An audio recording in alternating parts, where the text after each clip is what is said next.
Interesting, Owen. Yeah, the warehouse thing probably sounds a bit better. I don't know what the whole wholesale company thing is. Make sure it's not a like a pyramid scheme or something.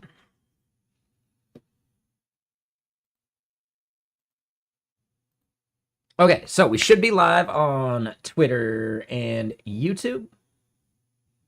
Oh, okay, I got you, Owen. Yeah, that should be fine. Yeah, just make sure it's not some scam. Okay, so for Twitter and YouTube, our plan for the day. Let me look at my today command. Okay, so we got the public API docs building, right? After copying things over from Messijo, or no, from Walter. We got the right things in there. There is like a set of 3 endpoints where the response schema didn't resolve the way we wanted because it's a one of, like polymorphic kind of data set. So we got to figure out how to make the polymorphism thing work and how we want to present that in our docs. And maybe we go and look at like the Stripe API documentation just to see how they do it, because I bet they have some type of like polymorphism too, right? But yeah, we didn't have that in Walter. So yeah, something to figure out. We also, hold on, we need to make the docs more usable. That means we want the left side section to be like collapsible.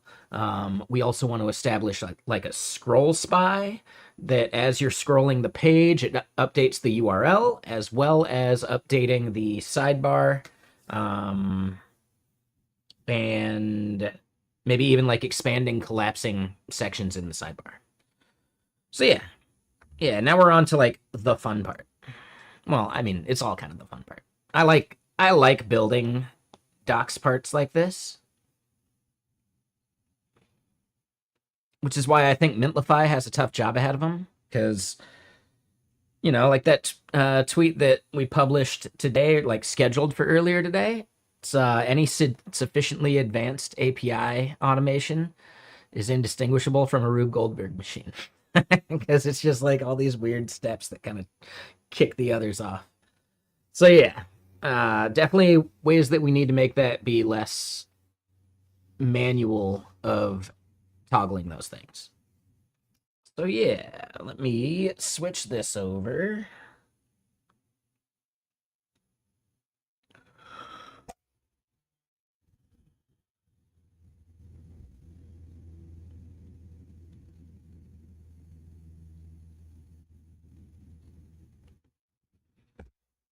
Okay, and let's get to the right scene. Toasty! Let's get this in the right place. All right, cool. Oh, and one more thing we probably need to do today is we need to look at the results of Gitbench and at least come up with how we might want to phrase some of that stuff so I can get it into the like the PDF document tonight, which is something I've never done before, right? Crafting one of these PDF documents for some of that stuff. So yeah. Okay, so ooh, and yeah, Yahoo is reminding me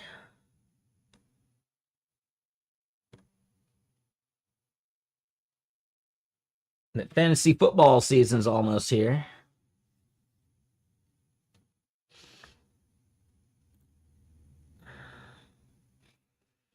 Thinking I might just do a fresh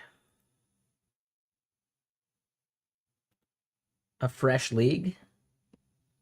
It's always tricky when there's like people who don't show up after renewing it. But hey, what up, Pep Tech? How you doing? Oh, and holy shit, everyone. Well, hold on. Let's look at our docs so far, right? We want to brand these a bit better. Oh, you heard fantasy football talk? Yeah, do you play? You're more than welcome to join. It'd be ideal if you're in my Discord because we have a channel for fantasy football. But yeah, I'll be sending the link out to that channel probably here within the next week or two. Yeah, it sounds good.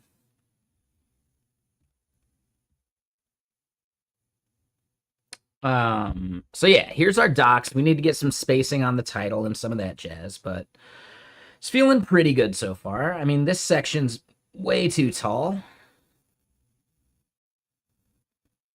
but you know, we can fix that. One thing I wanted to show off, bragging a little bit. We're so close. I don't think I've had a tweet go above 100K in views. We're so close. And it's always just the shit posts that do it, right?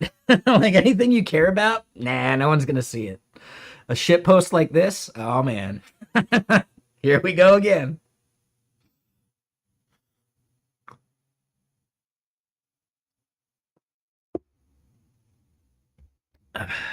Yeah, I think that's just funny.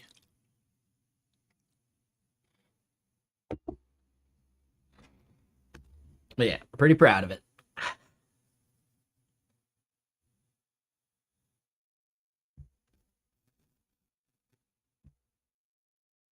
I do think Twitter recognizes when you do a submission via the API. So I'm curious, like, if people have noticed a dip in, like, views when they do, like, a buffer post rather than, like, a direct post. Because that one was direct. Which is why a tool like Ferryman by the awesome Kevin Naughton is so valuable. Right? You just treat whatever one you like to use, and I'm pretty sure algorithmically you probably want to do Twitter, and then it just fans out to all these others. So yeah, it's pretty cool. Pretty sure I'm signed up for it because I signed up for Kevin's other thing. But yeah, it's good shit.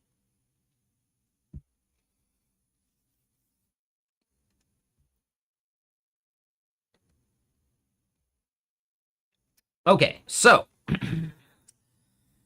leaving off, we need to get the Scroll Spy stuff going. You know?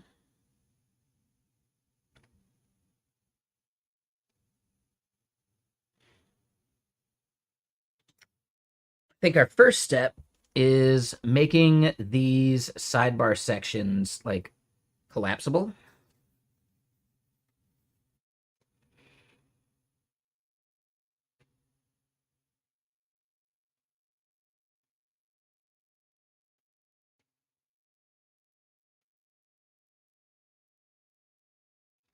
I don't think we need to animate it.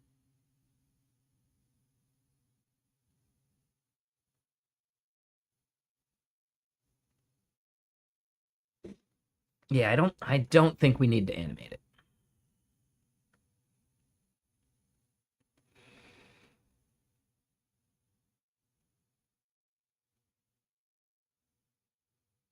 So yeah, what that's going to mean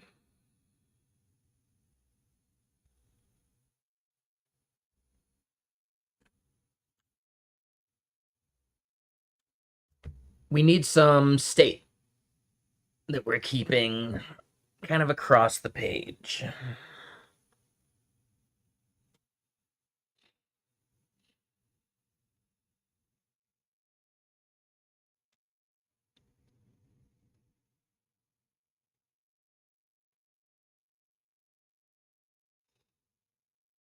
And we were using hook state for that before. I think we could just use yotai.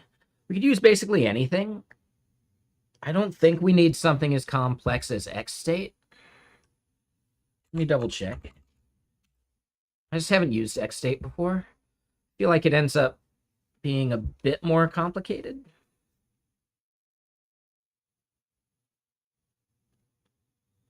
Like, we just don't have complex logic.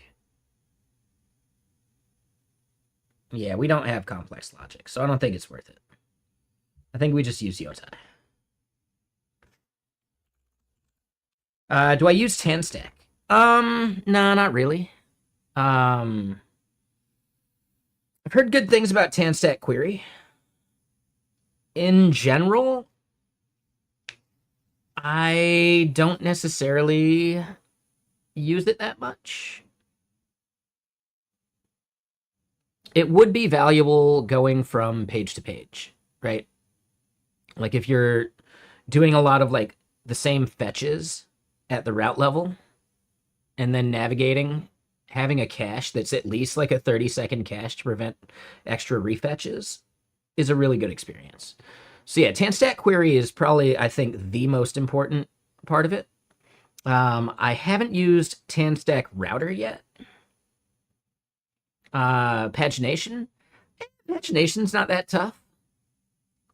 I guess it's useful when you're doing like page to page, but I don't know. Yeah, the pagination part I've wired up manually enough times. Caching is definitely like worth a library for, in my opinion, but pagination's a bit easy enough. TanStack Router seems really powerful, just the way that you can do, and maybe it's a TanStack Start thing instead, right? I'm a little fuzzy on the boundaries between TanStack Router and TanStack Start. But in general, the ability to like mark certain things as static and certain things as SSR and certain things as CSR, all within the same thing, is pretty powerful. Like, that's awesome. I tend to like Astro for static stuff for reasons, right? Because I came up with the 4-3-2-1. But yeah, no, TanStack Start / Router, again, I'm not sure about the boundaries. Just being able to like use the same application and mark certain pages as static or not is pretty fucking powerful. And then what's the other stuff? TanStack DB, I don't think I've had a good use case for yet. There's another one. TanStack Forms, I haven't had a good use case for yet. Like, I'm still using React Hook Form for a lot of the stuff I do. I know there's another TanStack thing I'm forgetting. Let's go look at it. Hold on. I will say, dude, Tanner is awesome. He's a really, really, really cool dude. So yeah, I'm a big fan. And I know a couple other people that are on the core team as well.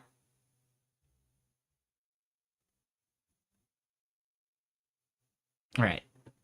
TanStack Table. Oh, yeah. I've used TanStack Table a shitload. Or not a shitload, but enough, right? So TanStack Table is massively useful.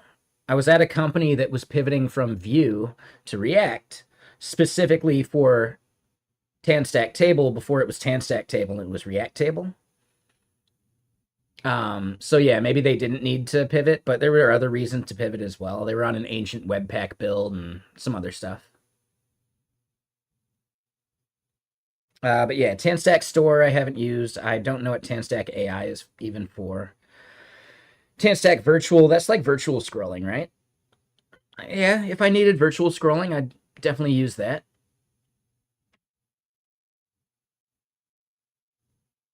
I don't tend to have enough data on a single page for that to be a problem, though.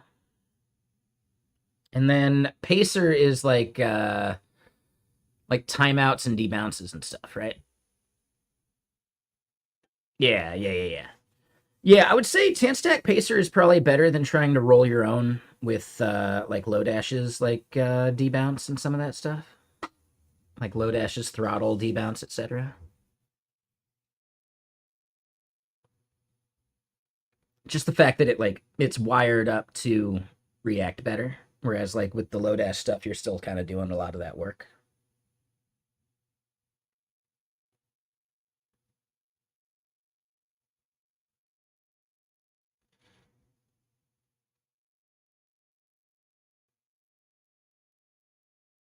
TanStack does not. Well, I mean, again, TanStack is a bunch of shit, right? But you're probably not going to use TanStack Router or Start with Next.js. But then query, DB, store, table, form, hotkeys, virtual, pacer, all of those could be used inside of a Next.js app, no problem.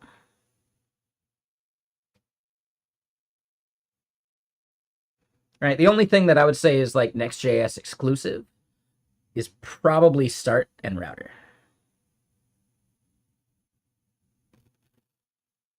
I'm not sure what the tooling libraries are for.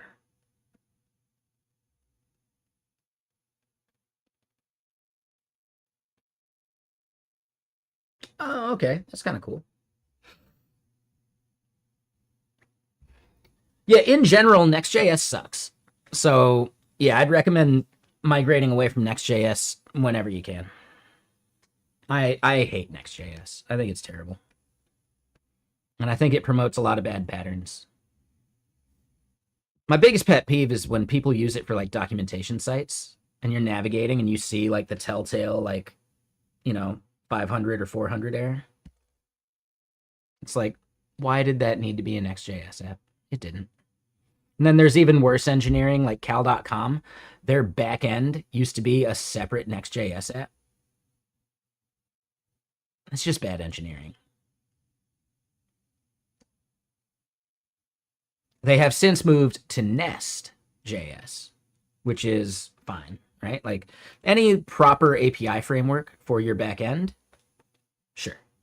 Just Next.js for like your pure like REST API, that's gross. That is super gross.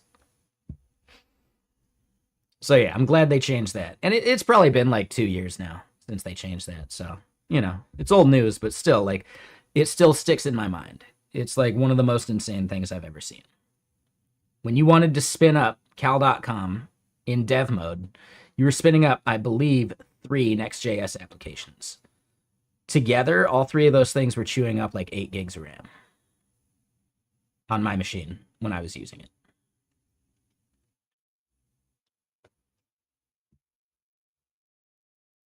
Yeah, it was super gross. I'm glad they at least migrated the backend.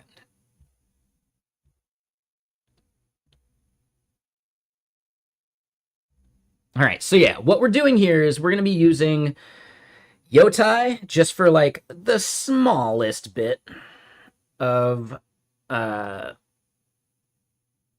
just like state syncing between components. It's not a big deal. It does mean that JavaScript ends up being somewhat required for the docs, but not entirely. Because no matter what, you can jump to the sections you need to. So it's not the end of the world if you don't have JavaScript loaded. We'll have to double check that assumption, but yeah, at least for like enhancing the site, yeah, we're gonna use Yotai.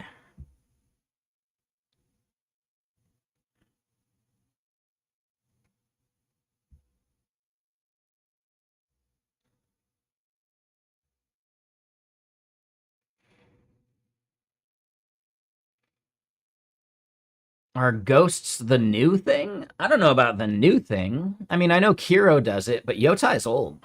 Yotai is easily like 4 years old at this point. So I wouldn't call that new. I think it's older than 4, even.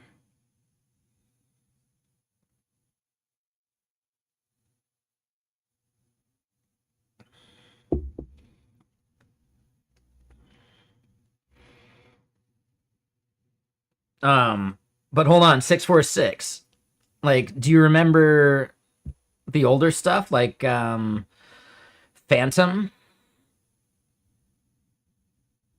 Not big in the JS eco, so you probably don't remember Phantom. Phantom JS was a thing before Chrome had a proper headless version. Okay, so you do remember Phantom. All right. Right, because it was what you would use for like end-to-end testing back in the day, before Cypress, before a bunch of that stuff. So yeah, Phantom JS, and dude, it's not even branded anymore. Yikes.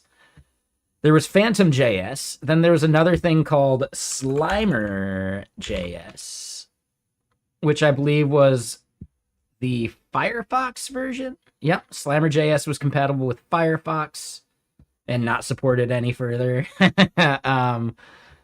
There was another one There was Phantom. There was Slimer. Oh, hold on. There was another.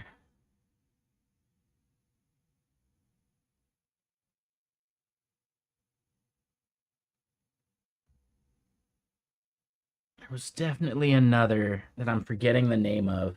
And I think it was specifically for like end-to-end testing. I'm forgetting the name though.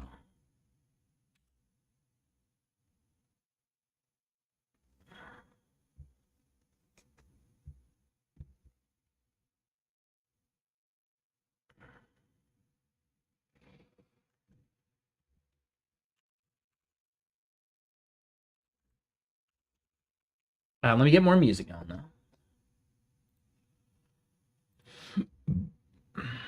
Related projects. Here we go. Okay, Casper is the one I was thinking of. Yeah. Casper was the one that was made specific. Oh, and it's gone. It's totally gone now. So Casper JS was the one that was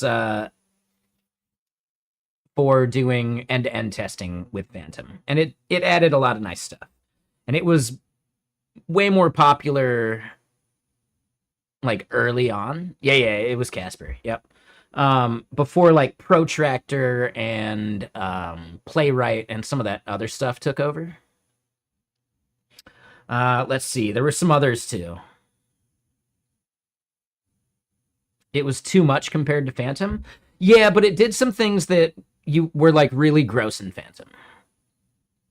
It had some stuff to prevent like some of the flakiness of Phantom, like the timing of like waiting for elements to show up, which we take for granted now in Playwright and Protractor. I mean, Protractor's out of date now as well, but like Phantom didn't have a wait for element kind of thing. At least I don't remember it, whereas Casper did.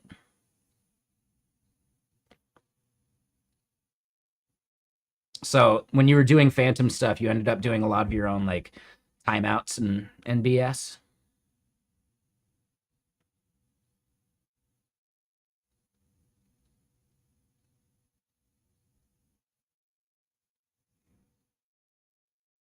But yeah, I mean, this is what I think of when you're like, oh man, are ghosts the hot new rage now? I mean, this is what I remember when it comes to the ghost stuff. Fear, right? Like all that. Oh, okay. It wasn't fancy enough for E2E. Well, I mean, even for scraping, right? If you were scraping any site that was like enhancing itself with JavaScript, you still needed to wait for elements to show up, you know?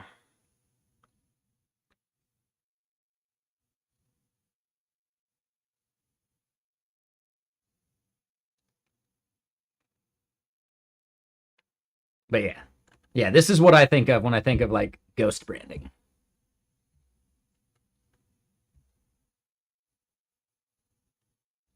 I don't even remember this one. But yeah, Casper was the one I remember using.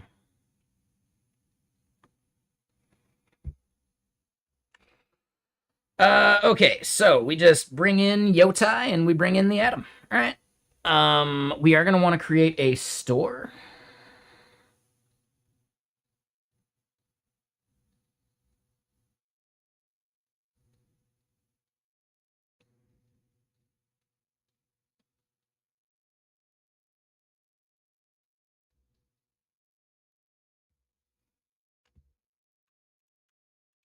Or stores.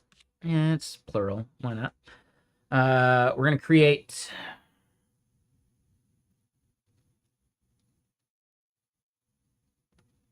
We're gonna call it API docs, just because we can co-locate any state that we're gonna store for the API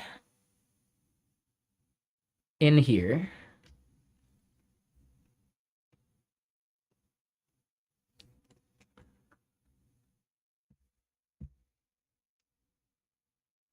Okay, so yeah, first we got to bring it in.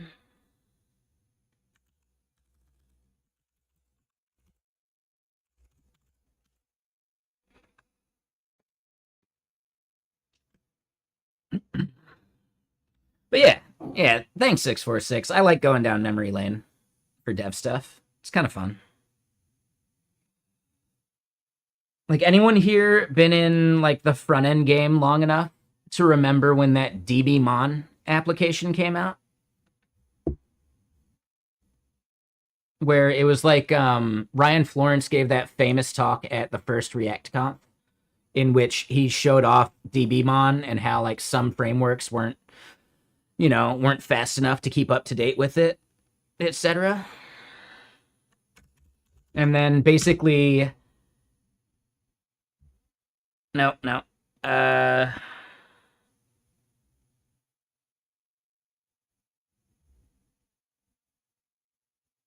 Yeah, performance benchmarks.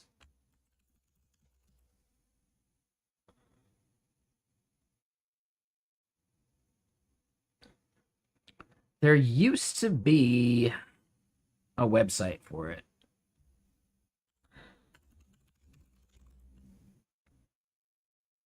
Maybe it was DB Monster or something like that.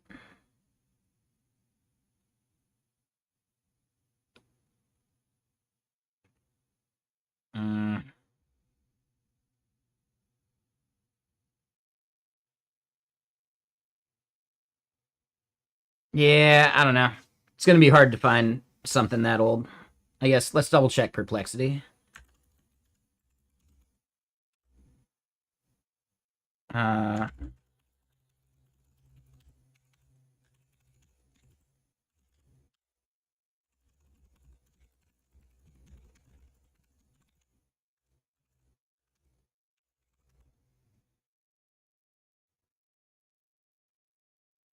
DB Monster. It was DB Monster.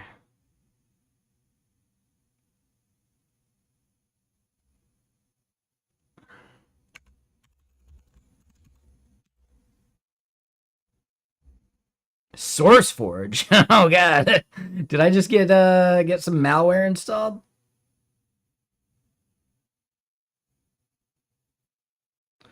Nah, I didn't it. Okay, well, let's at least like look at this one. All right, so this is what it is, right? And this is just like, when you mouse over something, you should see stuff. The problem here is that this is actually a broken implementation because it shouldn't be flickering like that. All right, so that's broken. All right, if we slow down the mutations. Wait, what? Okay. Got it. All right. I mean, he hasn't touched it in 5 years, so I wouldn't blame him. Hold on, is there a better one though?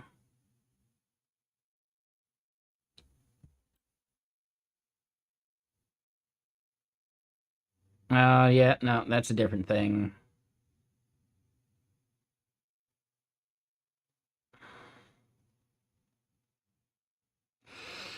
Yeah, there used to be way more.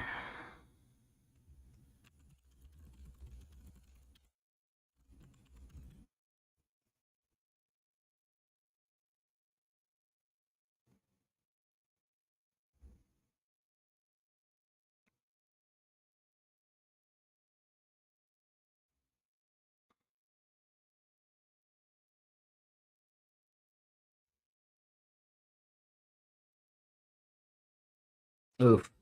Yeah, I mean, it's just a product of its time. It's super old. It's like 10 years ago, at least, when people were doing this. And I think it was even longer than that.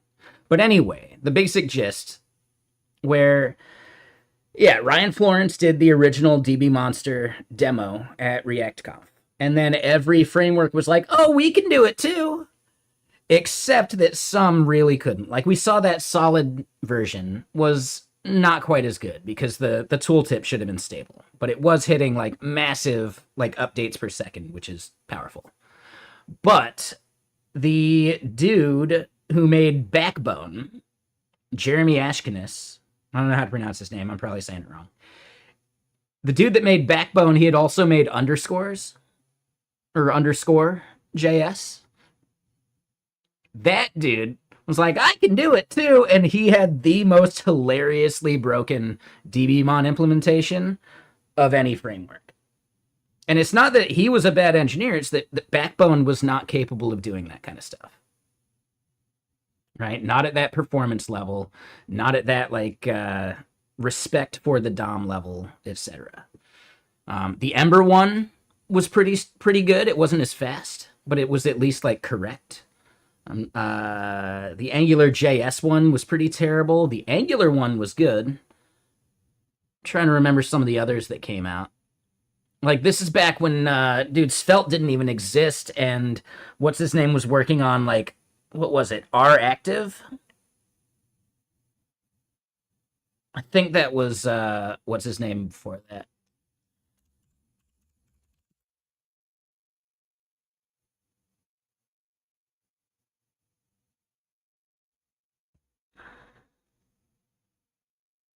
Yep. Yeah. Okay. Yeah, this is the one I was thinking of.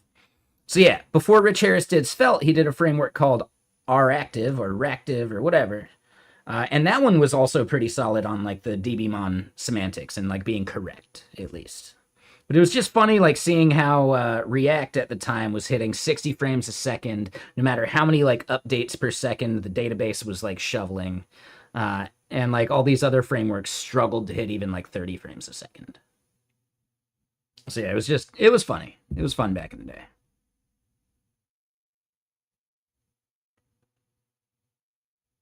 There used to be a whole website. I feel like it was dbmon.com that had like every implementation listed, and you could just like click around and like test them. I'm a little bummed that's not there anymore, but you know, it's been a long time. But yeah, I love some of those trips down memory lane.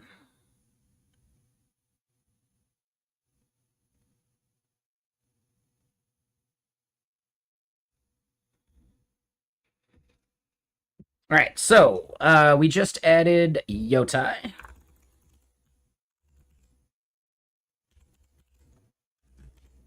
Yeah.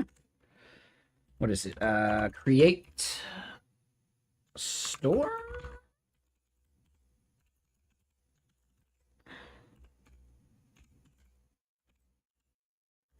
I think it's just store.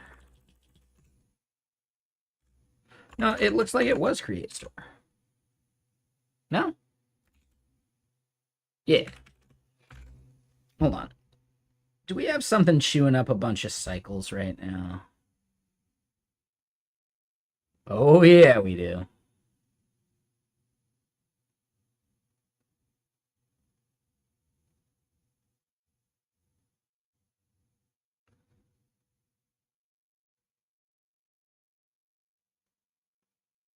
We got a bunch of adult databases that don't need to be running right now. Let me at least kill those.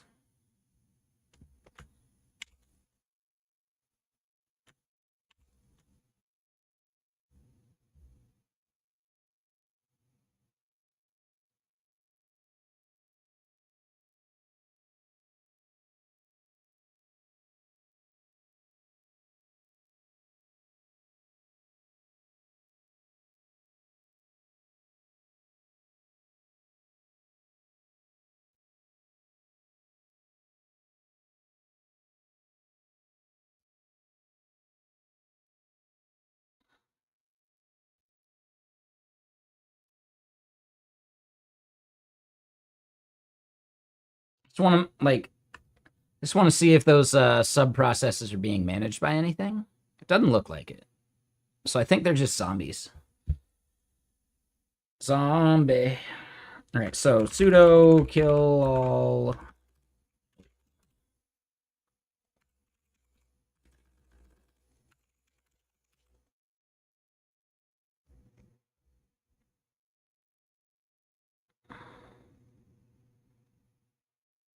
All right, so we got a code helper that's doing a bit much.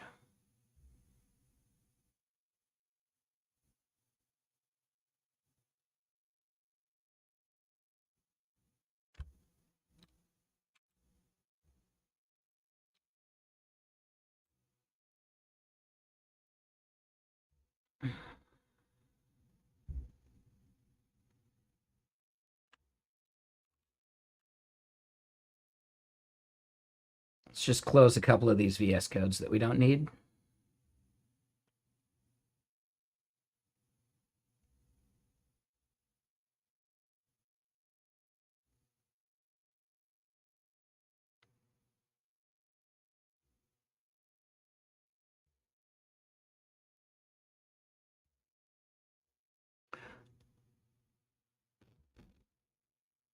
Okay, that was all of our VS codes dead.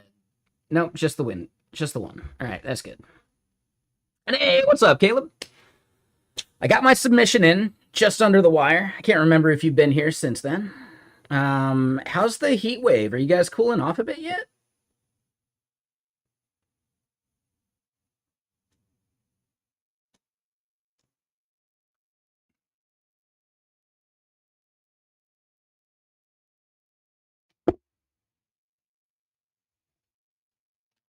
Support some of our fancy tailors of Horrigat tea. I do think this one's my favorite. I really liked the Harney and Sons I think I had. Or I'm going to have to double check what brand that was. But yeah, this Tailors of Horrigat is quite good too.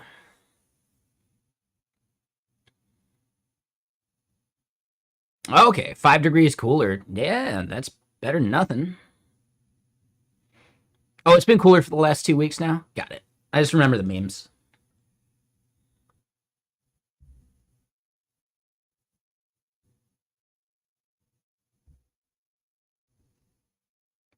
It was raining pretty bad today. I mean, that's good, right?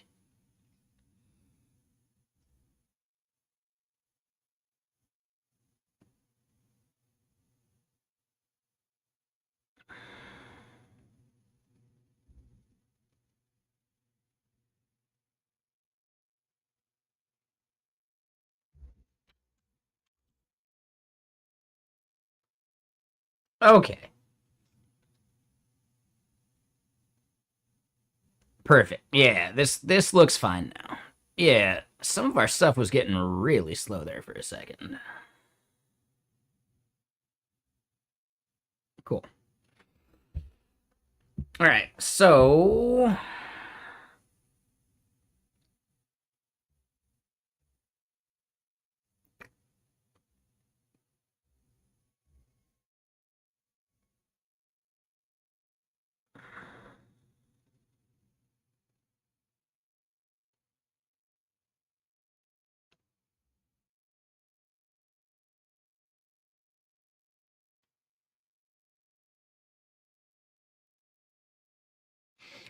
right, so I don't think we need store.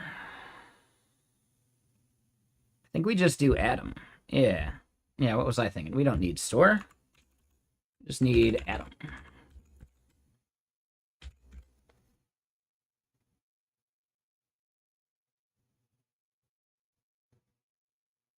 Super simplified VCS thing? That's awesome, man. And is that a thing you were building with Rust? I think you talked about it a bit last time you were here.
Yeah, I don't know, Thomas. I'm thinking I might just ban you.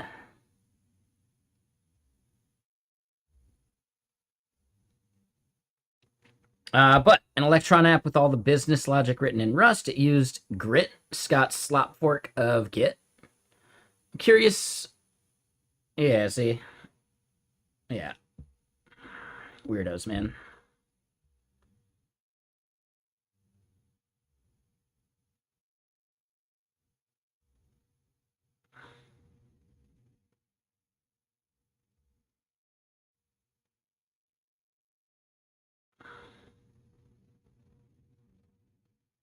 It's a weird thing to chat in a stream and follow 2 years ago and then come back and be a total douchebag. Right? That's so weird. Like, Thomas, why are you such a douchebag? Like, I can't help getting older. And maybe Thomas can't help being a douchebag. Yeah, some people just get really, like, the worst end of life, huh? Weird.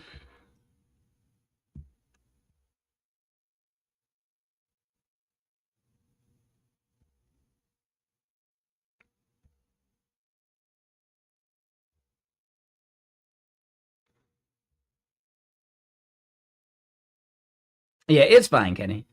Not a big deal. He's just looking for attention anyway. Just more douchebag shit.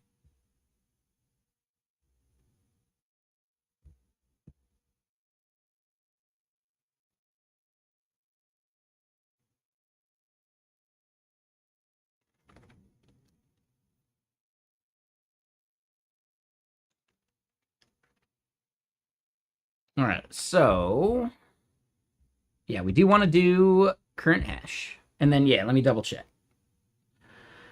So yeah, the grit thing. Like, is there a reason you used grit? Just because it's maybe Rust native?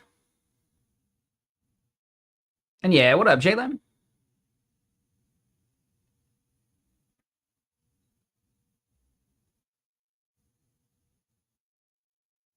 And yeah, no, that makes sense, Caleb, for sure.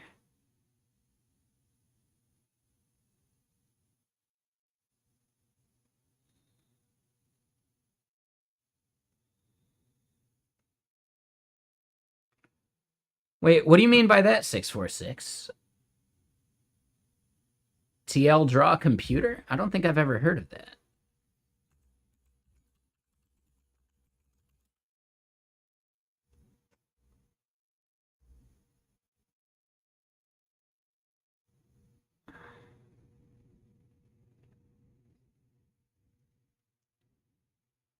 Huh. Yeah, I don't think I've seen that before.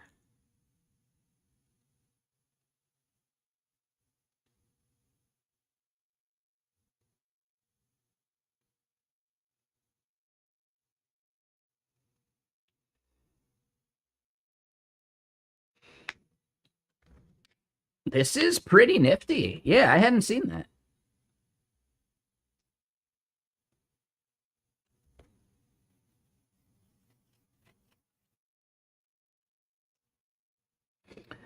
Yeah, yeah. The fact that they were like touting like natural language means yeah, almost certainly AI, right?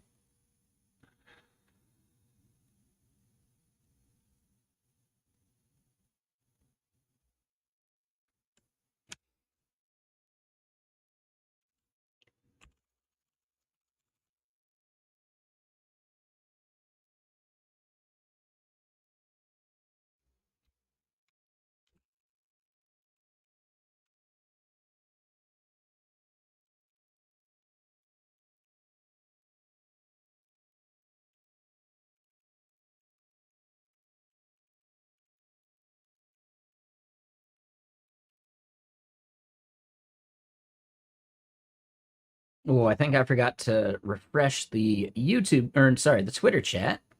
Sorry there, Twitter. If anyone tried to chat, my bad.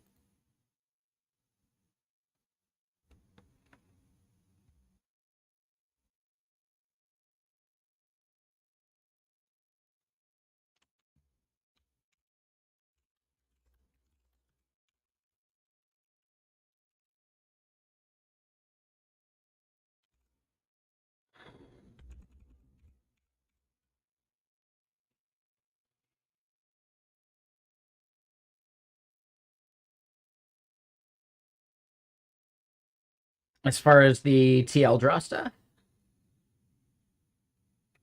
you've met Lou Wilson, who works at TL Draw. Is that View or whatever? Like VJEUX or whatever?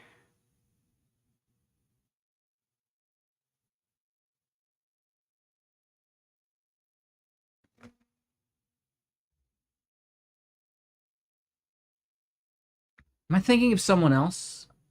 That's Excalibur, isn't it? I'm thinking of Excalibur.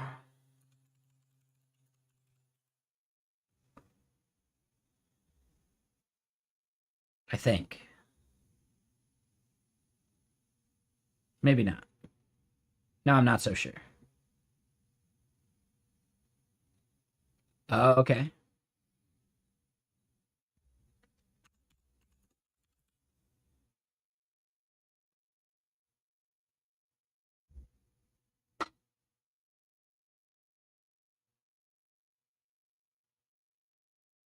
Steve Ruiz. Yeah, my bad. I thought View was the one behind these. I think I'm completely spacing.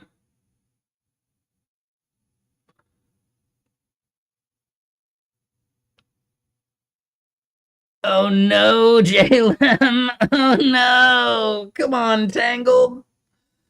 Oh, Tangled, Tangled, Tangled. Dude, that's fucked. Yeah, go for it, JLM. You should have privileges. I could have sworn the dude View, which I'm probably saying wrong. I thought he was the one that did these.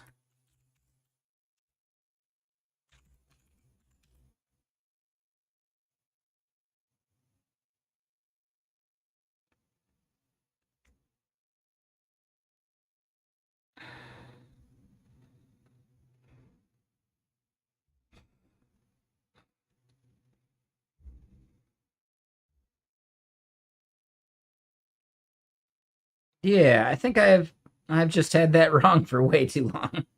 No, no, I must be wrong.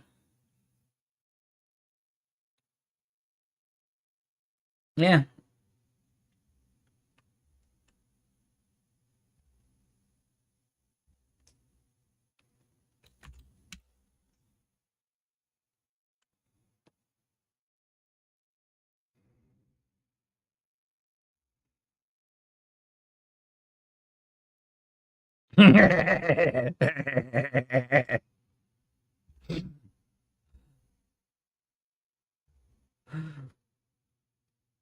I prefer the Badman, right? Like the college humor Batman bits.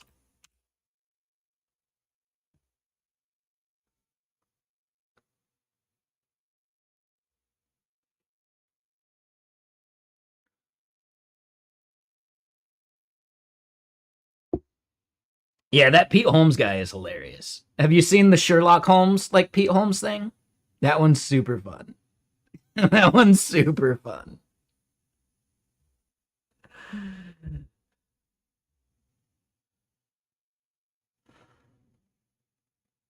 It's just one, but it's really good. I don't want to ruin it. It's one of my favorites. It's absolutely one of my favorites.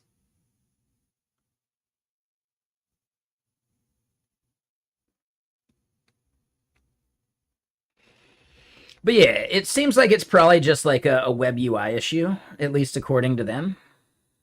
So hopefully they didn't actually lose people's data. Because yeah, if they do that, they're dead in the water. Might as well be SourceForge at that point, you know?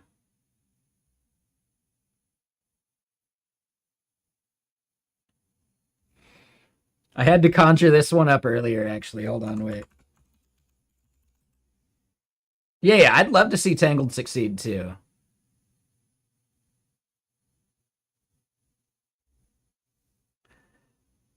Um,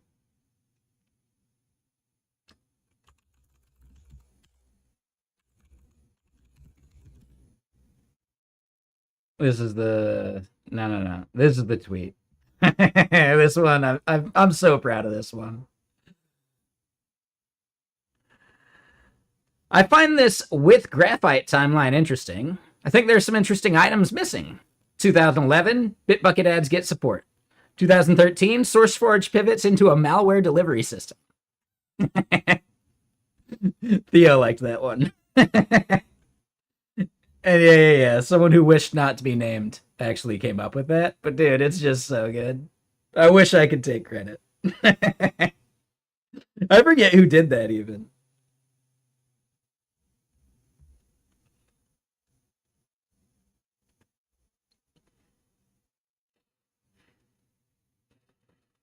All right.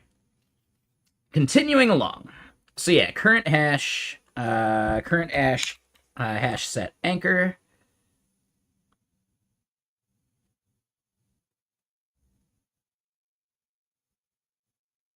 I think those stay commented.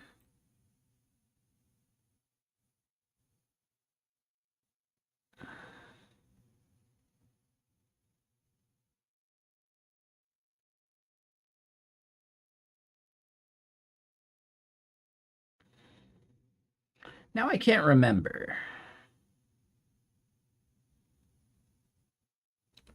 We'll leave it for now.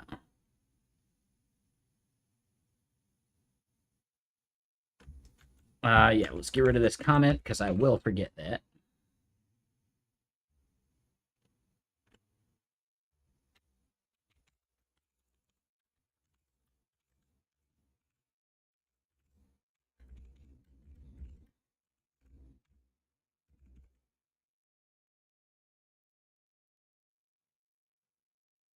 Full Stack Overflow developer. Ooh, that's a good one too.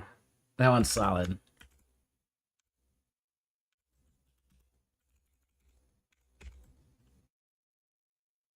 Yeah, that's a really good one. And what's up, Yusiri? How you doing?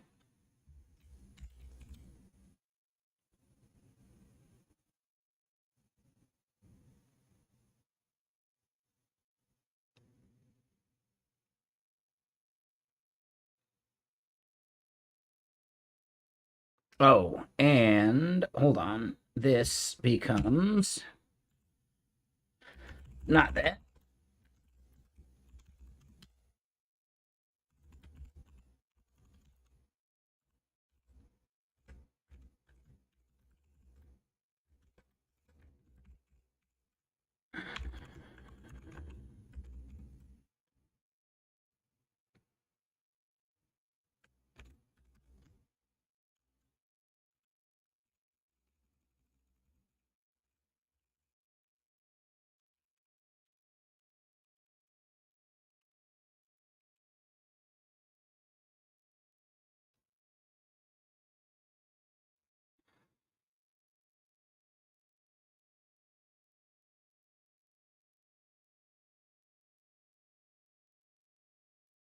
Full vibe overflow dev. There you go, Larobi. Hell yeah.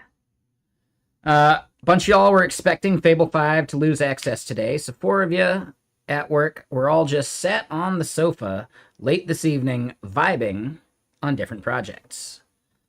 Yeah, I mean, I think there's still 50 minutes, right? Because I'm pretty sure they'd be cutting it off at UTC time, but maybe not. I don't know for sure.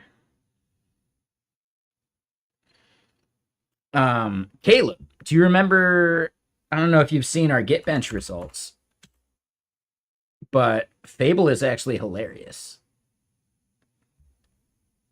So for just JSON, Fable is worse than a bunch of stuff. Like, dude, it's just barely better than Ling, which is hilarious. But then once you make it a JSON output, it gets better. But this is also counterintuitive. It's one of these Claudes. Dude, even then, dude, Claude Fable does worse than all of the other Claude models we have, which is crazy. And then here, this is also really counterintuitive. As you add reasoning, it gets worse. Which is actually quite human, in my opinion, right? It just sits there like overthinking. Right? So it like with max reasoning, it gets way into its own head and, you know, just complete self-doubt.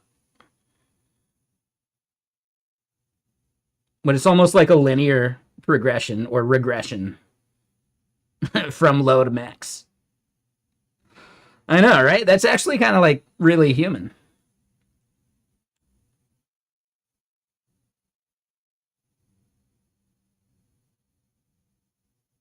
So yeah, I just thought that was hilarious. And then price wise, yeah, the cost to lose an extra 2% of performance is basically doubling the max cost, like doubling the X high. So from X high to max is double the cost, but worse performance.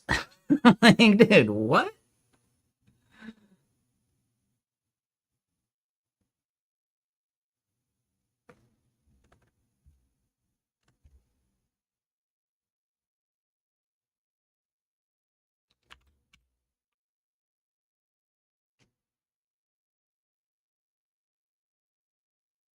Okay. Yeah, when did you guys make this?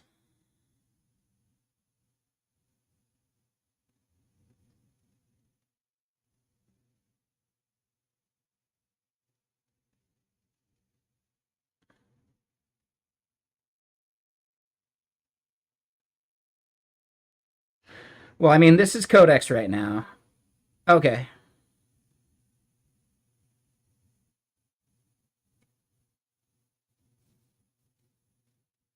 Ah, I see. I see. Stealing my thunder, huh? No, it's fine.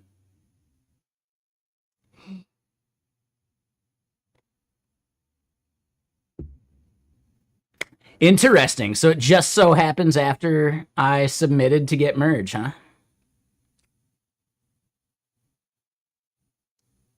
I know, I know. I'm just kidding. I'm kidding. I'm totally kidding. It just so happens, huh?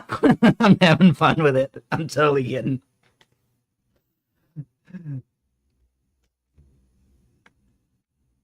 Yeah, looks like they did do another run. Looks like yesterday.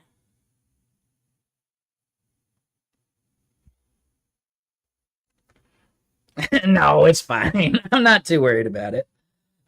Shit, I'll even happily talk about this in the talk. Like, yeah, I think measuring Git performance is worthwhile.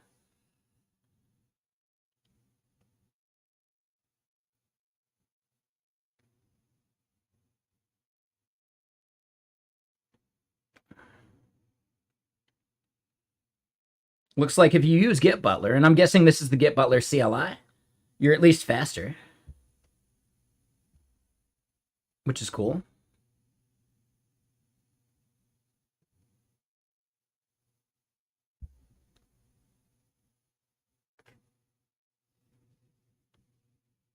Yeah, so at least speeding things up, huge. And dude, by like a massive margin. I'd actually be curious about forking this. I don't know if our Gitkraken CLI is meant to like handle all of this. But yeah, no, this is awesome. Thank you for sharing this. I'm at least gonna like present it to work and see if our CLI like I don't think our CLI does these things, right? So it's not really appropriate. But I'll have to double check.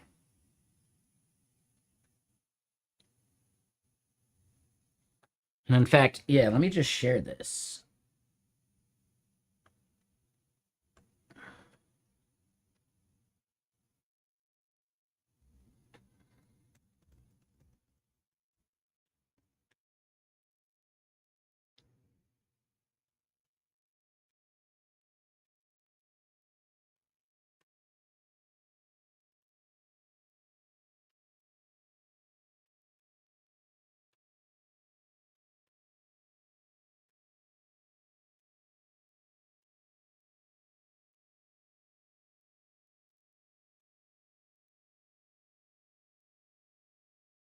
bcbench.dev.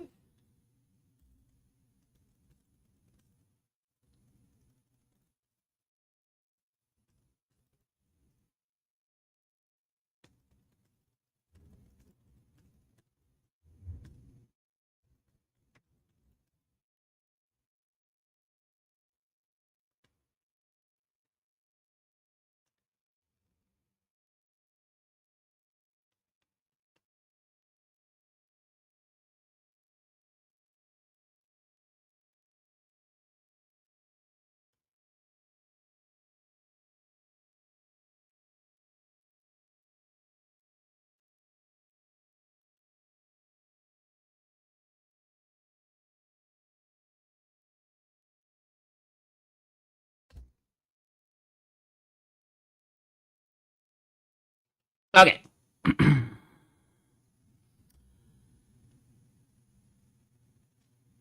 Oh, wait, is it? No way. There's other Git benches, so keep that in mind.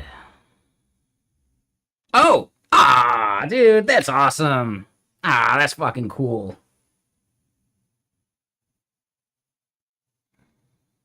Dude, that is super cool.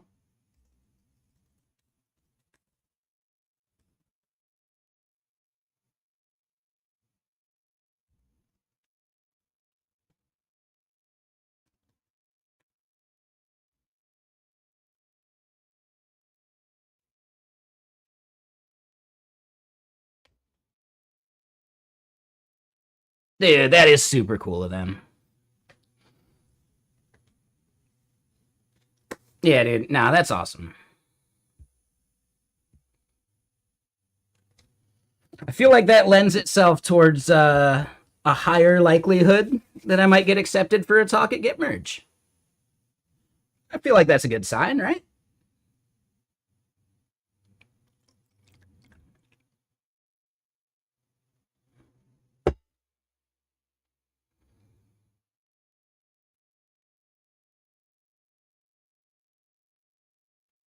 See if I can get a +1. I could probably.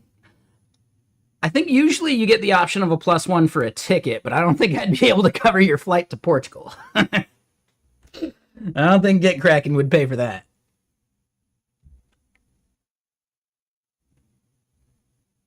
Oh, Sicarius. I was like, what is Salat? Is that like weekend or something? But no, the salad was good. I do a really simple salad. It was just like half spinach and then half like mixed greens. I don't know about that one, Caleb. Yeah, I don't know about that one. But yeah, I don't do like a traditional salad dressing. I do. I like to put a bunch of not a bunch, but like I like to sprinkle on ginger and then just salt and pepper. And then, after like having rinsed it, you got the water. So like the ginger mixes in with the water and it's like it's a really lightweight dressing.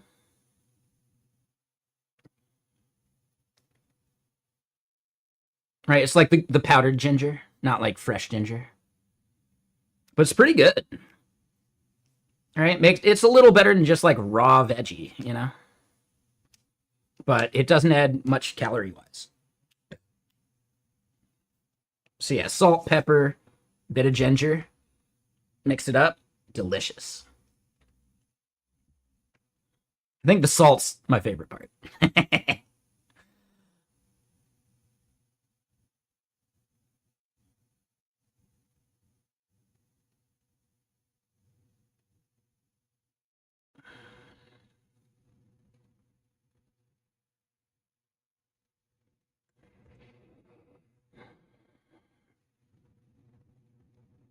Crushed garlic, feta, fresh squeezed orange. I'm guessing you do that just like together and then you put it on the salad because I feel like if you let it sit on the salad for too long, it would be kind of gross.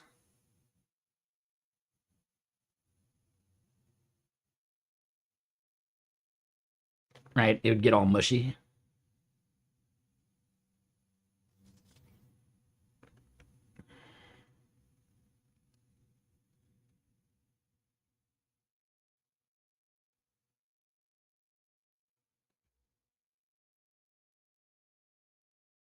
When is it you'll start to diet? Uh, September or October, I think.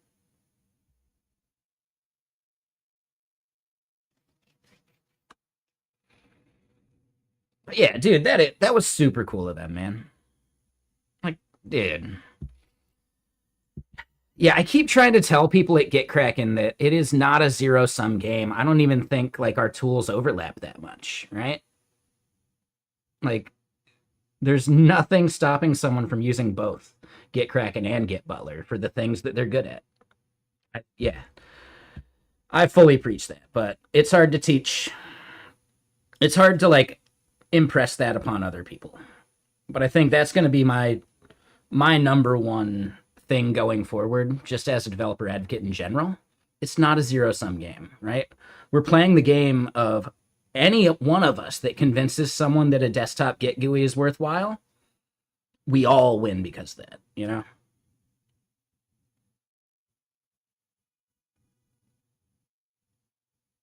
Nice. Hell yeah, dude. Yeah, that's awesome, man. Well, and I got a thing for you to check out too, Caleb. We just released, and I don't think you've been here since we released it. We released this thing called Kepler, which is it's like T3 code or some of those other tools. The core functionality is that it's mostly meant to try and like start from like tasks. So like starting from an issue or a pull request or whatever, right? Because really like I don't know, our biggest thing is just like gluing shit together, right? All the different providers and integrations. So having that just built right in, that's like our core thing. But yeah, it's just like a T3 code competitor. There's some stuff that I'm not sure T3 code's doing yet. Oh, okay. There's still some rough edges. Yeah. Yeah, I mean, I'm trying to remember what those rough edges were specifically, but it's definitely better now. But yeah, any feedback you have too, right? Feel free to pass it on. But yeah, it's just it was like day -1 or something. Sure, probably.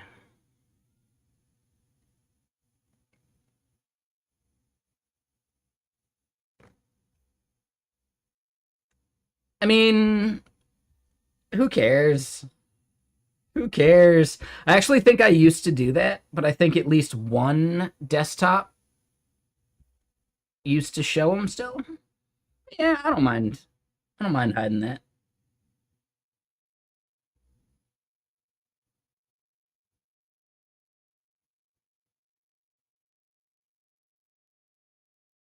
Oh, there you go. How about that? That's better. Now it's art.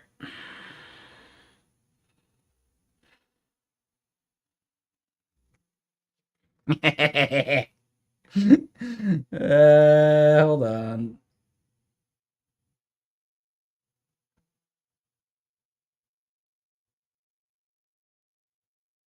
Yeah, I don't even remember how to do that.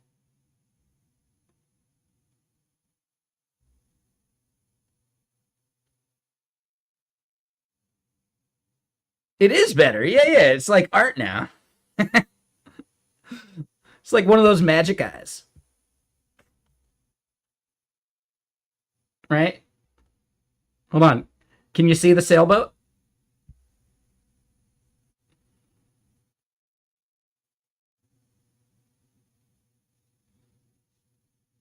Onto a client's Trello board. Oh, God, Caleb.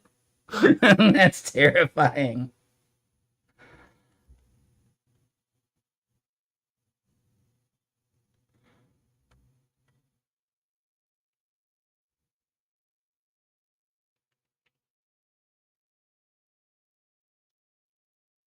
Yeah.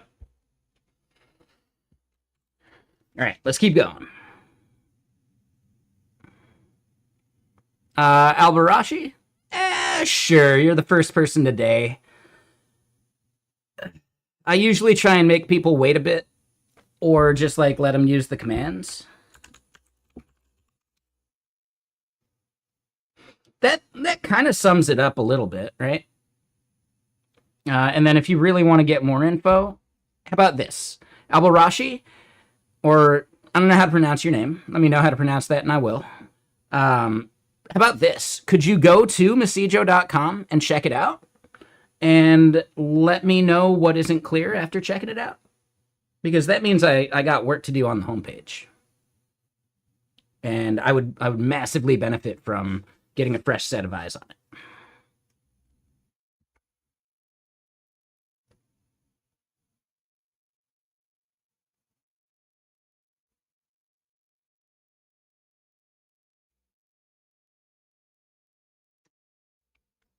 And then, yeah, afterwards, if you haven't found it, well, just let me know.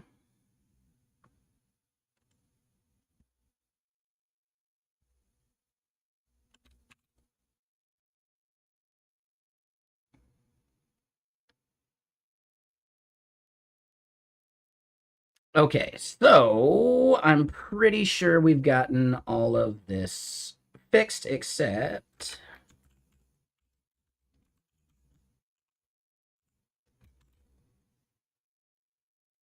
we need that.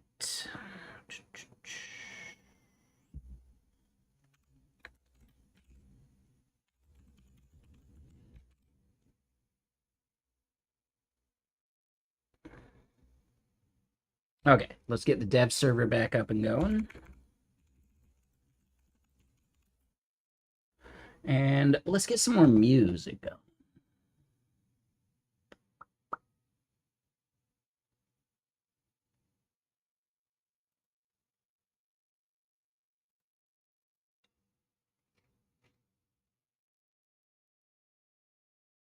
The Sloppy Joe competitor, Messijo?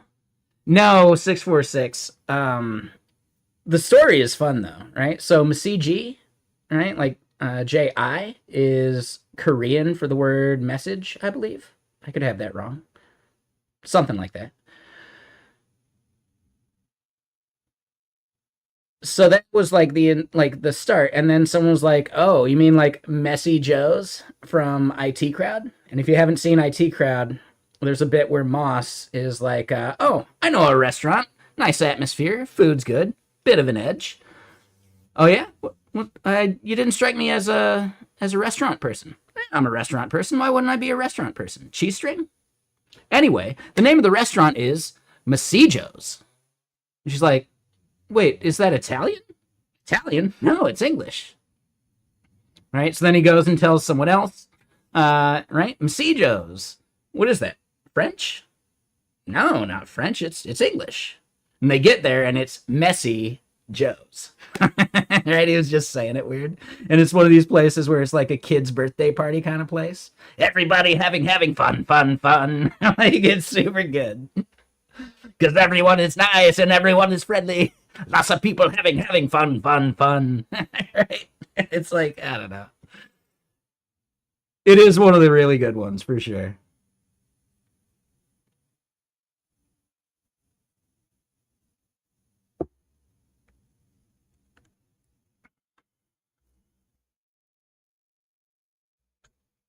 All right, so let's look at what we got here so far. Okay, so number one, we already see the URL updating, which is perfect. We may have some work to do in how we're generating IDs, but it doesn't look broken to me yet, which is fine. So then what I want to do is in the sidebar. Yeah, now we can do these, but instead of current hash.get, it's just current hash.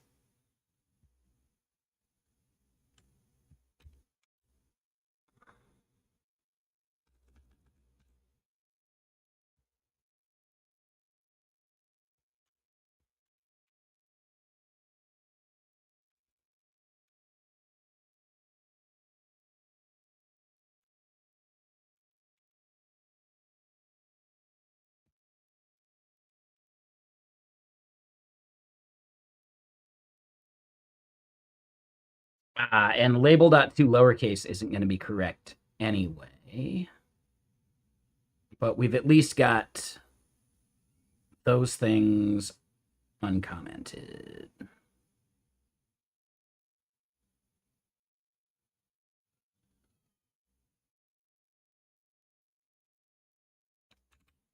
Yeah, okay. So then let me double check over here. Is there anything else we commented as we were doing that stuff? Nope. Aha! Oh. Hey, we already had it. Nice. Like a glove. Ah, that's nice. I mean, it looks terrible still, right? Because we're using our old styling.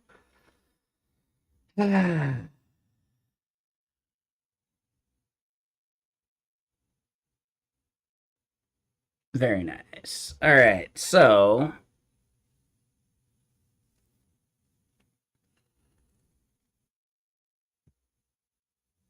let's get the styling correct.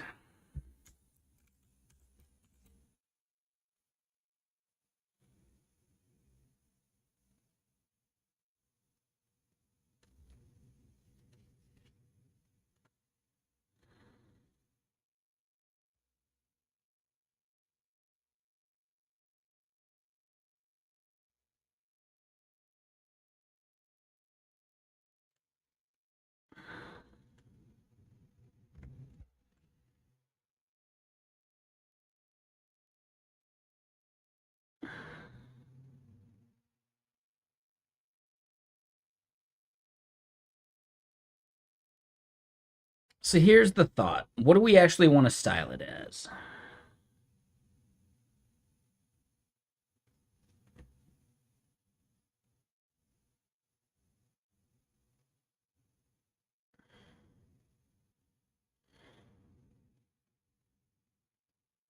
Oh, we're at 99K.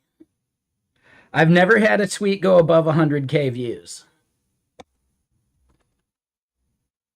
I just got to shout it out just in case at this point.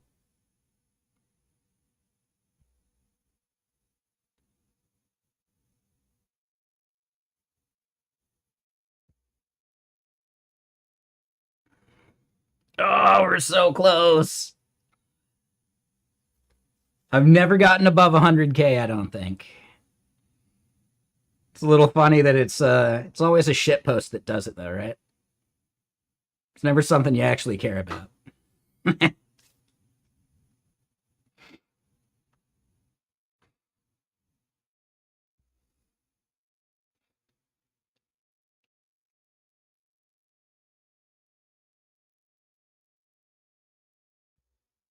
SUI, is that Switzerland?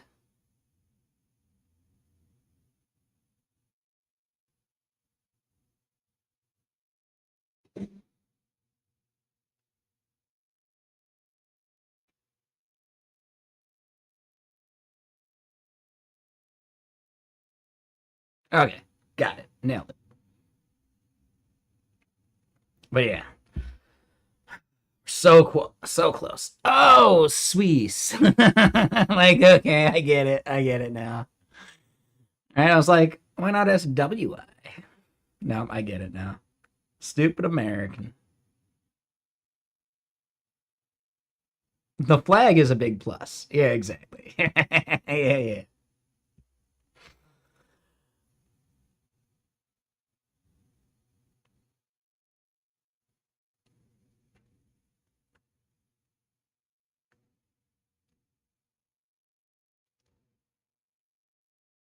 Yeah. Okay, so we got to think about styling a little bit.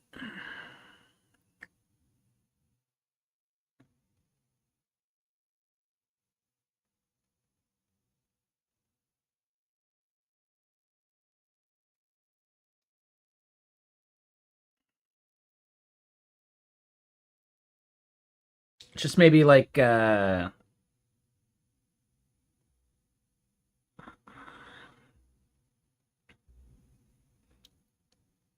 don't think that's gonna work. What if we do this? BG um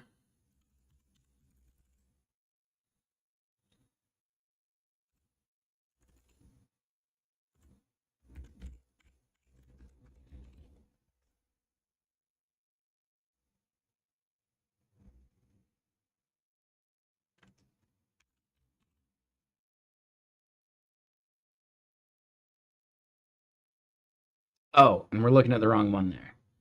Ah, right.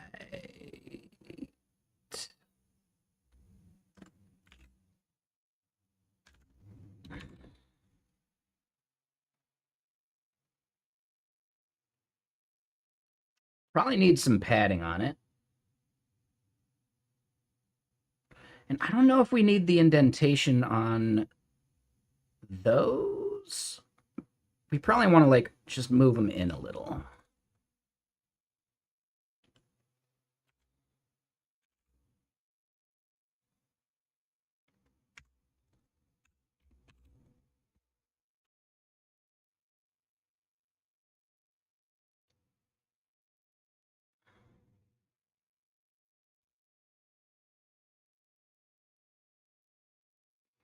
Oh, no, I missed it, Larobi. Sorry. Is it the HTML in the frequently asked questions thing? Should there be an animation? There should be.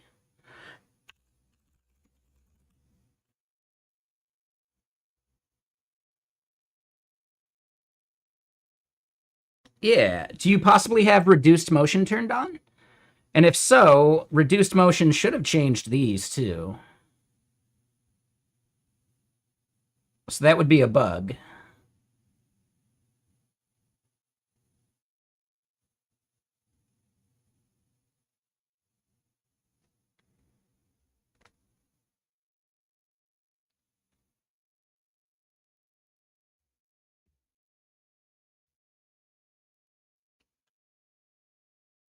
Oh, like you have hardware acceleration turned off?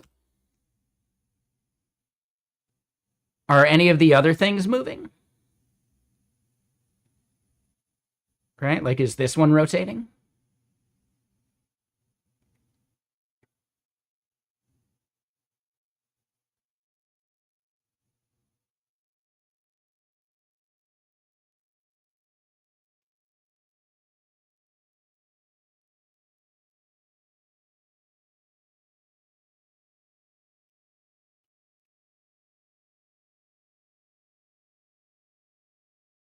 Okay, so nothing moves anywhere. I mean, I know you showed the screenshot of this part. I'm asking about this part.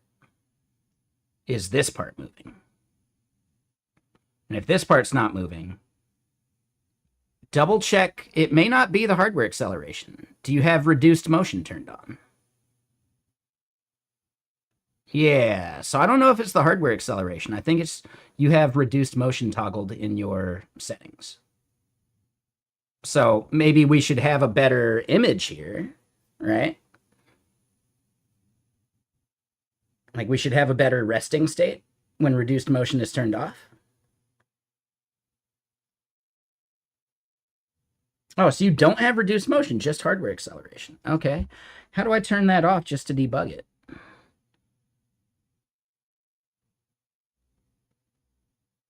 And then, hold on, who was it that asked about the thing? Albarashi? Are you out there still?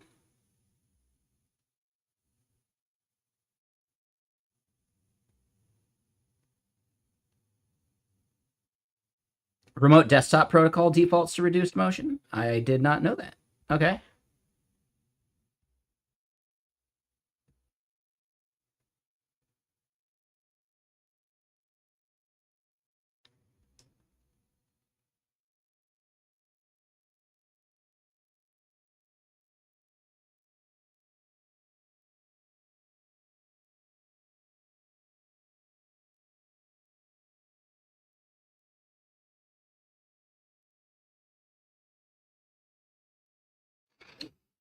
No, I still get that. I just want to double check what the reduced motion looks like, just in case, too.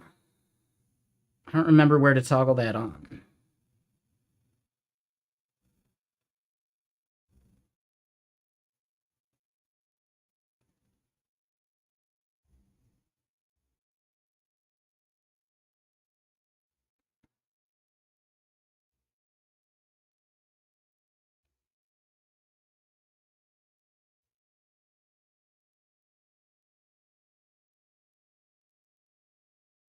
I kind of feel like that should be something you should be able to toggle from here.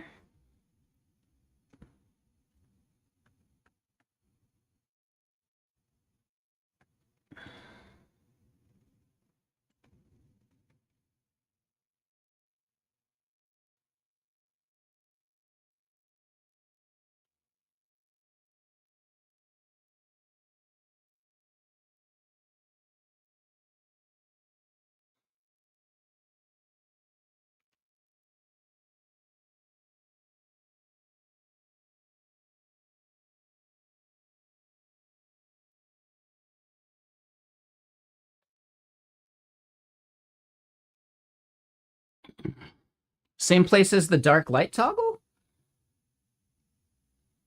I bet I need to update Chrome. because it's not there unless I'm missing it. Like, are you talking about dark light mode in like browser settings or in DevTools settings?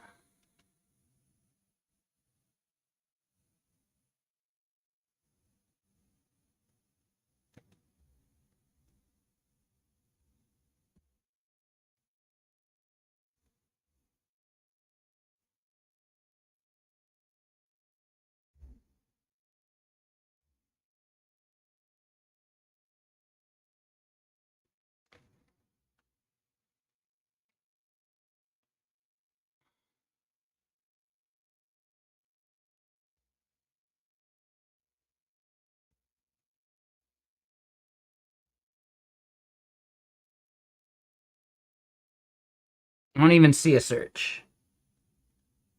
So again, here's my question. It is in DevTools. It's a drawer. I think I might need to update.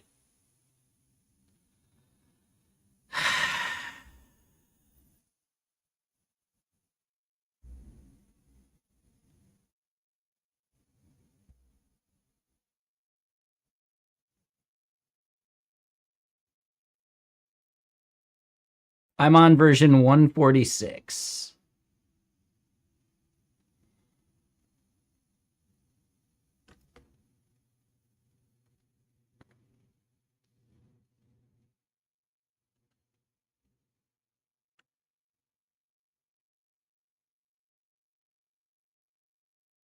Okay, we'll double check.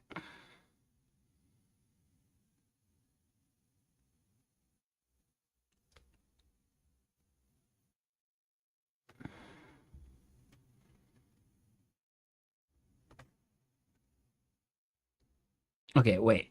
So hold on. Under Windows, Control Shift P. Hold on.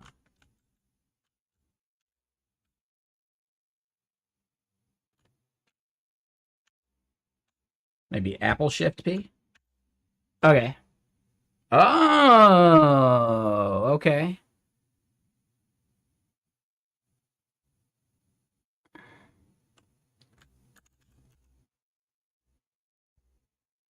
Oh, down here. Oh, that's what you mean by drawer. Okay. Got it.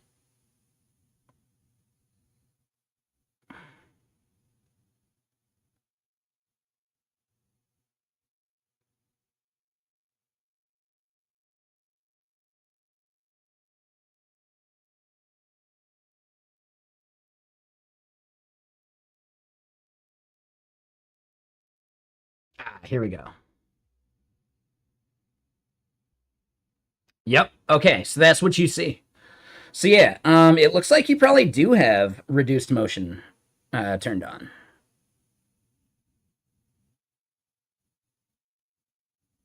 Because now I'm seeing exactly what you see, right? Yeah, okay. So then, yeah, the feedback is our resting state for that animation is not great for reduced motion. Sure. Yeah, no, I like that. Okay. That is a good note. Let me add that to our board here.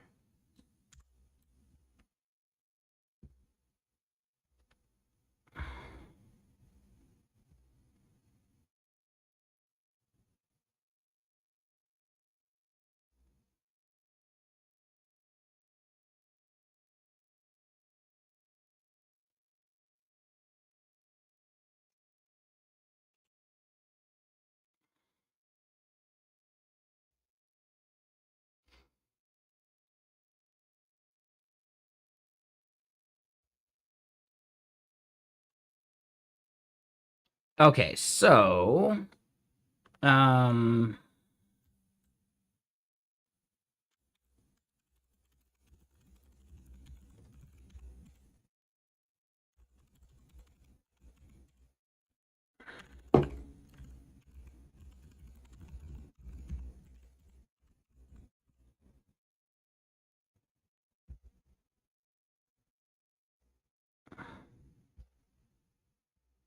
yeah, thank you for that.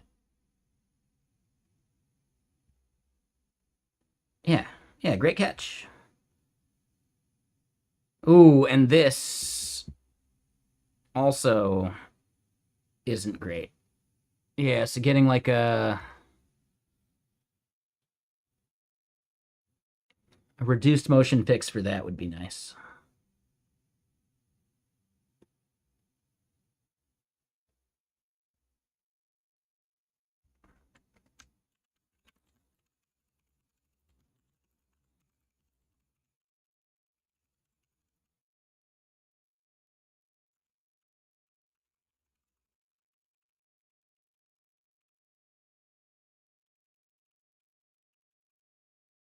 Oh, and I said header.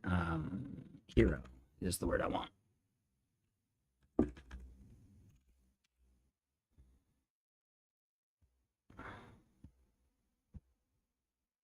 Cool. All right, and yeah, I think we're tracking most of the other stuff now.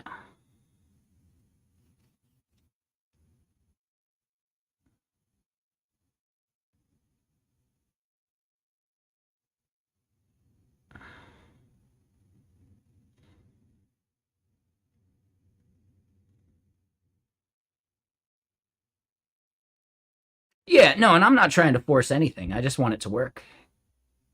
Yeah, no, we're good. Yeah, no, that's totally fine.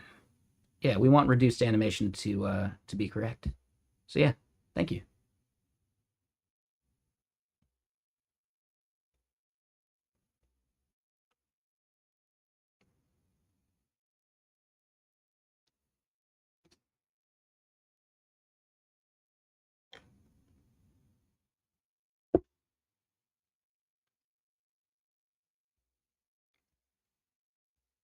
All right, so we're not using X state.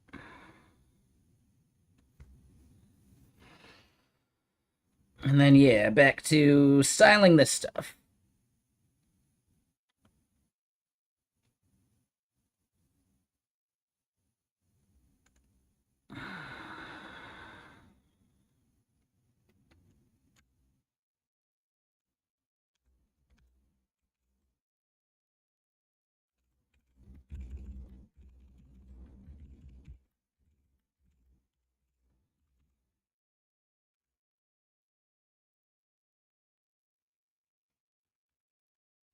We've got a utility function for this. I forget the name of it.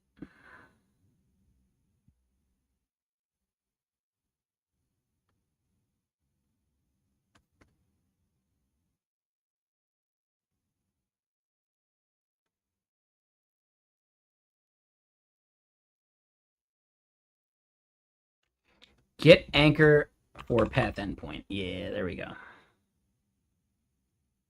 So then as long as we're using that everywhere that we need to, we should be good.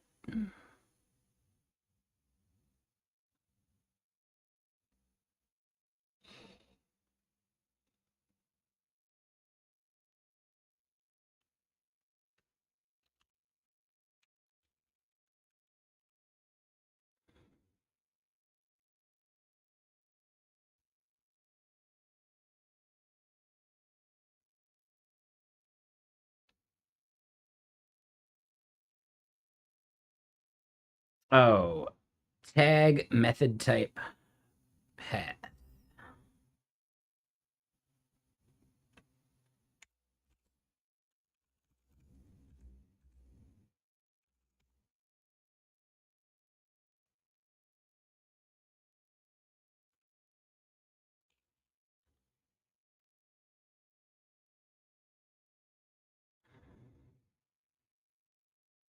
Hmm.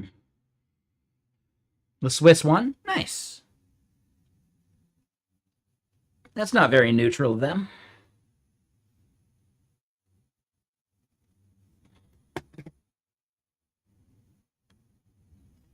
At least our enemies, we know where they stand. It's those filthy neutrals that we're not so sure about.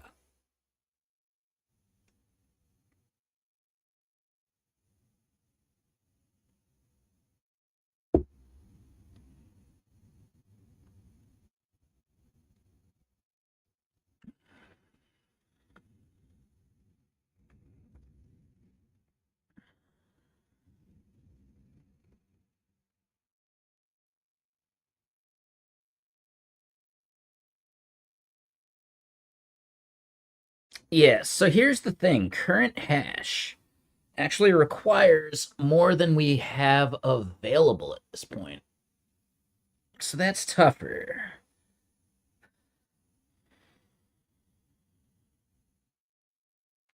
Oh, and hold on.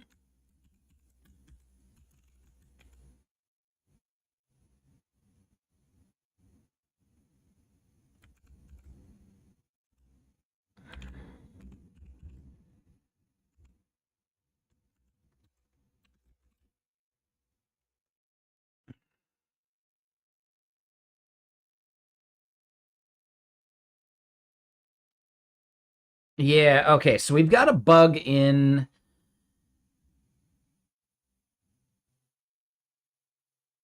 how we're actually decorating that.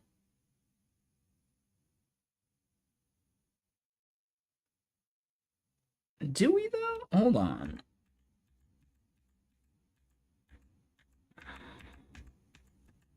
I don't think that actually was a bug. Yeah, no, that isn't a bug. Yeah, I don't know what I was thinking.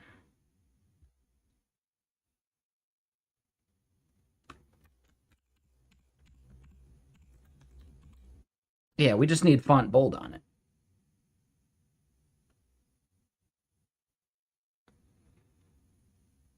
And yeah, I'm not even sure we need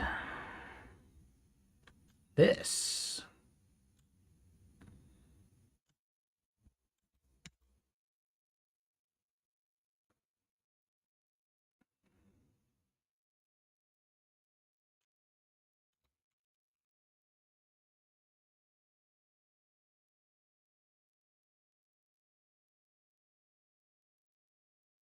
To me, that feels pretty obvious.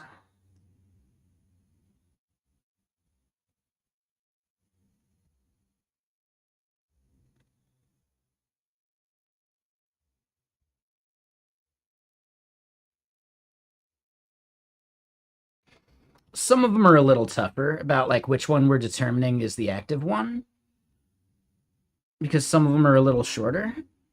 The end of the world, though.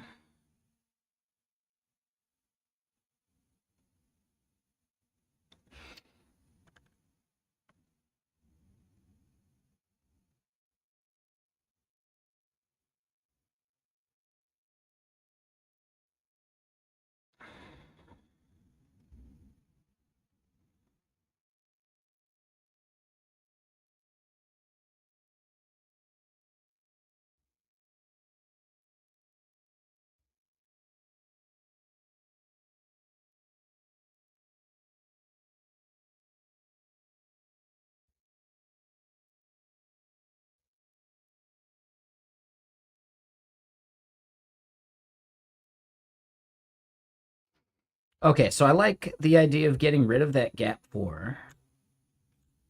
And then the UL here just has like a PB 4. Because then we get the separation as we expect for that part.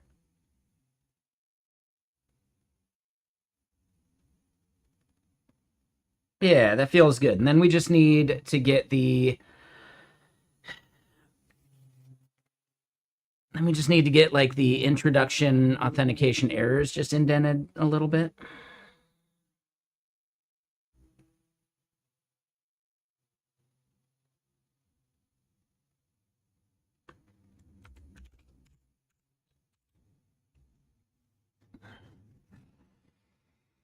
How do we feel about it?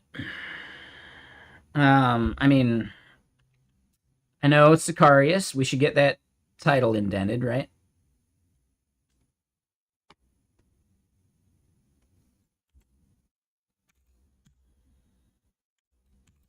I think maybe a PL. Not PL4 is dead on balls accurate.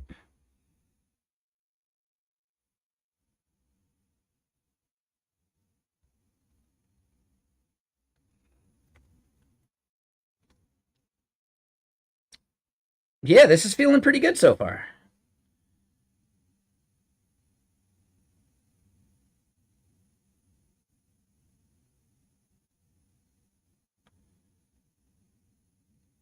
No, no, and it's just more like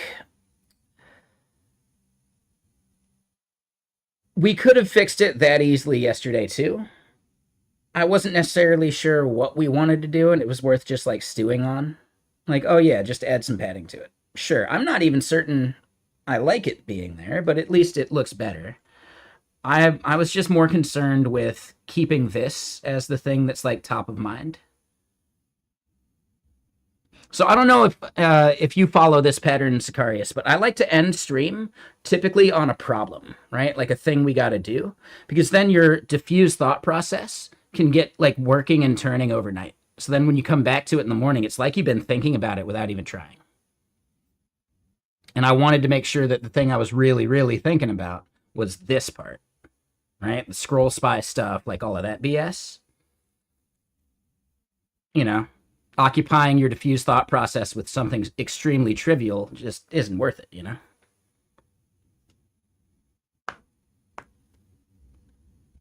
Right? Like, that's why it's so powerful when you're like having a really tough bug. It's like so useful to just get up, take a step back, go do the dishes or go for a walk or do something to get your brain away from the thing right in front of you.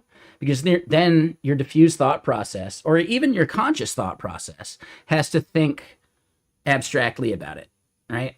And it makes connections and thinks about things and follows threads that you wouldn't normally allow your brain to do.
Hold on 1 second.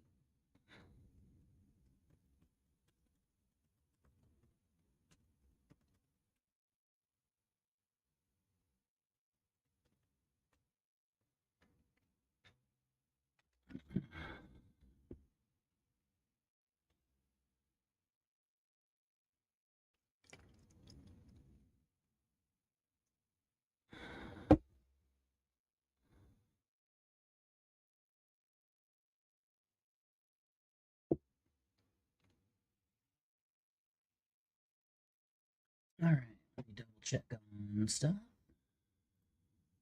Just got an email. Just Google Play terms of service BS.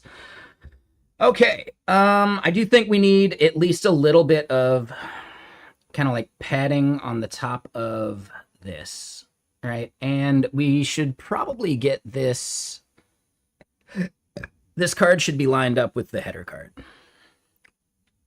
So let's do that. That was the end of that album, though.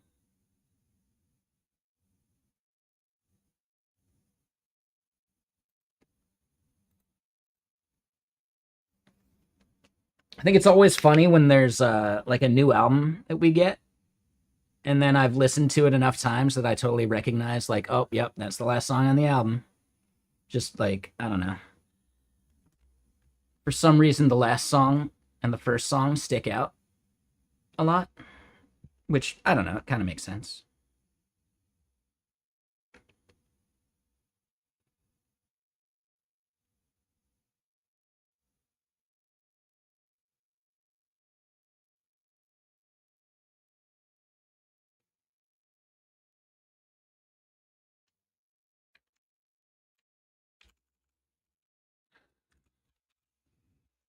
right? So we kick that to a PR too. How do we feel about it?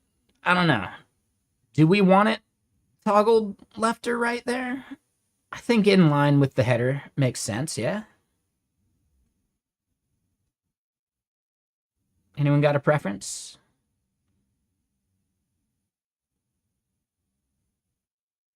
And then, yeah, we just want to give that like instead of top 0, like a top 4. Oh, yeah. Oh, yeah.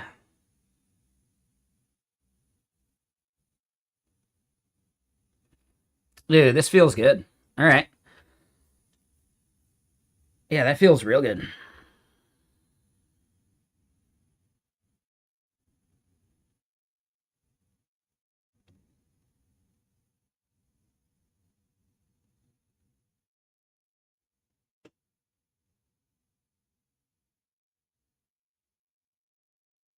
Yeah, I think next I just want to change like the styling of these guys.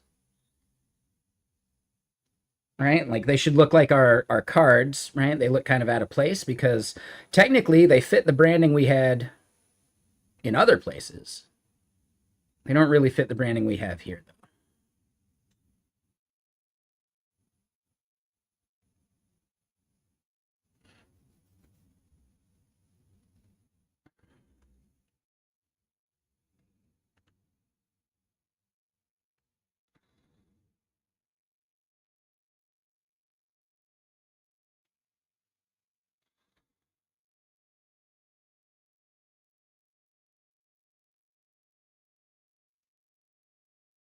Yeah. Yeah, dude, I love a good scroll spy. Like wiring that up always feels just like a good bonus.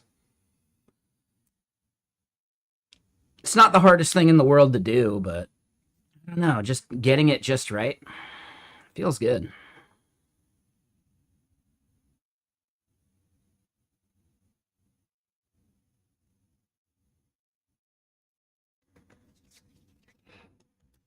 Oh, hold on. I'm gonna try one thing. I feel like the HR, right? The horizontal rule there is a little out of place.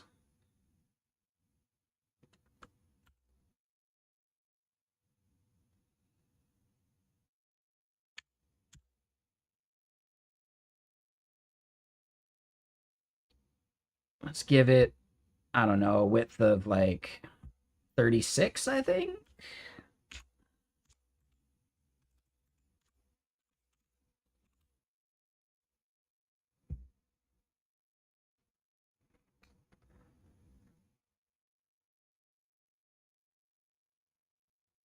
Maybe even smaller.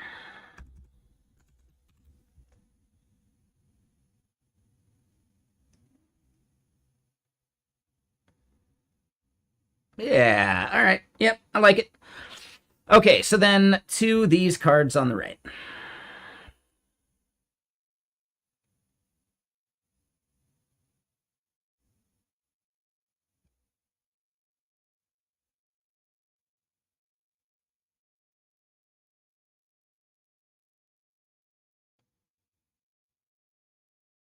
Oh, yeah, Nightbot's the best. Yeah, how you doing, Sayuri? What you up to?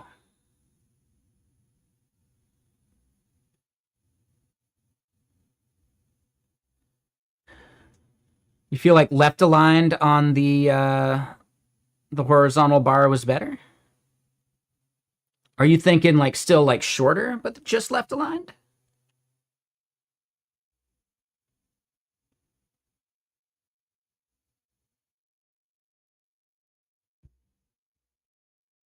Oh.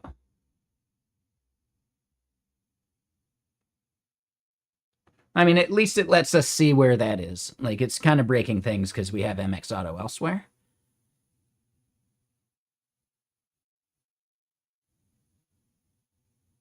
What does everyone think?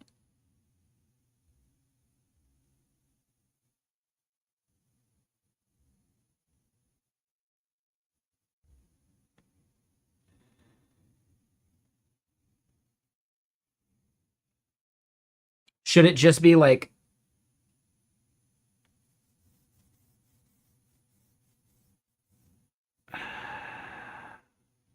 Should it just line up at least, right? Because right now it kind of goes to the left.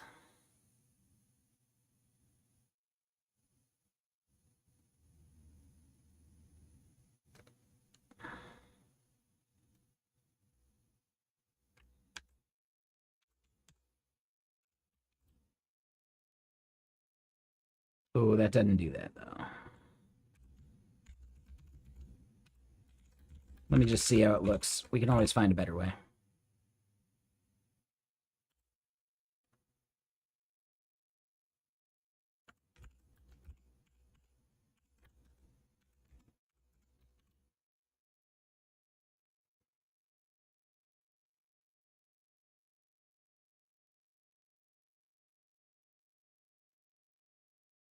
Yeah, no, I'm fine with that.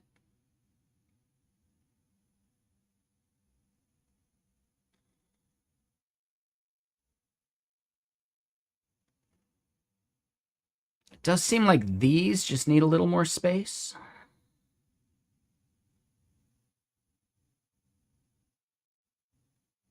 Let me just refresh. All right. Yeah, I'm fine with it. I don't really have a preference over the horizontal rule. It just felt like it was weird extending beyond them. So, yeah, I'm fine with that. I don't have that much of a preference. I just didn't like it going further. So we're good. Yep. Doesn't bother me. Okay, so do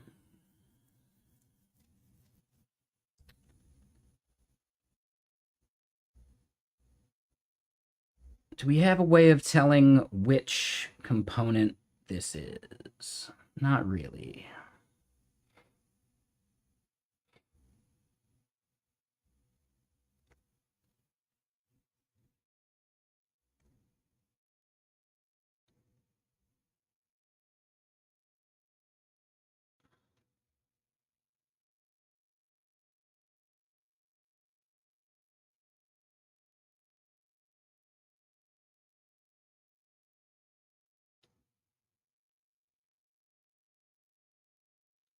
All right, well, we can just find one and fiddle with it. I think this one's probably going to be closer.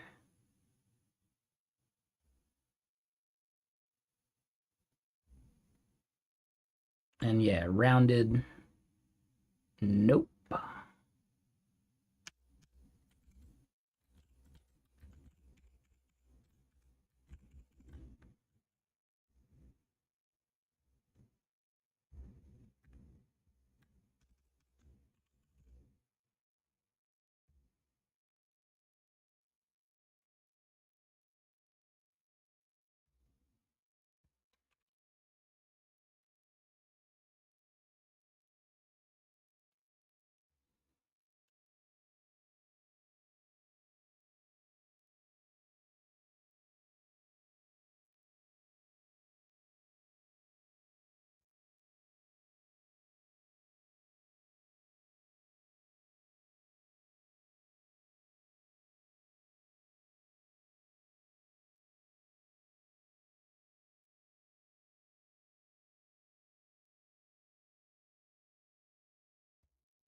Okay, so then that's looking better so far. I feel like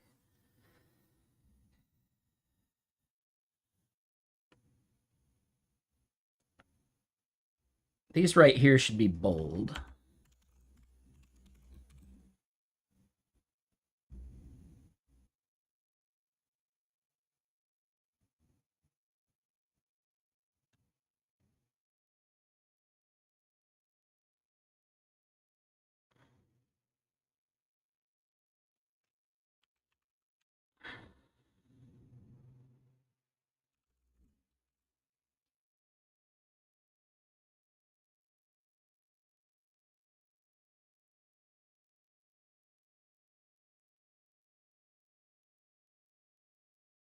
Yeah, I don't think that's it.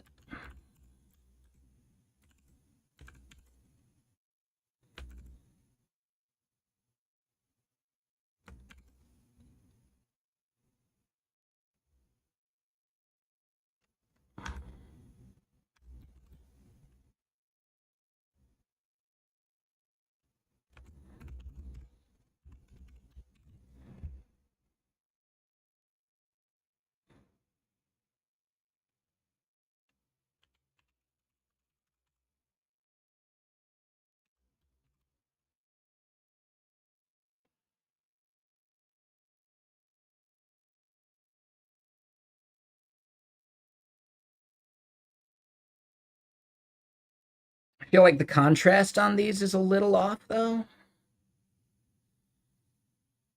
Like, what if we made this something like that? Ooh. Oh, I think I like it. I think I like it. Hey, Mikey, I think he likes it.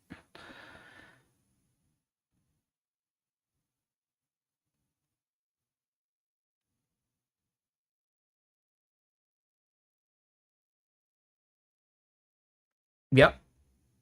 I think I'm into that. All right, so now we just need to update all the others with that similar styling.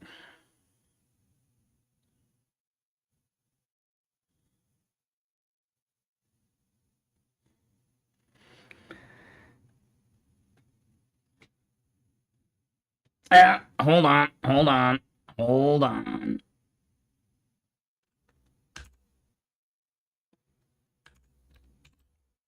The word delete's a bit long. There we go.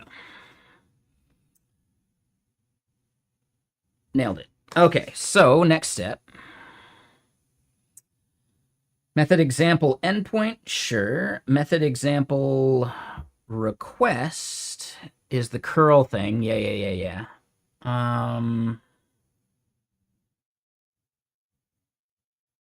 That's request shared though. Here's request.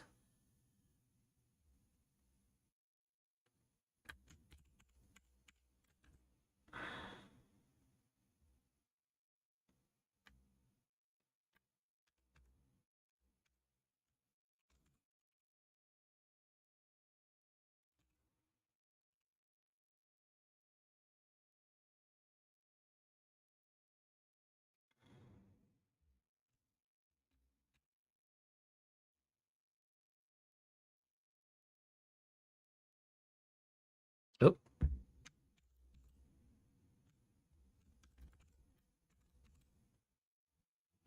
Ooh, Caleb, are you still out there? I forget. If he's not out there.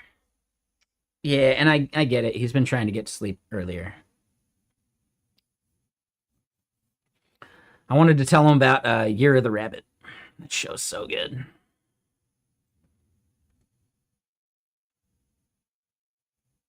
I was curious if he's seen it.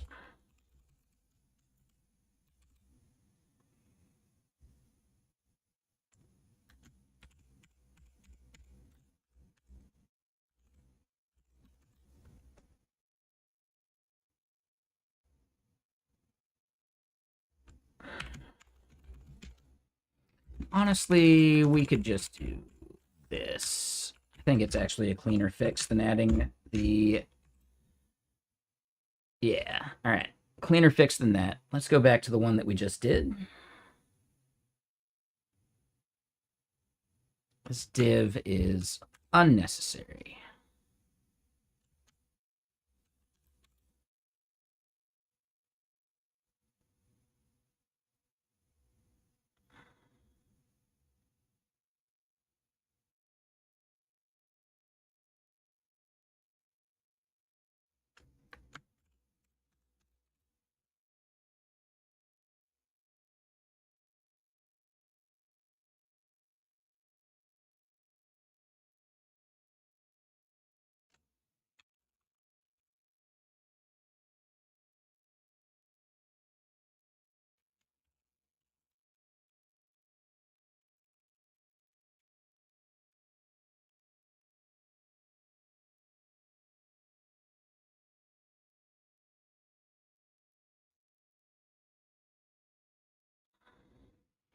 Ooh, the request snippet though.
Yeah, I'm okay with that because it's a curl command. The bearer token stuff is incorrect because it wouldn't be bearer, it would be the API key thing. So we got to fix that. Oh, and that's actually a bug over in Walter as well. But let's continue and do this part.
I think that is actually coming. Yeah, okay. So yeah, that's the theme. That one's a little tougher.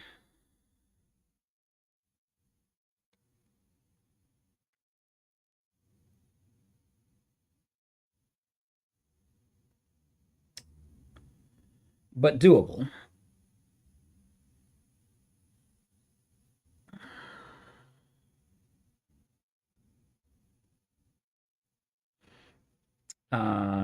The path should probably be bold.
Okay, there we go.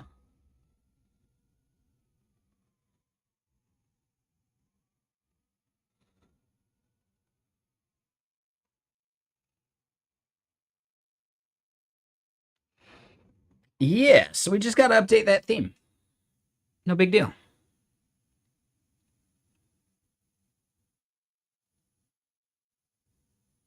And we could do the same thing for the curl stuff. I think I like the idea of the curl stuff looking like a terminal, though. So I think that's the move there.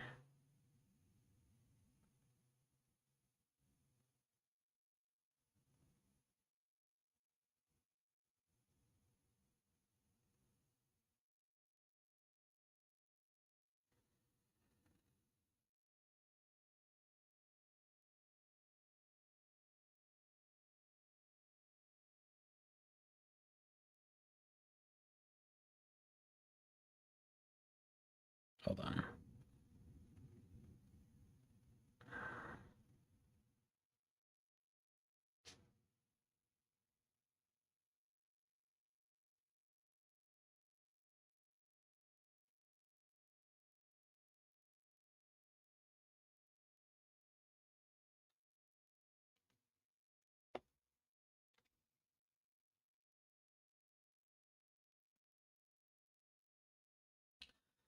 Okay, so yeah, looking back at this feels pretty solid to me. I wonder if there's just one thing for like the request thing. We are doing flex row item center, so that should not impact it. Hmm.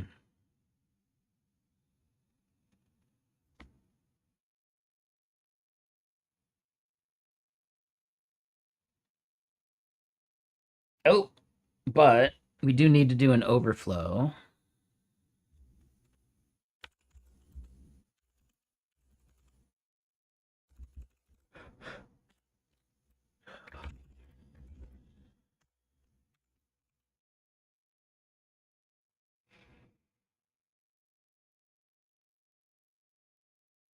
Yeah, I'm okay with that.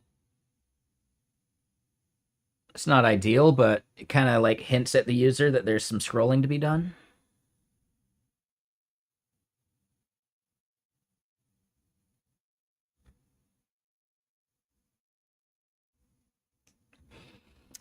Yeah, this feels good. Now we just got to get in and fix the snippets that are being generated. I forget where we're doing that part.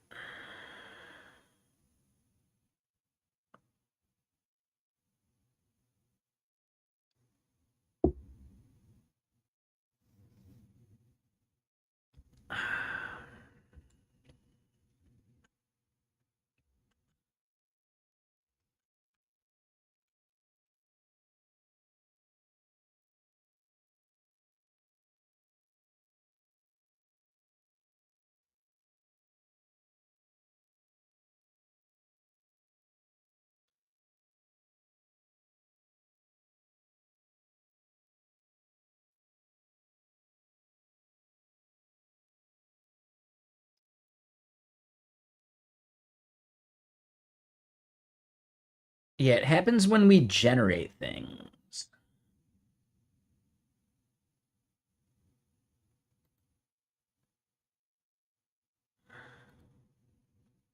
Hot damn! We hit 100K on the GitHub tweet. Hell yeah. That's my first 100K tweet. I think highest I've gotten before was like 60 or like 50 something, you know? Damn, right? I just got to shit post more. That's the joke. I'm always shit posting. Anyway.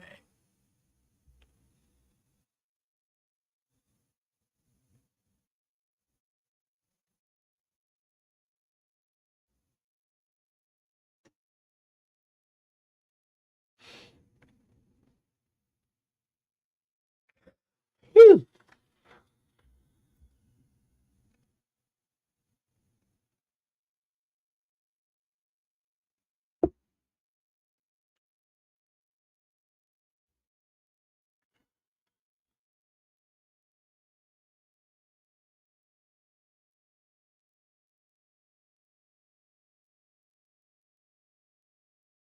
Wait, what do you mean, Sicarius?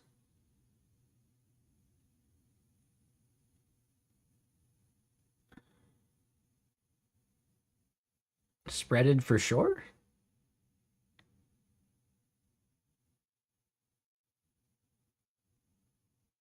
I don't know what that means. I have no idea. Oh, always shitpost. Got it, got it, got it. Yeah, yeah, yeah.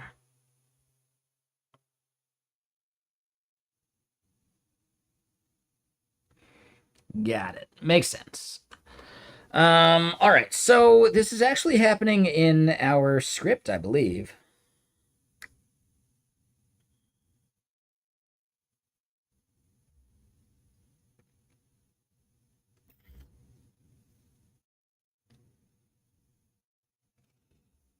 Or is it? I know there's some place that we're doing that.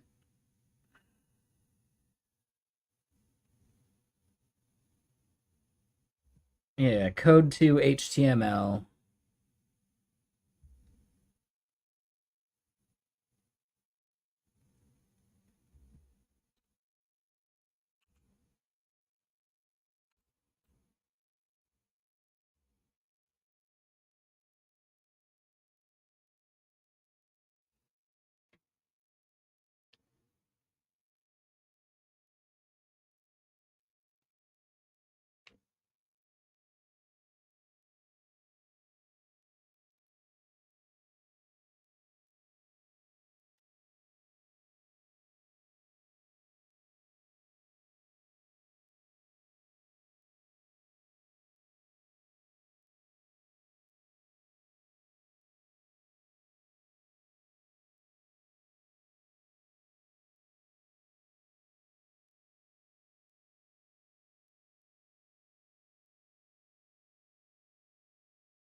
Oh.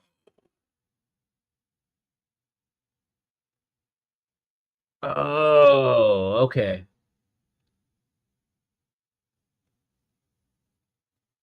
So we're doing two different things, right? I was wondering why we only had the one code to HTML, right? Like right here. But this is just for the requests, right? For responses, which is the one that we're looking at below. This is where it's just doing like tilde tilde tilde JSON. Nah, I'm good. This is very specific stuff we're doing. Cloud Code would be really shit at this. Cloud Code's good for other things. It's not for this part.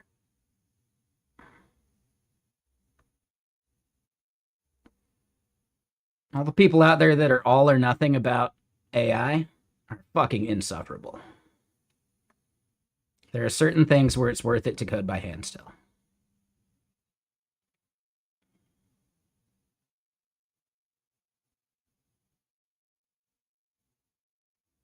I don't know. We don't do that, shady.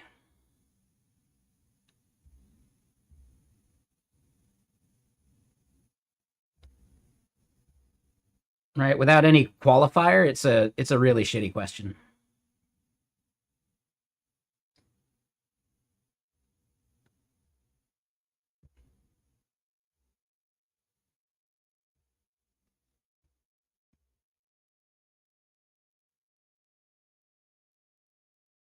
Right? They're not sports teams. You use a language for certain things. Literally in general, I don't have a favorite language in general. I think it's a stupid thing to do. Having a favorite language is a really idiotic thing. I think you are. Obviously, you're trolling. Fuck off, buddy. Fuck off. Get out of here, dude. I don't need you. What a fucking idiot.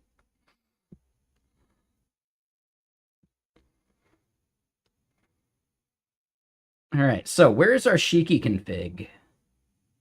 That's probably where we need to fix this. And I believe that would be an Astro config?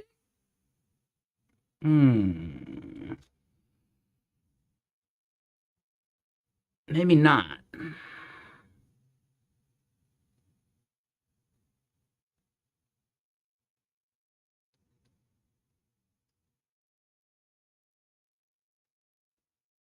I'm guessing you're saying you wouldn't trust Claude Code for it, or you would? I make that typo all the time, so I'm just double checking. Yeah, no worries. I do the same typo. Here we go. So this is it, the GitHub Lite. Fuck off, buddy.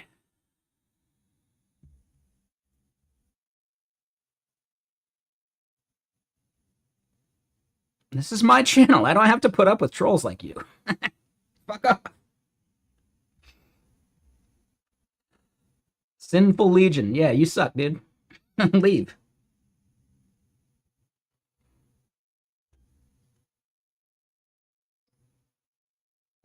Yeah. I think they think I'm new to streaming or something. like I feel beholden to the fucking trolls. No, thank you. They can fuck right off.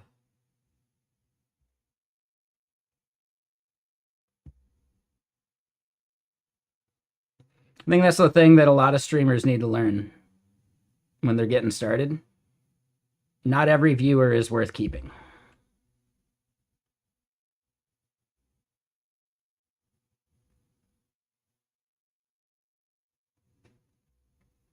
So yeah, this part right here. No, Sicarius, it's not even that. They live behind anonymity online, right? It's the same fucking trolls you'd run into on Reddit. So it's a very like pot meat kettle moment of him saying the same shit to me. Right? He's hiding behind anonymity online. If he had any courage, he'd use his own photo as his profile image, and he'd be using his real name. At least if he was going to troll that way, right? I don't care if anyone else uses aliases and doesn't show their photo, but if you're going to troll, have the courage of your convictions to fucking put your face and name on it.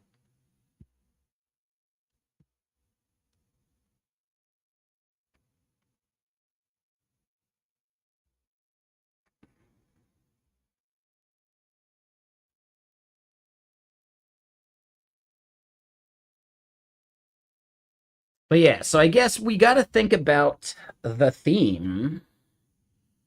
But hold on, we can do something like this. And yeah, hold up. This is where we're doing that too.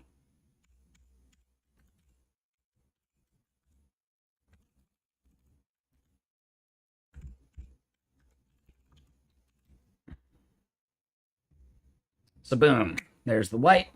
Now it matches all the other branding. We could pick a different, Shiki theme though. Do we have opinions about maybe a better light theme? For especially for like JSON stuff?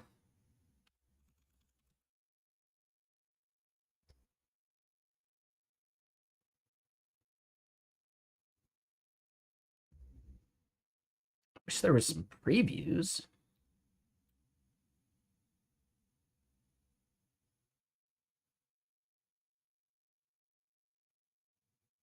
Hmm.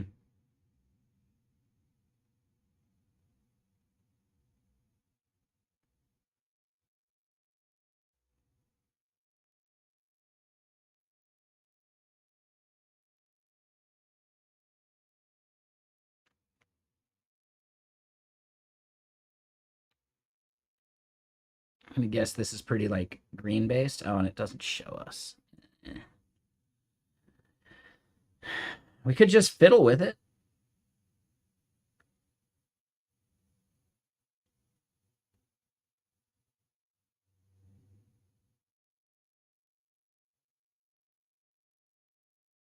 I feel like a high contrast would be good, maybe.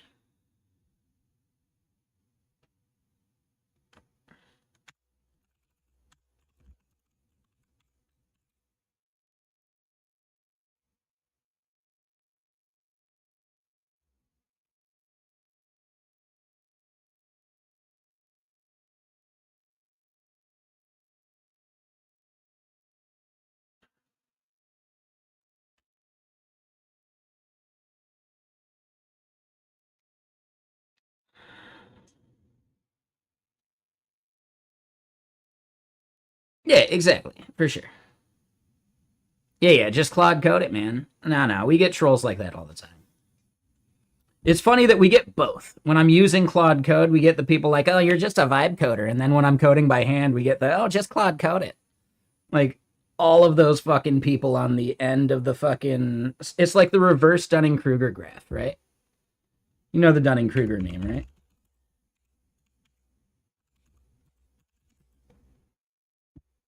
Right? It's actually flipped. If you just invert this, that's what they are. They're the idiots on the extreme edges, and then there's sane people in the middle. So it's the opposite of that.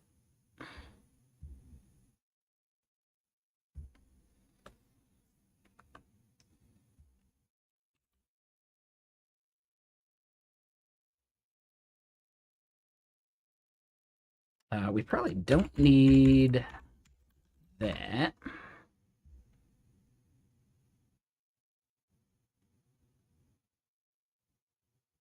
And yeah.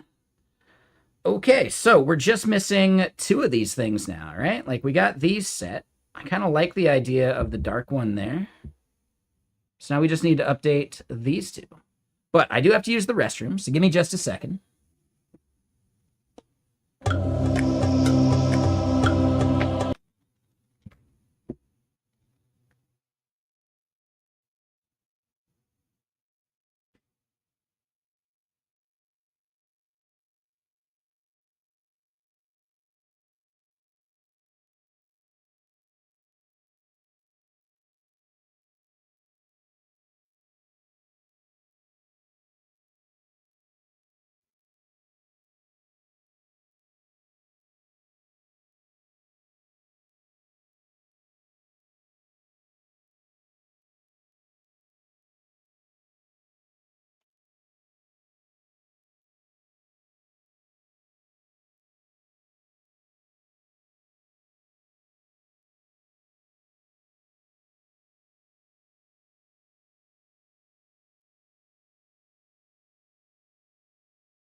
Alrighty.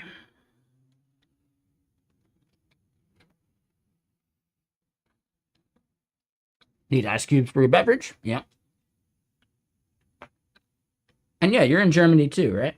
Temperatures, I assume, have calmed down a little bit. Like Caleb was saying that it cooled off like a couple weeks ago. I feel like I was still seeing the memes like within the past couple weeks, but I wasn't paying that much attention.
Okay, cool.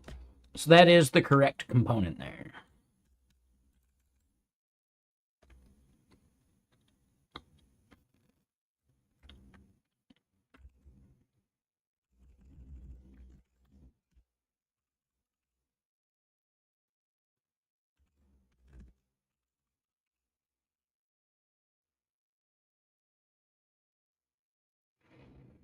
And I think here's like a secondary thing, right? Like the person saying just Claude code it.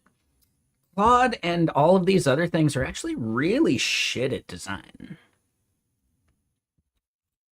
But you don't necessarily recognize that until you've gotten, and not even design, I mean just like front end in general. But if you're not necessarily like experienced with front end, it seems good enough.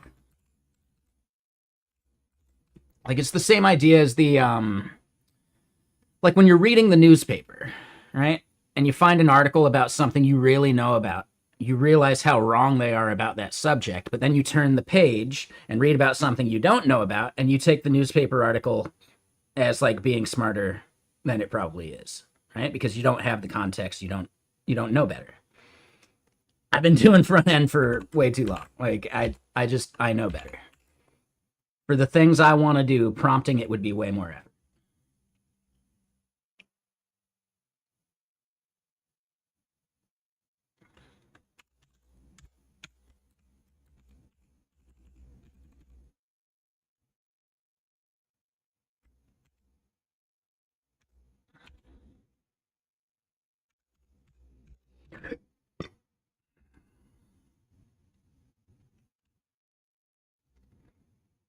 All right. And yeah, we're already getting close.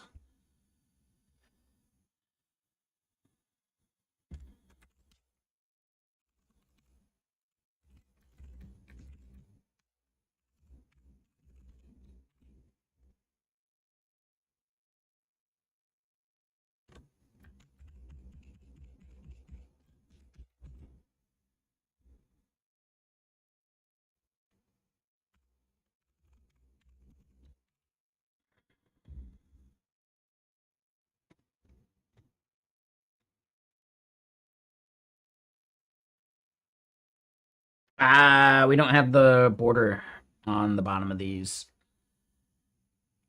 I guess, how do we feel about it? Do we like it with or without the border under the header? And technically, I think that border should probably be the same width as the outer border. So that would be a border 2 instead.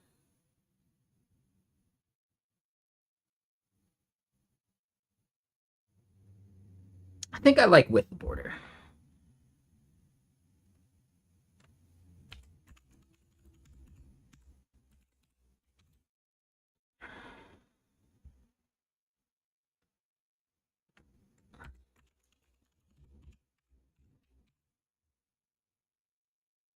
Yep.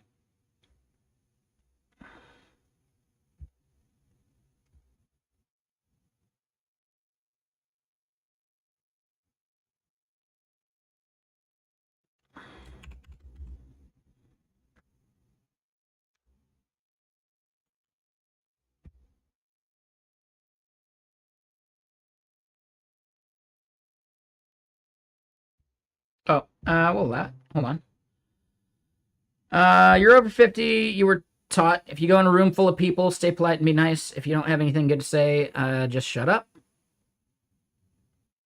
You see it that way here too.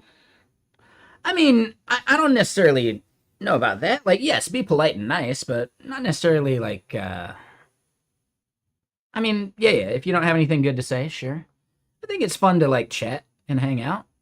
Like, I guess the definition of good is trickier there.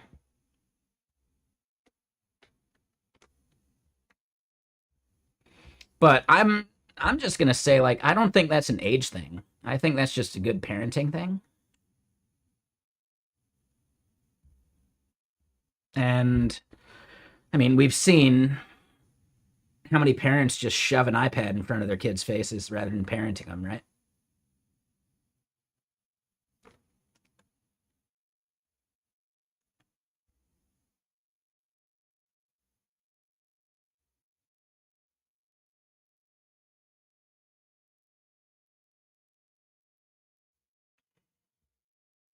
So yeah, I don't know. I think parents have just gotten worse.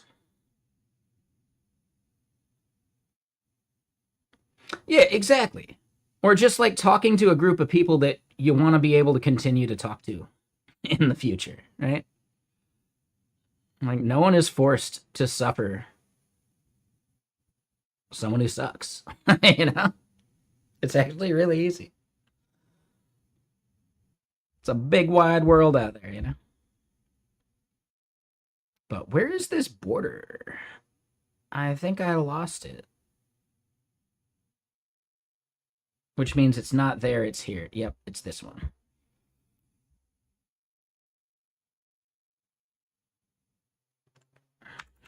Yep, we were in the wrong component. There we go. So yeah, now we are consistent. I would say spacing looks good.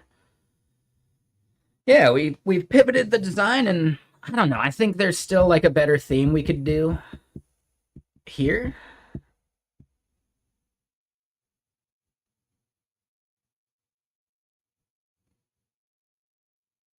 I don't know. I almost feel like I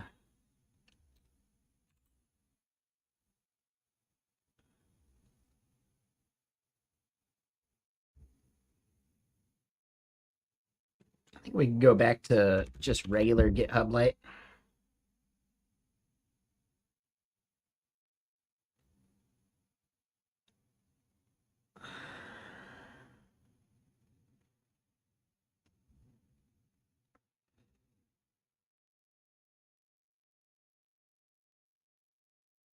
I think it's better than the green.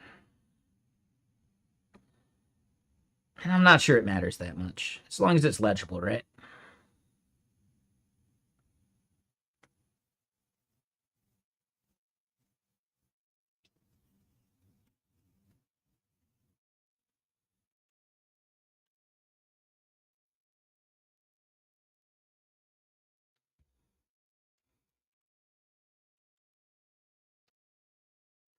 Yeah, this feels pretty good.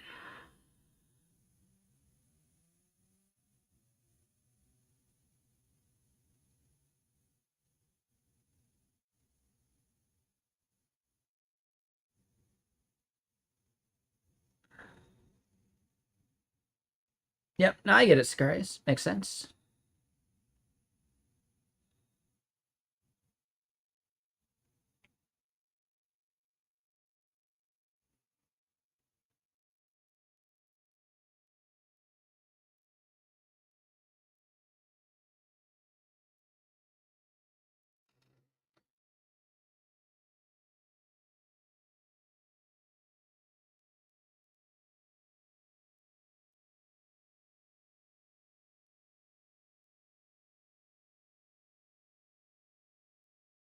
You're right, it is.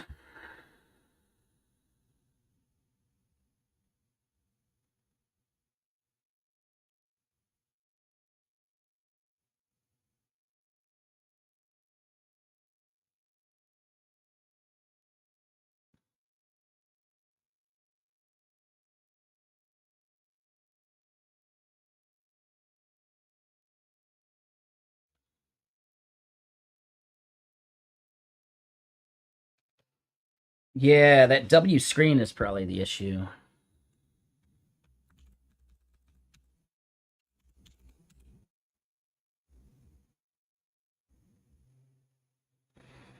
It does mean that we overflow more.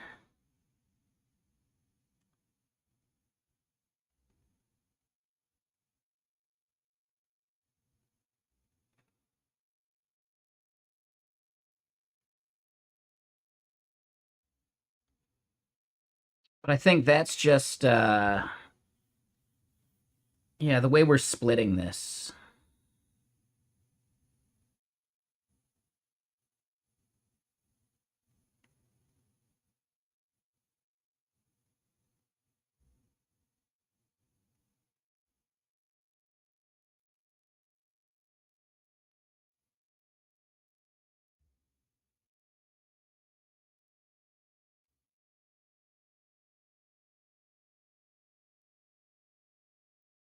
Yeah, so instead of like width half, Oh, yeah, okay.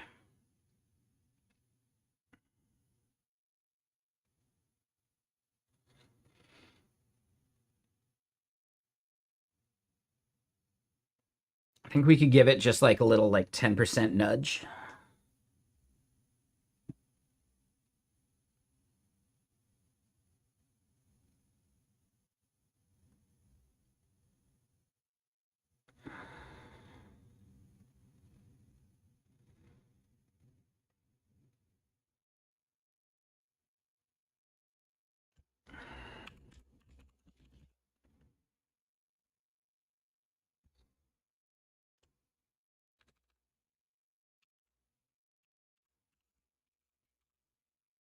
All right, so we do W full there. But then as we're getting into the sections, that's a different component.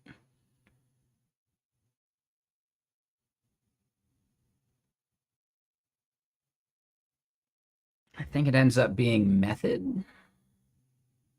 No.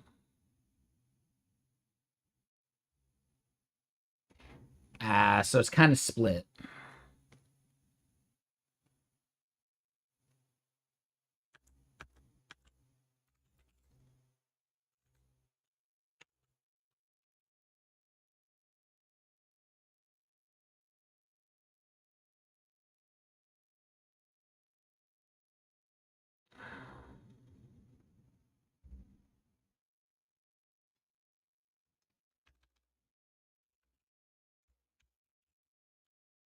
Oh, wrong place.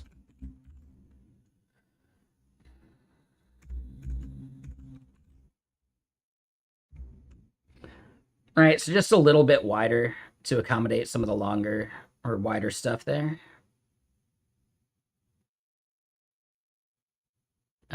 That's a little weird.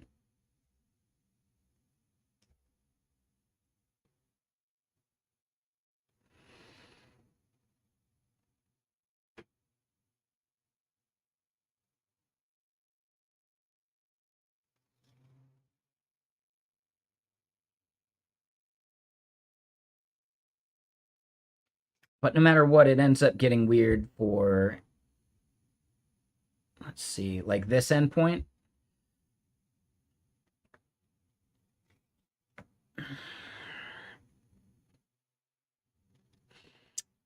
There's ways we could fix that. We just put the background color on the item wrapping the thing with the overflow, and then we're good.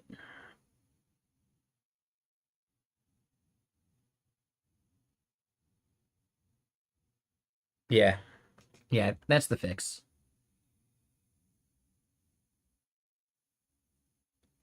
How's this one do with it? Right. Yeah, so that one works exactly as we wanted it to.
Yeah, okay.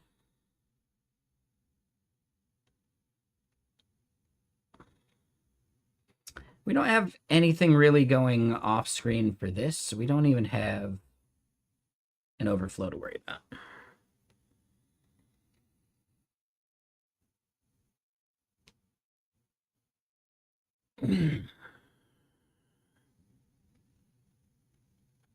Okay, so I think we have some good steps.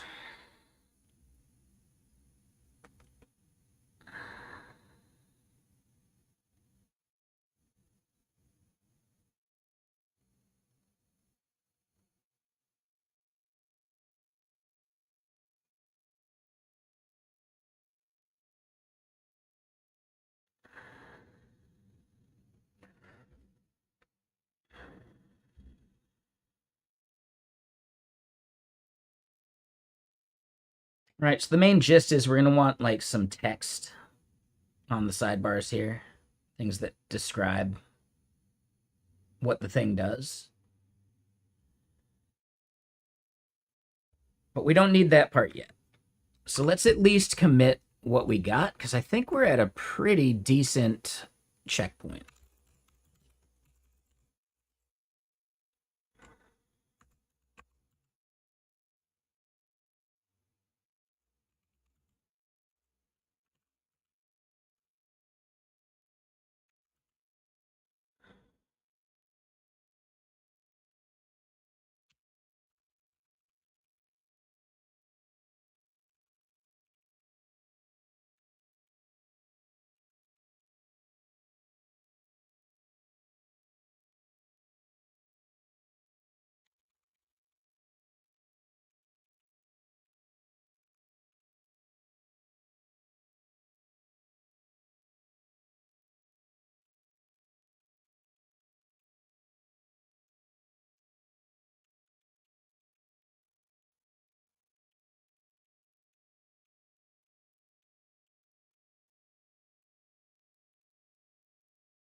All right, cool.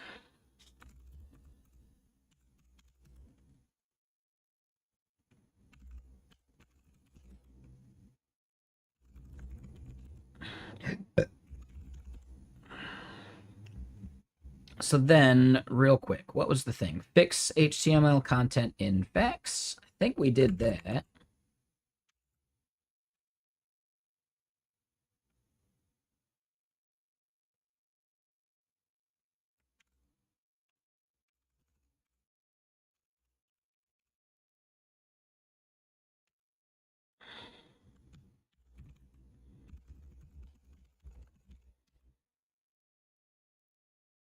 All right, so yeah, we'll get that pushed up.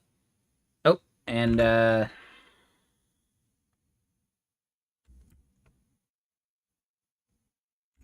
yeah, we'll just get the dev server going just to make sure. We haven't run the validation process for a while, so let's just make sure that works.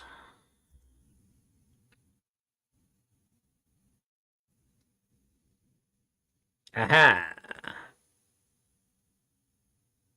Yep. So yeah, copyable input has a bunch of stuff that we're not using and we need to fix.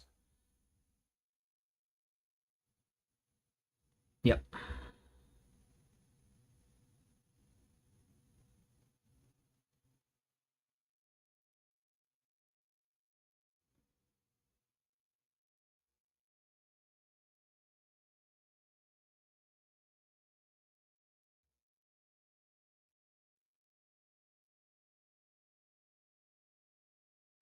Oh, yeah, yeah, and that's over in the dashboard. Duh.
Boom. All right, pushed up. And it's 5 o'clock. I mean, I think that means whiskey time, right?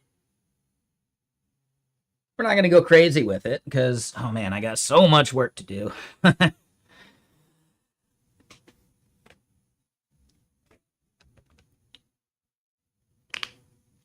For now, I think we're going to continue doing what we're doing. Towards like the end of stream, we may pivot to doing some Git bench analysis stuff, right? Some like writing and note taking, because that's the work that I'm going to have to do tonight anyway. And I'd love to get other people's eyes on it and like opinions about what would go into this like PDF document that we're making. So yeah, real quick though, let's pour ourselves a whiskey. Do we go a good whiskey? Or do we just bite the bullet and work our way through some terrible whiskeys?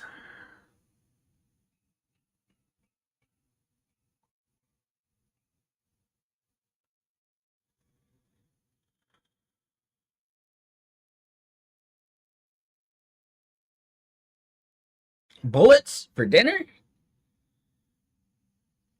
Nah, I'm doing lazy dinners anyway. I'm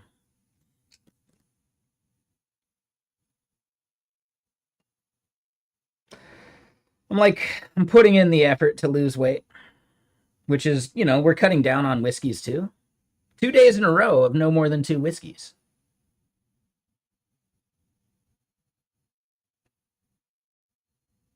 Lazy dinner equals not eating. No.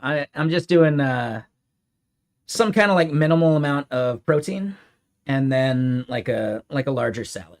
So limiting the carbs, limiting some of the BS. And then protein wise, like, I don't know, I got like little tins of sardines. They're like 20 grams of protein per 100 calories. I also grabbed some like protein powder too, just in case. And then yeah, salad wise, it's just salad like stuff. I tend to do like a half of one of these big bowls of spinach, and then I do like the mixed greens or power greens or whatever they call them, which has spinach in it too, but like has some of the other stuff too, like arugula and blah blah blah. And then I do a little bit of ginger on it, right? Ground ginger, salt, and pepper. After like rinsing it, there's enough water left over in there that you just like mix it up and it becomes like a really light like dressing. It's actually quite good.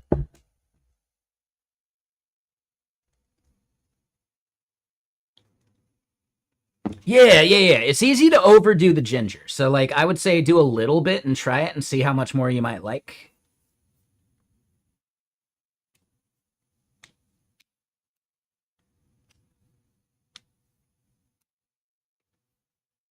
You love ginger to an unhealthy amount? Well, there you go. You love sardines with salad? Yeah, I mean, I just eat them straight out of the tin.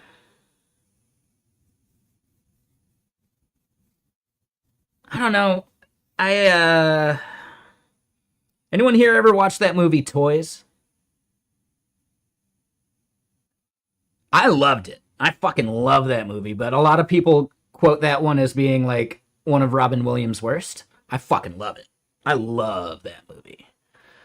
But there's a bit with with Robin Williams. There's a bit where LL Cool J, he's like eating food and he's like you know, I'm a military man. I like my food quarantined.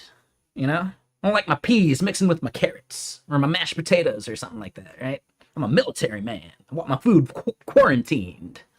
Like, I have a very similar approach. I tend to just like keep my food separate and just eat the thing, right? So yeah, like sardines on my salad? Ew. Like, no, sardines are delicious. But on a salad? No, the salad's the salad. But nothing wrong with it. I just, you put sour cream on your salad? Sure. Again, you can do anything you want. You'd never catch me doing it, but that's fine. I guess though, sour cream, isn't that like the basis of a ranch dressing, typically? I actually don't know how to make a ranch dressing. I do like a good ranch dressing sometimes. I like a good Caesar dressing as well, and that has anchovies in it, so I know. I say I like my food quarantine, but I want it blended.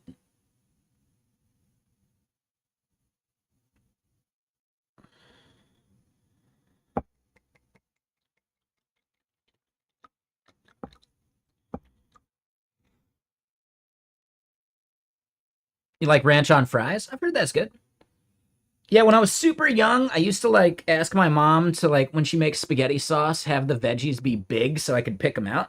And then as I got older, I was like, nah, could we get them like super tiny so that I just don't know they're there? Right? Can we get it blended? That would be great.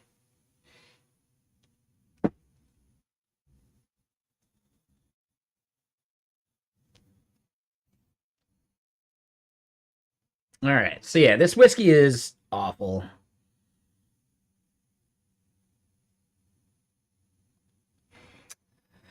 Wait, really, Sicarius? You can't get ranch dressing in Germany? I mean, I heard memes about people saying like, "Oh man, people came to the U.S. and they're buying like airports are adding ranch dressing past the gate so you can take it with you or whatever." And it's like, what? Really? You could just make ranch dressing, can't you? It can't be that complicated. So I guess what we're hearing is if you're in basically any other country that doesn't sell ranch, you could make a killing selling ranch,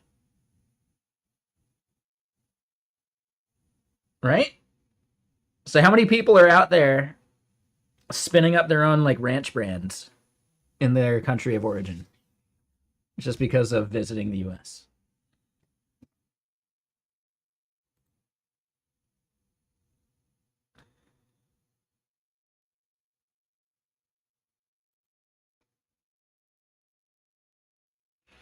I mean, you're thinking of Hidden Valley. I don't know if that's actually really that good. It's just like the most common. Oh, see, some Miyazaki. Too bad. I guess you're not going to be a millionaire. Yeah, Hidden Valley sucks in my opinion. What's the one? Toll House or something like that? I like. It's got something house in the name. That one's pretty good. Oh, Newman's Own. Yeah, yeah, yeah, yeah. Newman's Own makes amazing everything. Yeah, yeah, yeah. Hold up. Now I'm really curious. I think it's Toll House, but a ranch dressing brand.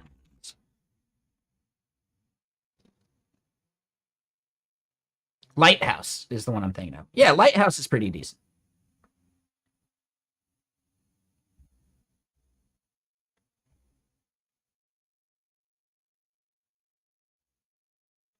And yeah, I guess I don't think ranch is sour cream based. I think it's mayo based, right?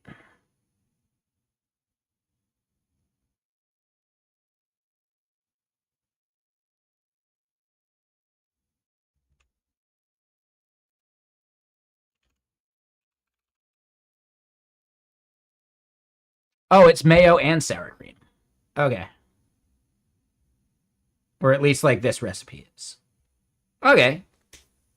So it's half right both times.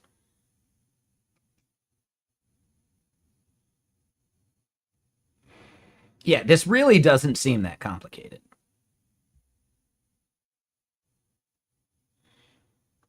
Oh, and allow.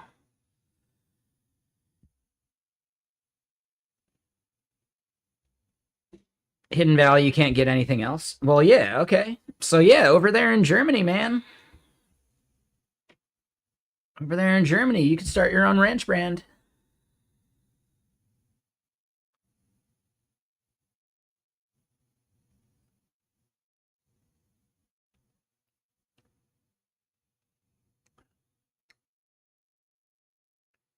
This one's actually not so bad. Okay, so this Rebel 100 is actually all right. This one, this George Dickel, really not good. It might be all right in Coca-Cola,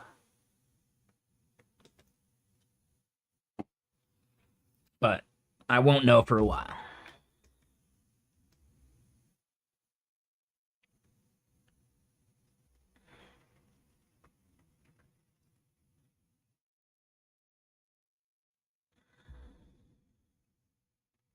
Yeah. Try making it.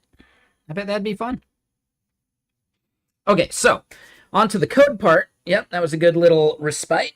Dude, our docs are feeling good. We're gonna have to do a bunch of like writing bullshit, and we could probably turn Claude or Codex use on or like loose on that. Shit, we could even do like GLM.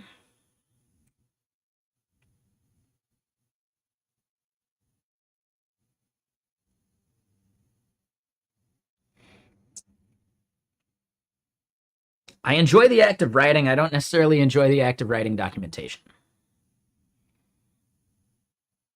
Is that Swagger? I mean, we're using OpenAPI Spec 3, which is, OpenAPI Spec 2 is Swagger.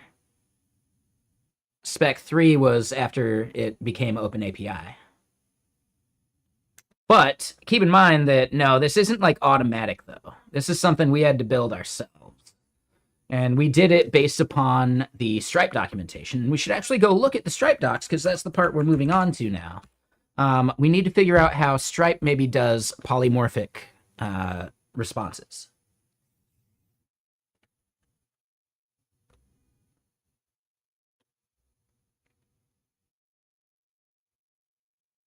Bad whiskey with ginger ale. Nice.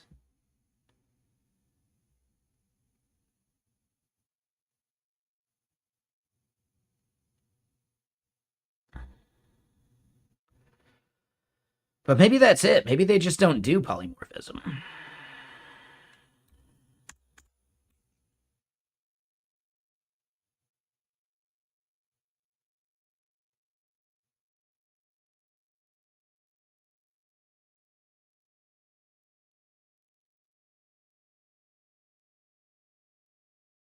But yeah, we do all of this for sure. Like, yeah, the docs I built are built specifically to mimic this, which I'm quite proud of. I guess here's something interesting. Their API is so big that putting it all on one page would be untenable. I don't think our API is big enough yet for that to be an issue, but we may have to fix that eventually.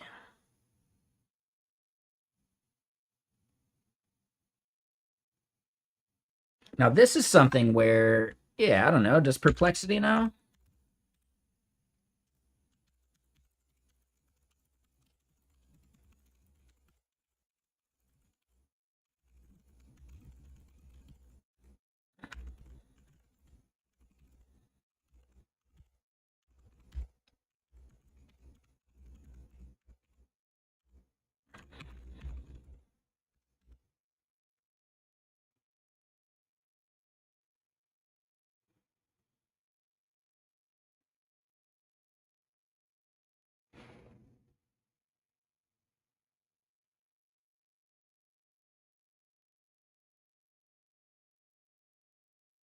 Aha, there we go. Okay, so external accounts.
Hey, what's up, Brainless?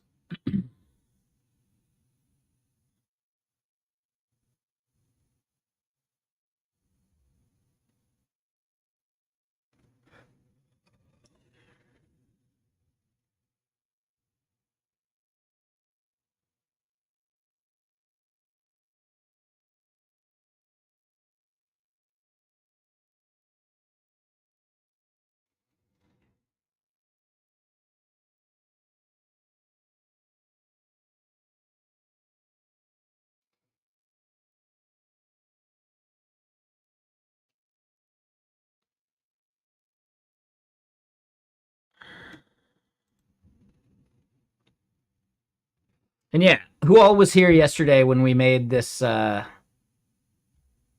this epic fucking tweet? I'm just so proud of it. I haven't had a single tweet go 100,000 views or go over 100,000 views ever.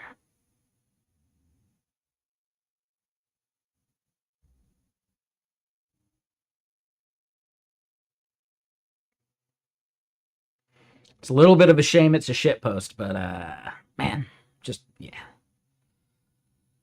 Really pumped.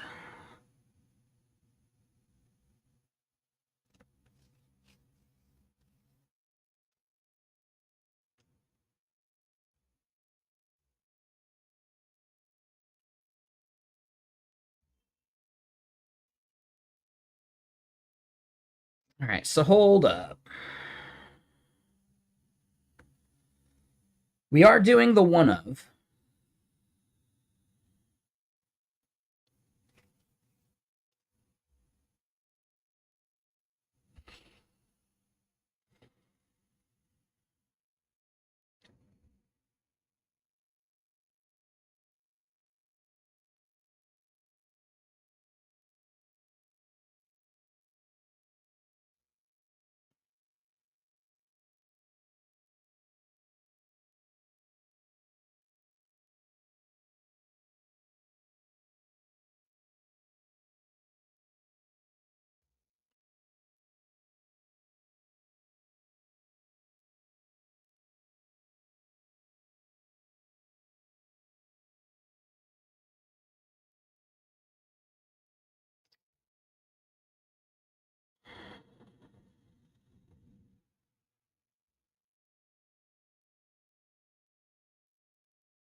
Yeah, so create and show notification. Surprised show notification is actually showing.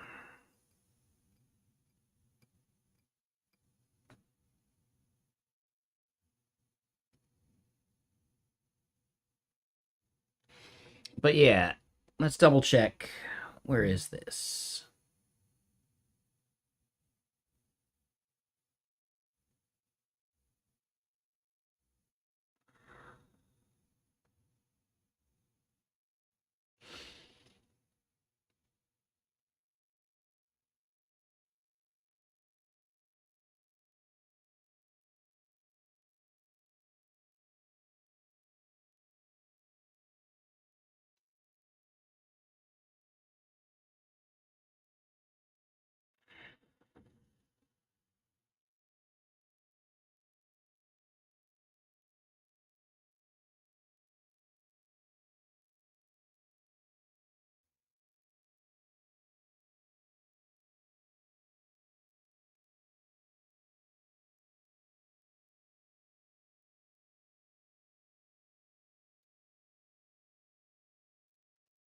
So I believe it's just all of the ones with a one of. Oh no.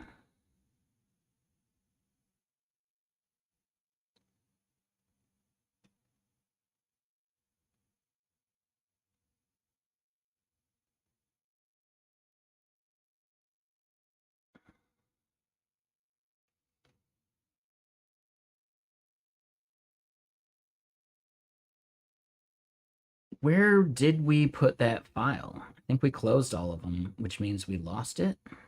Shit.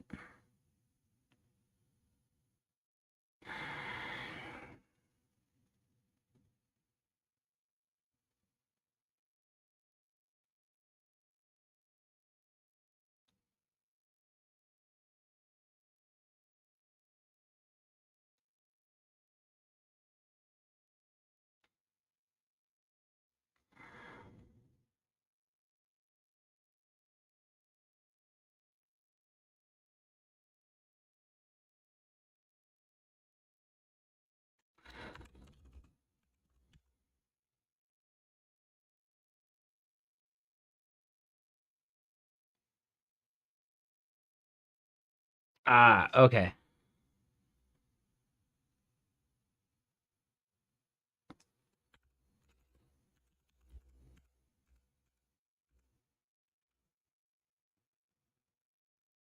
Yeah, so it is really just two endpoints, right? No properties on request schema. And it's on the request schema, not the response schema. Right. Okay, so hold on.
Aha. Okay, so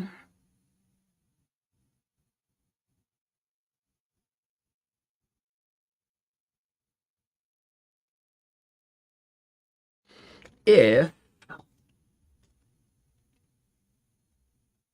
oh, trackpad, did you die on me again? What's the deal, dude?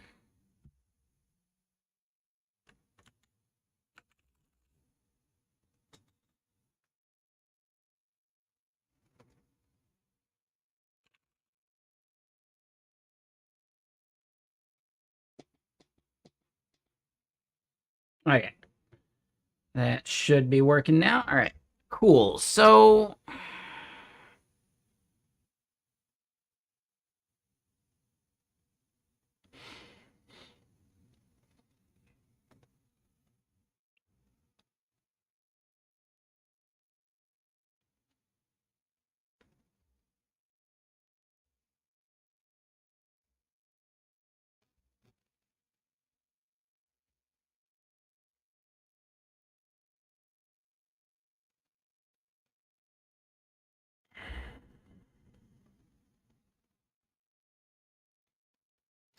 forget what method request schema path parts actually is.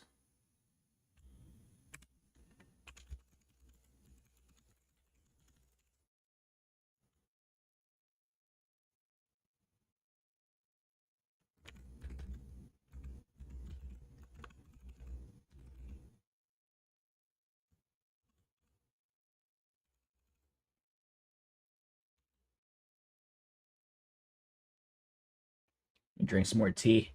Need me that caffeine.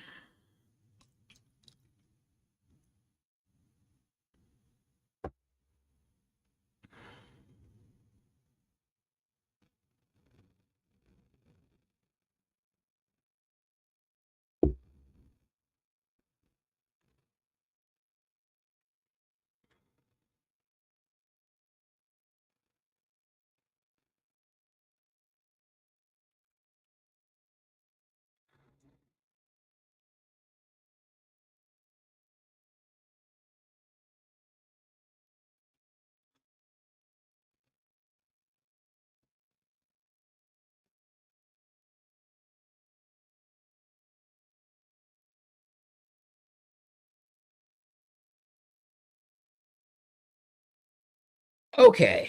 Yeah. Yeah, okay. All right. So, we end up getting this, and then we print this, and this is the object that is this.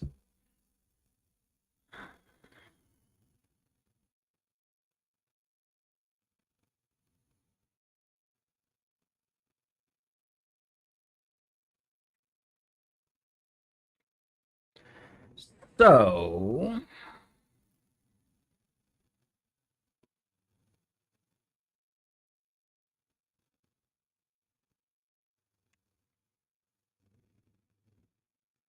method request schema becomes that.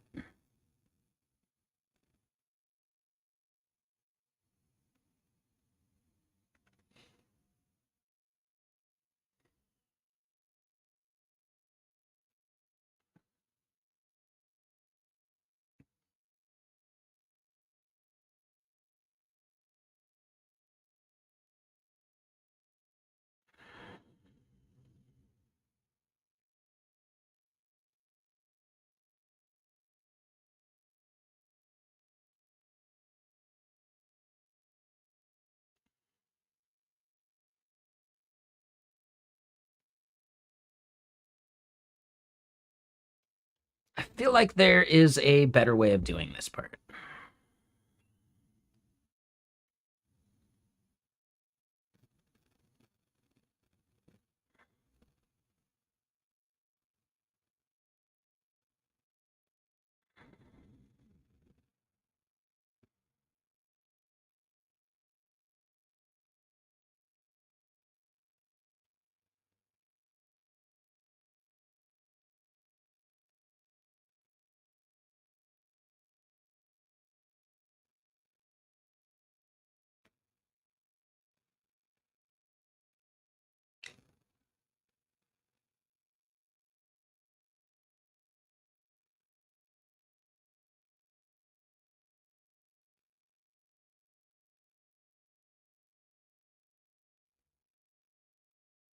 So we create that way up here, and then we're pushing stuff into that list.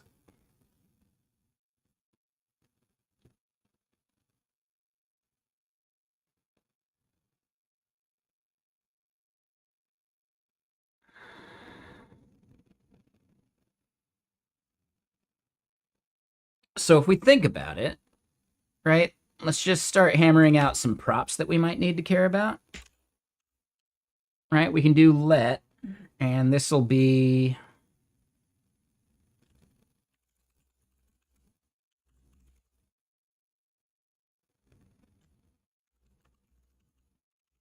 discriminator property equals that. Sure.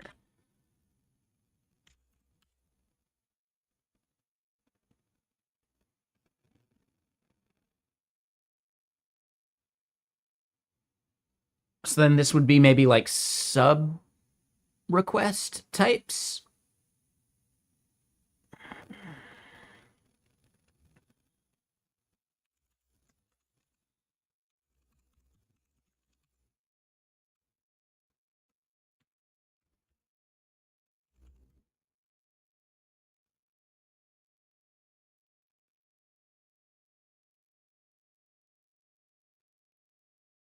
Not going to be just string. It's going to be the name of the request, like object or whatever. No, it's going to be the actual type value.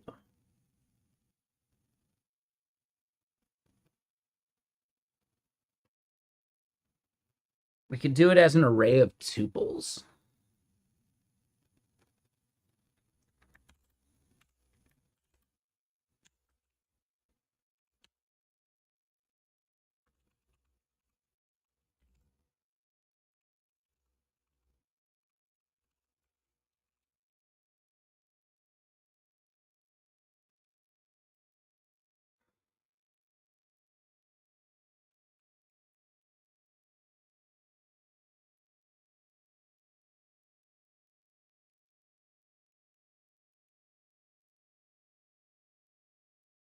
No matter what, I mean, we only really have the one polymorphic type in here, but we want to generify it or genericize it.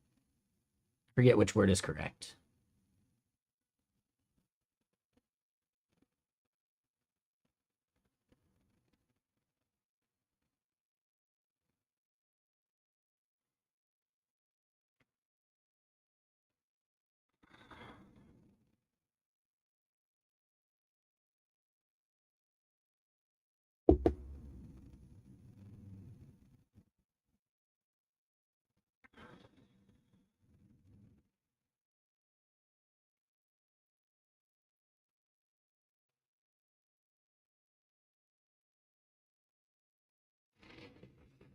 So we could look for common, because I think we're going to have to follow that pattern no matter what.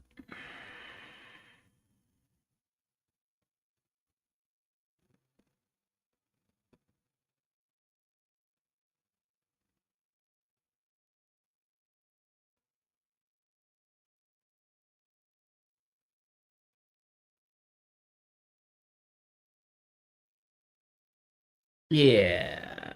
Yeah.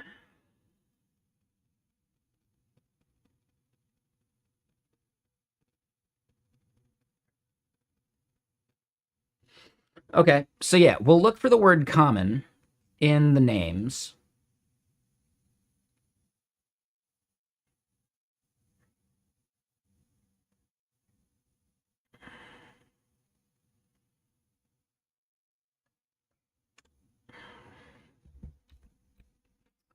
I guess what I need to do is let's look at what is on this as far as the Open API schema goes, which is actually over here.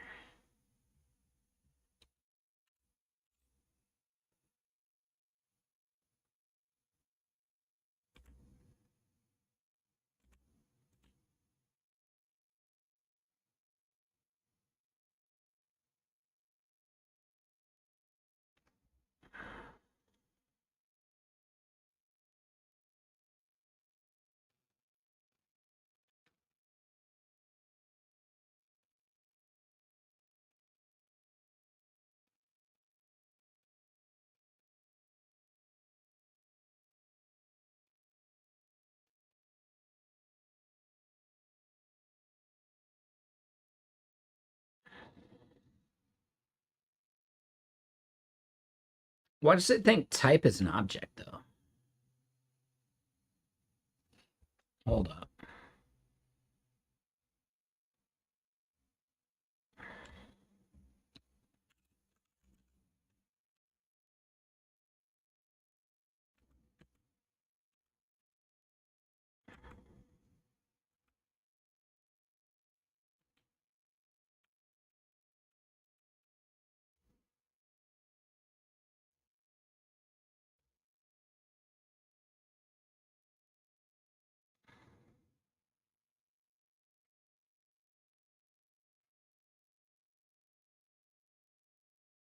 Got it. Okay, so we don't even show that in the response.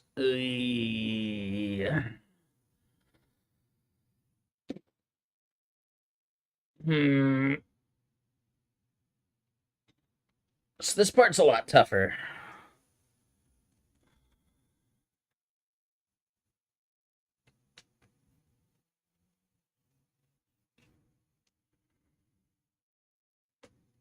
You changed to a Dalmore, huh? All right.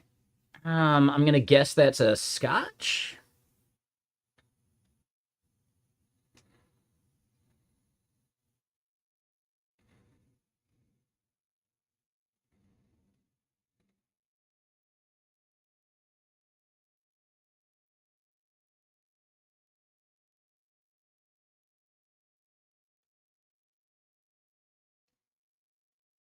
And yeah, for people curious, hold on, who else was saying that they're on a diet right now too?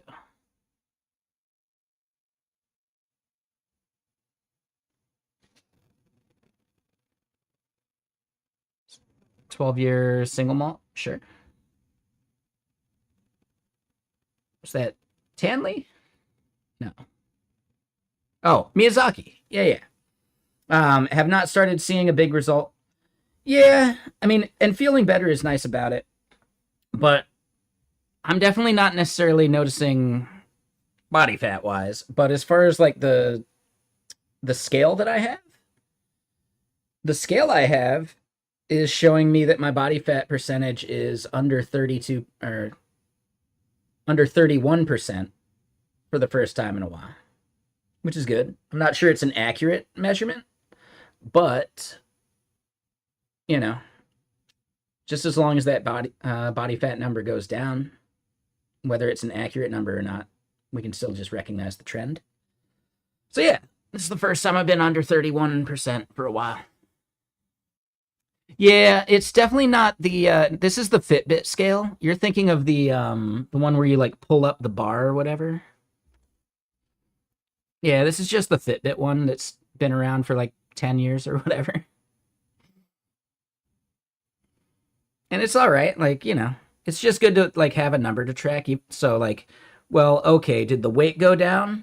Maybe not, but did the body fat go down? Hey, you know. It's a good way to just keep you motivated because seeing like the weight value stay stagnant is like demotivating for sure. But ideally, you want to be like maintaining muscle mass while you do a diet. So yeah, trends, not numbers, is yeah, that's the goal.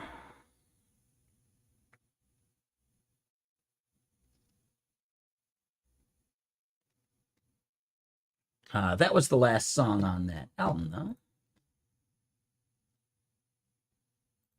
Let's do something crunchy. I definitely need to make sure I get to sleep at a reasonable hour tonight. Because, yeah, been staying up till like 4 a.m. the past 2 nights, and that is not ideal. Especially when you got to wake up by 9.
All right, so yeah, still thinking through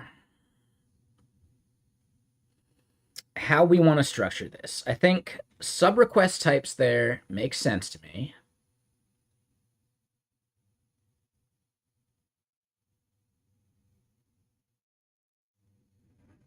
Response types are going to be tricky.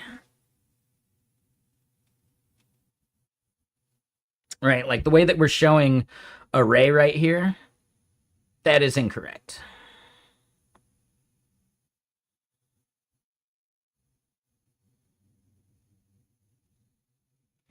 But realistically, yeah, we would just go into here, we'd comment that. I don't think we need that.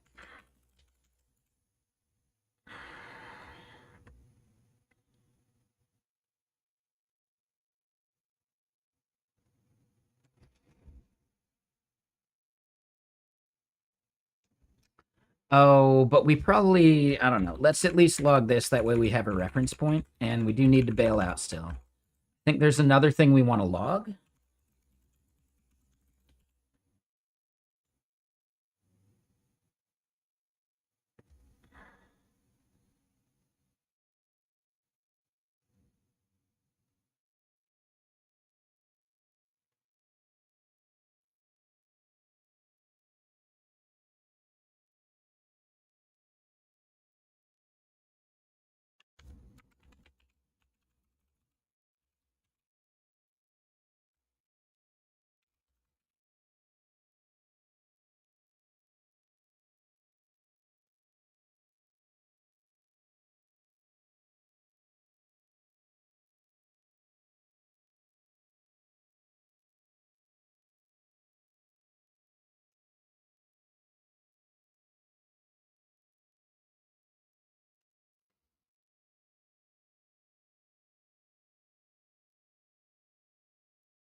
Wait, what was it?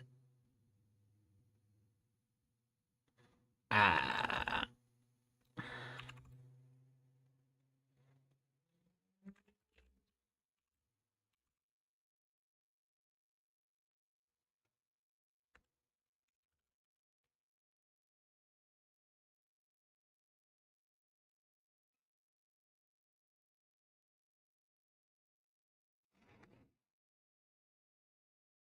All right, so yeah, I just wanted to double check if it showed the discriminator there.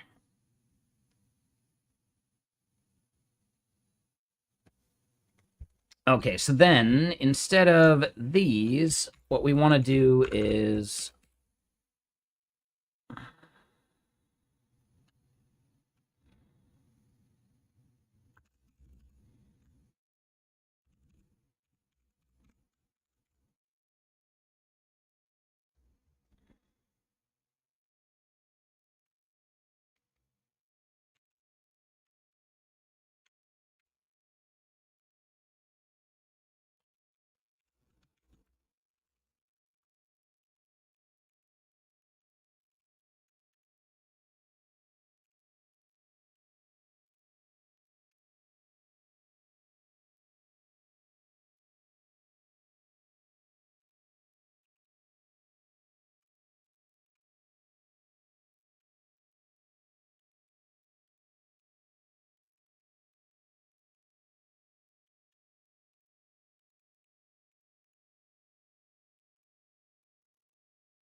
it's not what I intended.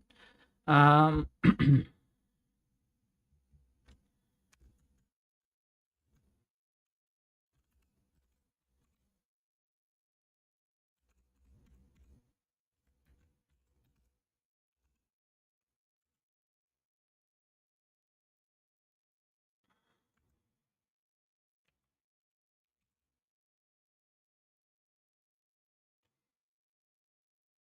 okay, so that should log what we're looking for now. Yep. And honestly, let's do this.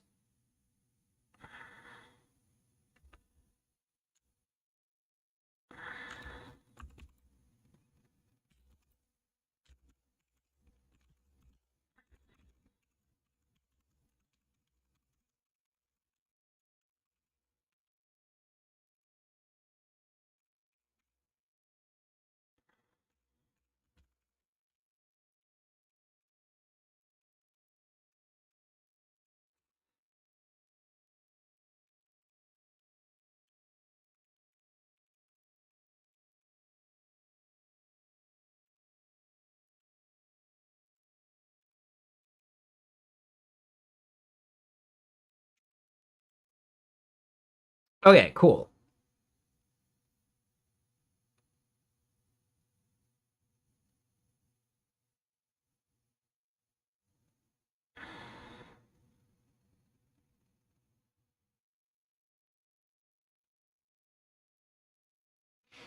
So we're not quite there. What we need to do is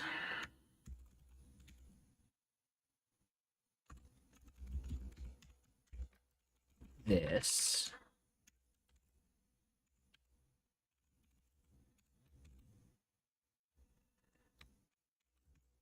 All right, so then, oh, wait, what did I do here?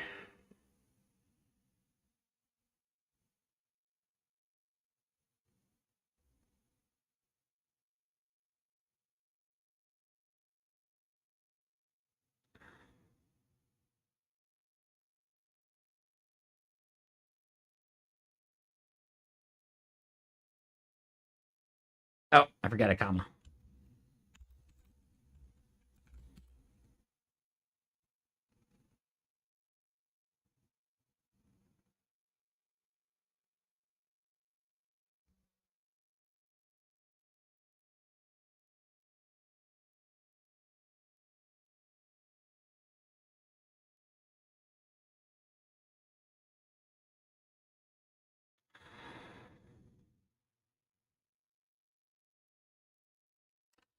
Damn. All right. So part of the problem is that I was expecting the discriminator to make it on there somewhere, but I don't see it.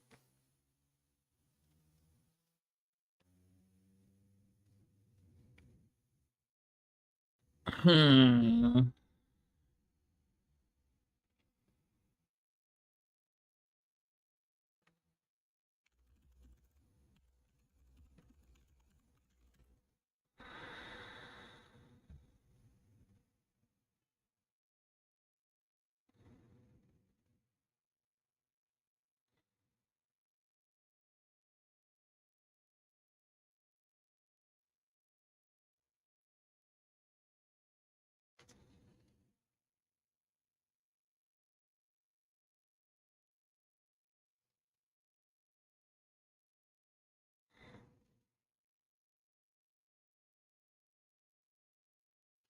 I forget why we had to do the any of instead of the one of.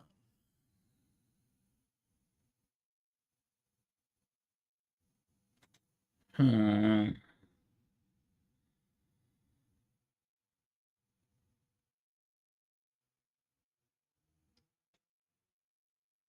I think it ended up having to do with our SDK that we generate from the Open API spec.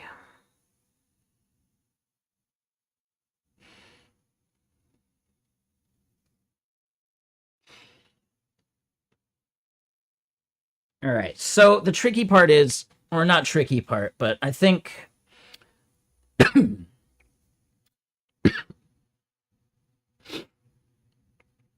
my goal for this was to figure out if we could actually make this generic enough to turn it into like a library.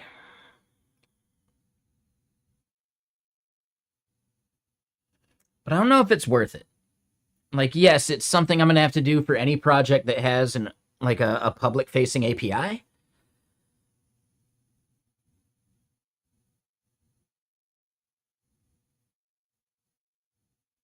I think we can hard code some of the logic though, because making it properly generic is more work than it's worth, I think.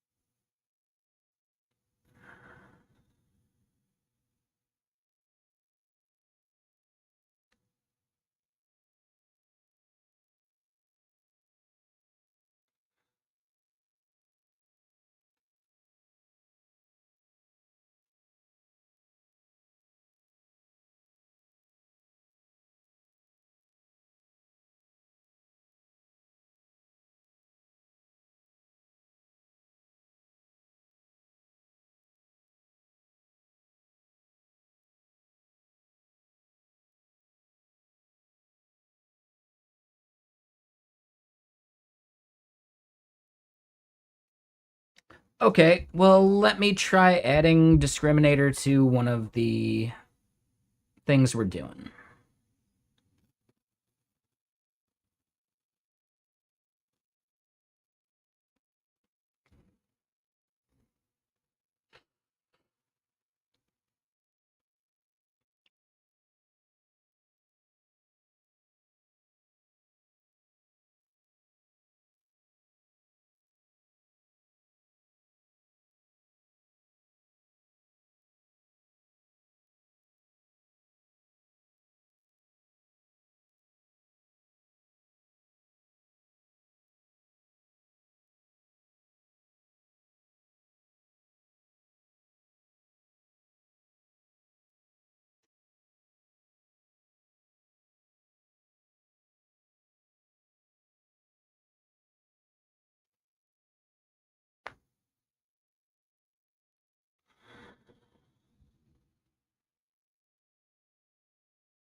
Okay, so that does build.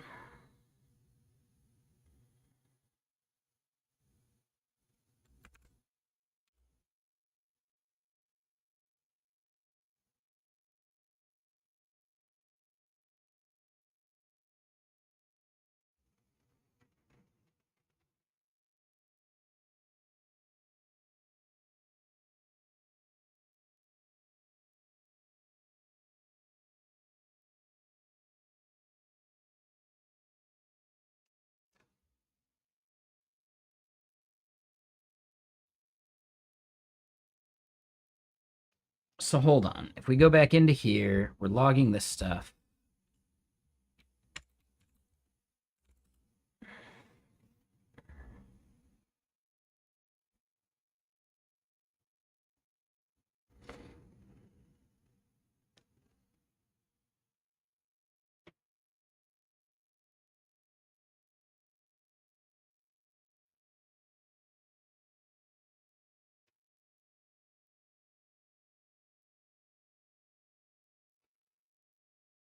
Okay, so we can put discriminator on there and it'll just make it in, right? It may not do exactly what we want for.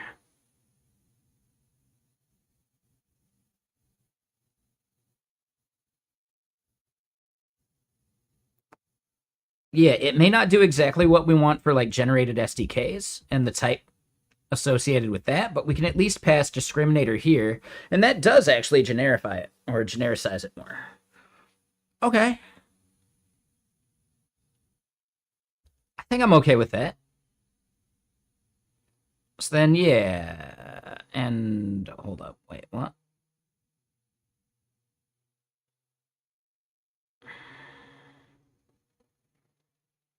Ah, okay, hold on.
All right, so this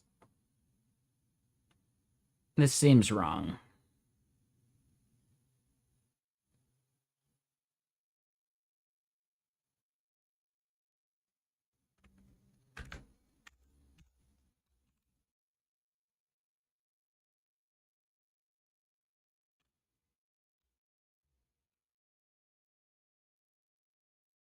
Oh, so it's definitely property name.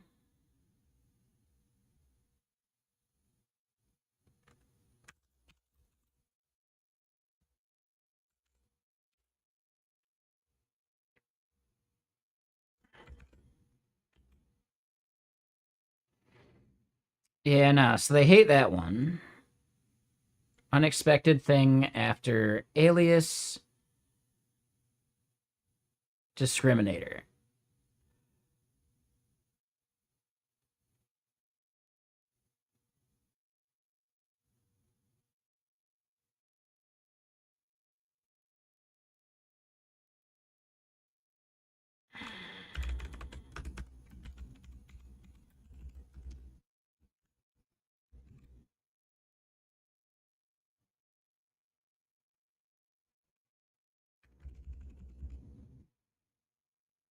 Yeah.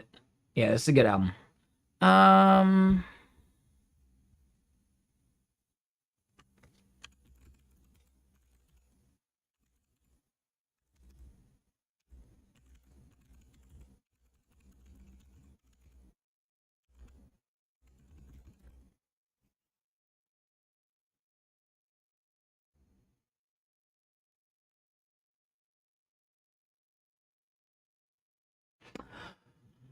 Oh, yeah, it's not a function. Duh.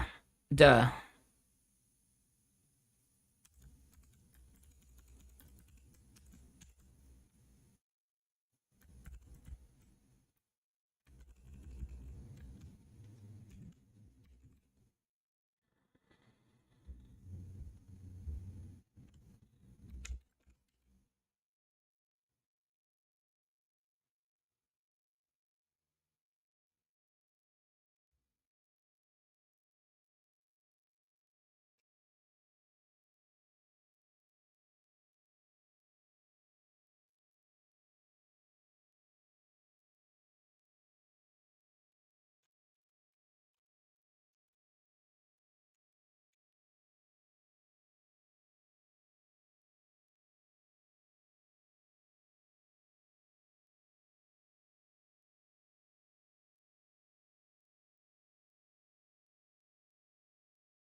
Well,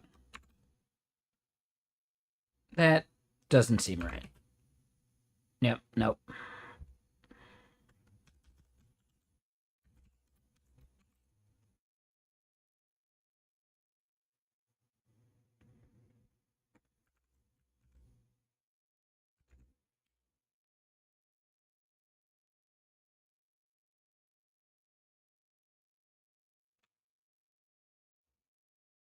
Oh. It's like he smokes weed or something. I don't get it. Why won't it read?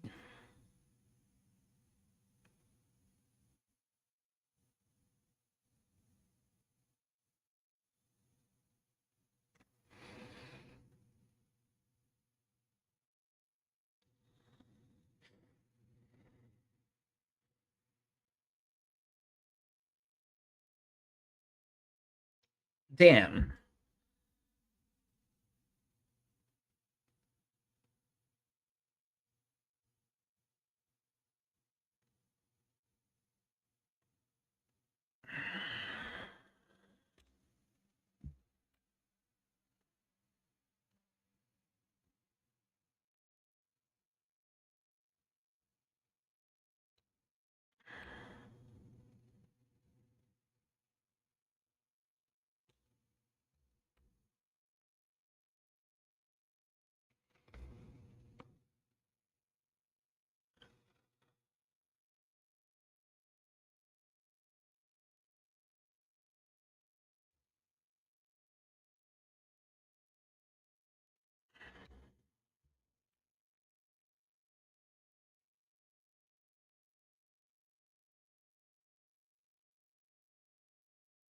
Okay, so these are all of the props that we're allowed. Is there like an extra prop or something that we could use, maybe?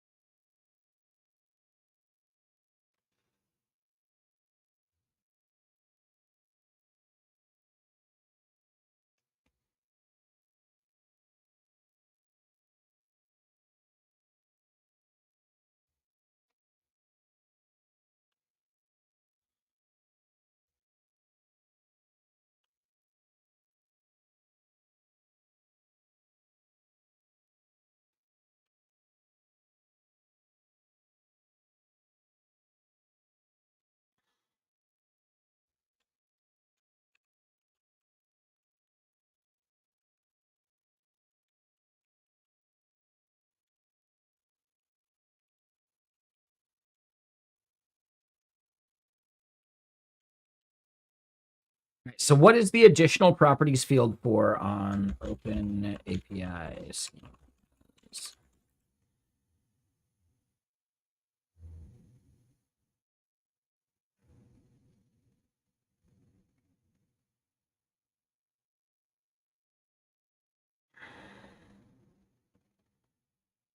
Uh, yes, this is not what we want.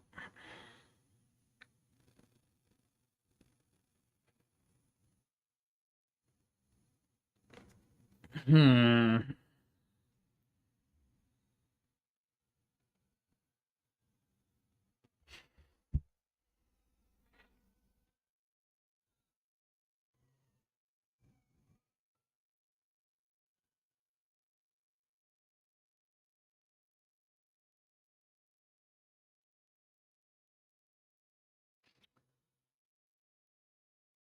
We could just define it as discriminator string. Kind of figured there was a place to add like extra metadata onto the schema.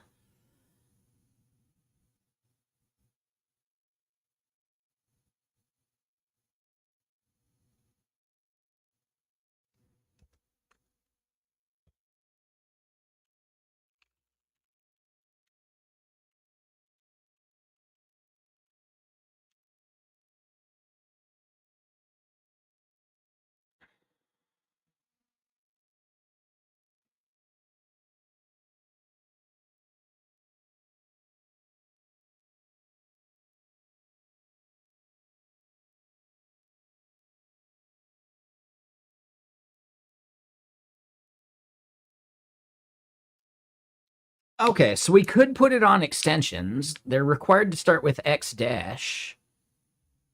But that's not the end of the world.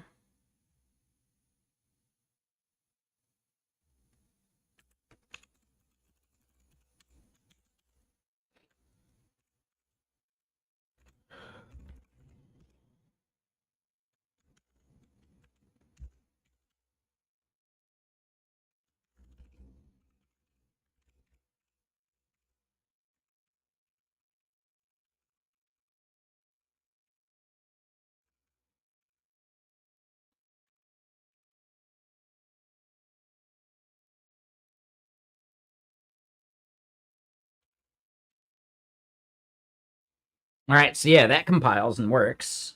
Cool.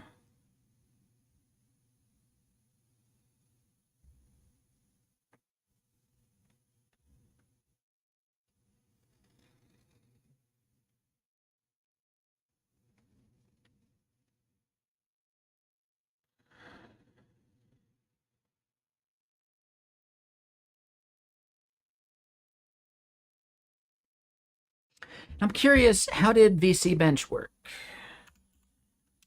They have a link to the source code. Yeah, scenarios, method.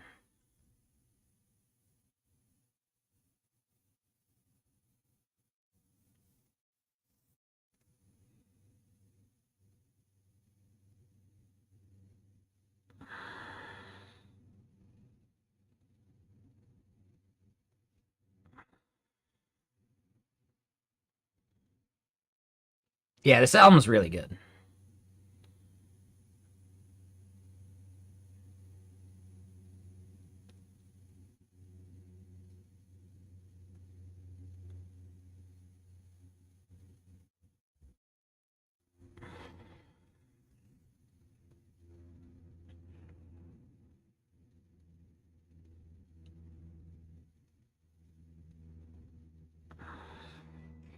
And yeah, I think we got to stick with the crunchy stuff because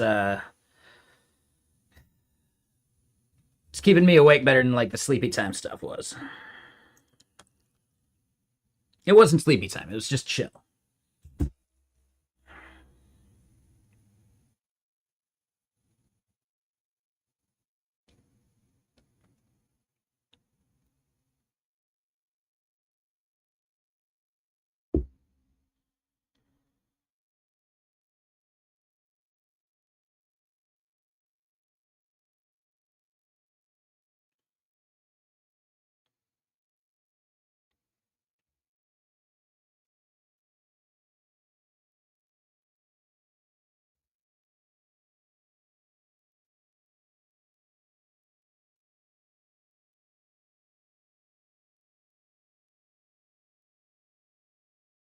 So that's the web application.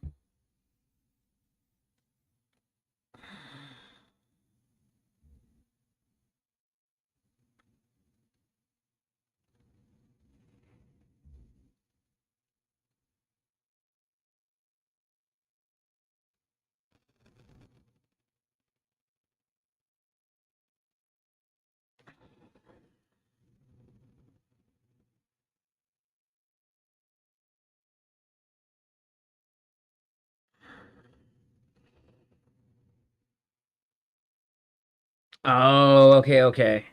Got it. So yeah, most of their stuff is just in the package JSON where they define their scripts. Okay, that makes sense. I should have looked here immediately. Okay.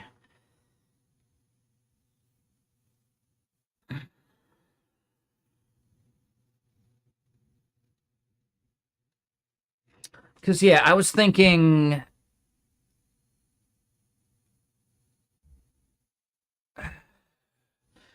there's this like Harbor framework thing.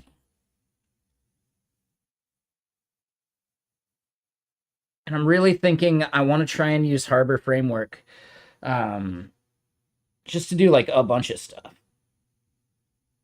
Right? But to be like the runner for using an MCP server inside of like harnesses.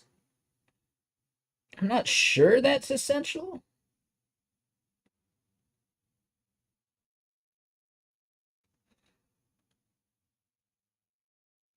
I don't know if that's actually necessary.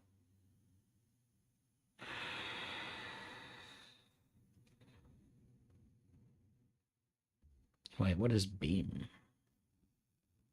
Oh, fancy. Okay. Yeah.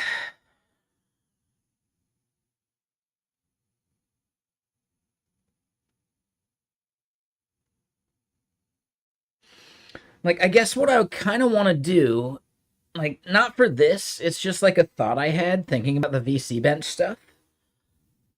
Like, we'd want to create our own that is similar to VC bench for GitKraken's CLI tool, which has functions that it runs and stuff like that. But the theory is like, how much could it save you token wise versus the tool doing it for you? I do think we'd want to have that be harness based.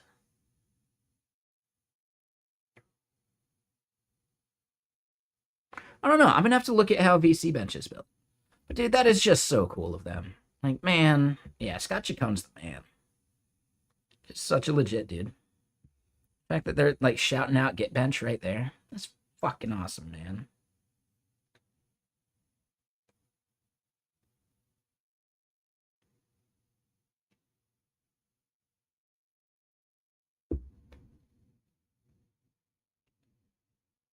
Yeah, that is just really cool of them.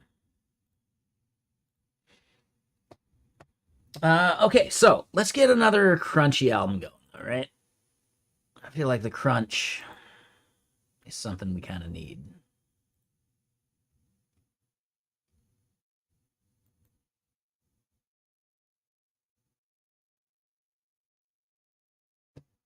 So we got an artist named Dan Terminus that we could check out.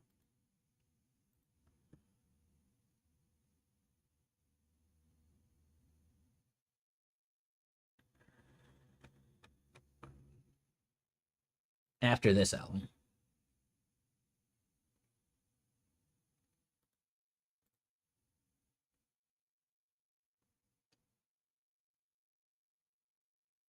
Yeah, yeah, this should be good. All right, so continuing along.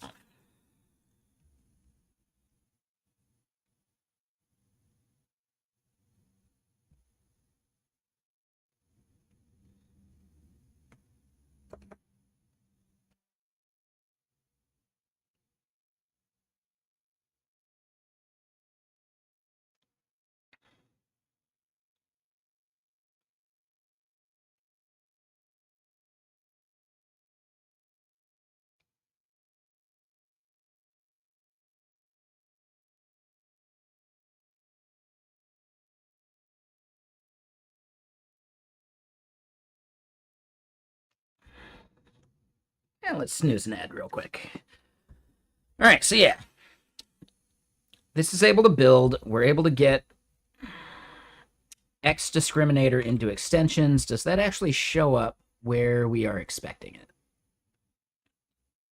I think it probably will.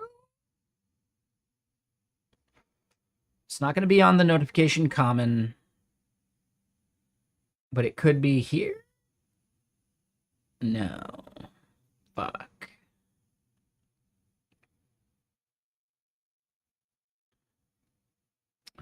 No, hold on. We're not logging the right thing.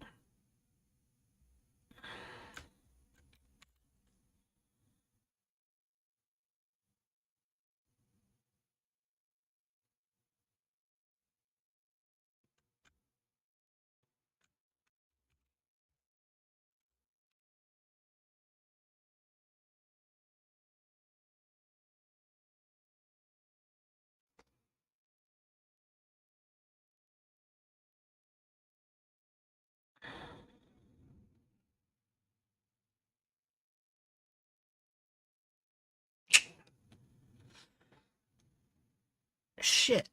No, that's not it yet.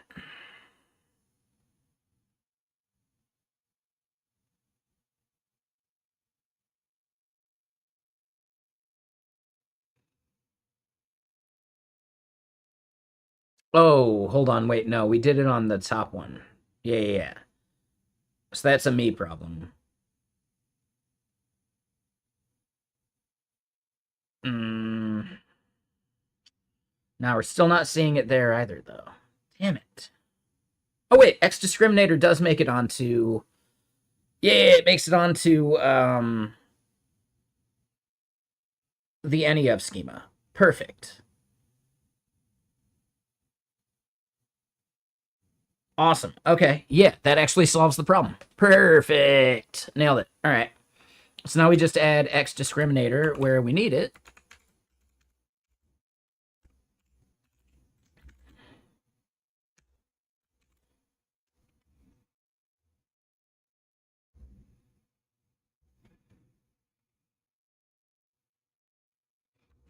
And we need that on update as well.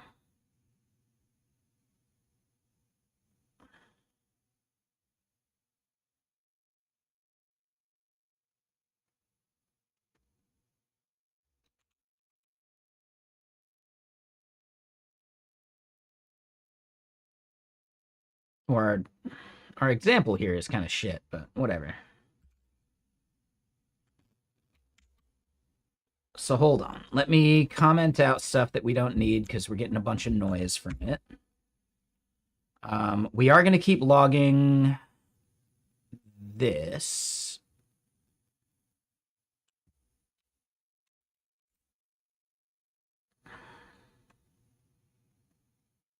Oh, wait. No. But I think we only get it on method request. That's right. So then if we do that, scroll up to the thing that has the color on it.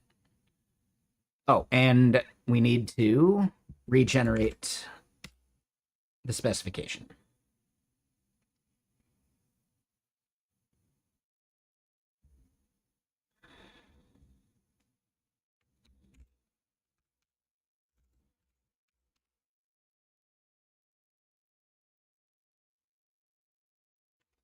Hot damn. All right, so.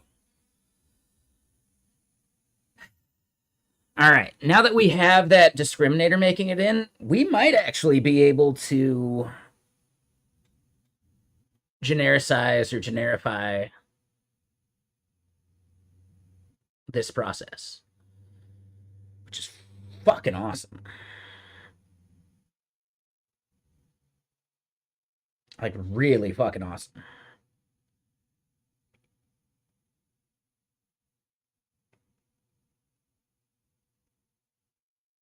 I think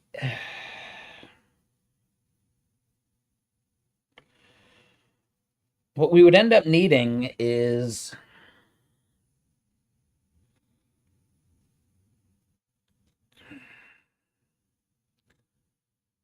we'd probably do it like a shad CN. So we'd use a CLI tool to generate the components and stuff that we got over here, right?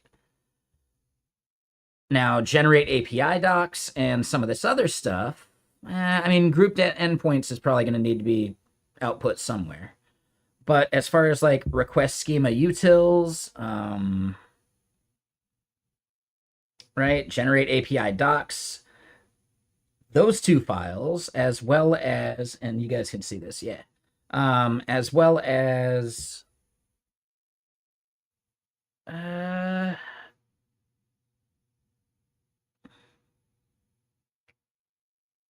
no, I think we're good there. Yep. Nope. Those are fine.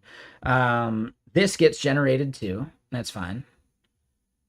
The things that our CLI tool would need to generate would then be just like nodes and tags and these like, you know, these things here, right? In this markdoc folder.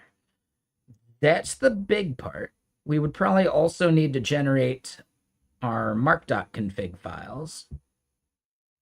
But basically a CLI tool of some kind that just does the absolute basic part of generating these while taking in maybe some configurable stuff, right? Like the ID, the path for this, like the theme, and maybe some of this.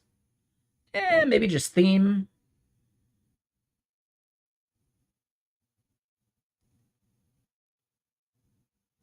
Right? The tool can make sure that we have all the dependencies we need installed. That's not a bad idea. And I think we could probably slop that up pretty easily. So I think we just throw that over into the Trello board for, whenever we're kind of bored. Or maybe like kind of the next time we need to do this. So CLI tool for generating Astro Mark dot API documentation primitives. I know it's a mouthful.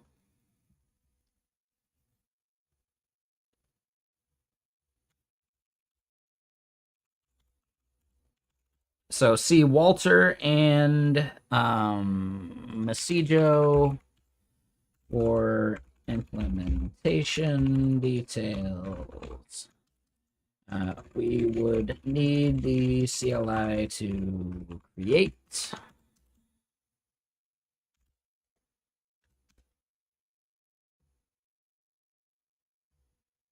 Oh.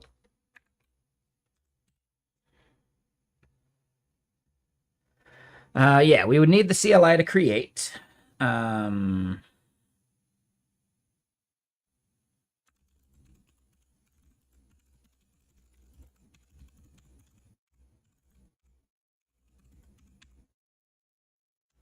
Right?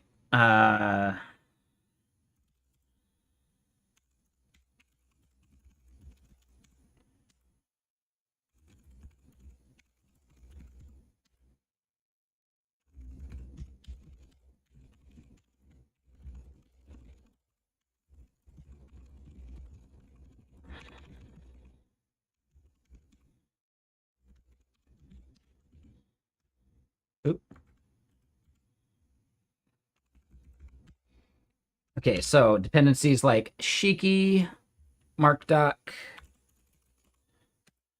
Astro.js/MarkDoc, which I think is actually there. Ah, dude, this is getting annoying.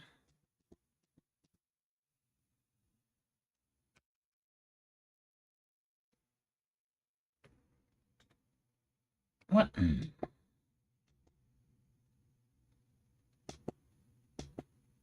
There we go.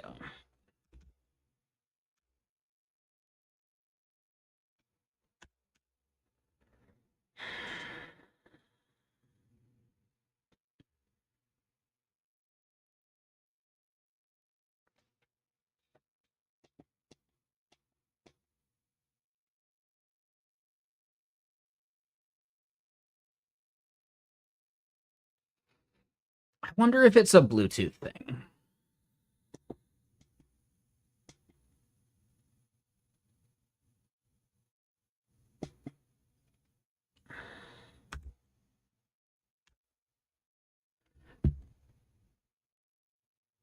Dude.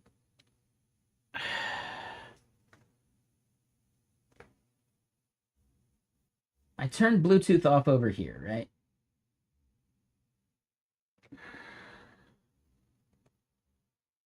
Yeah.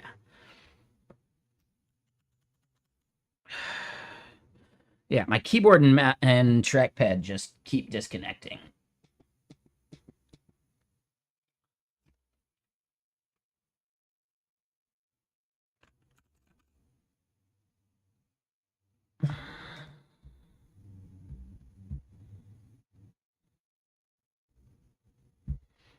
Okay, so hold up.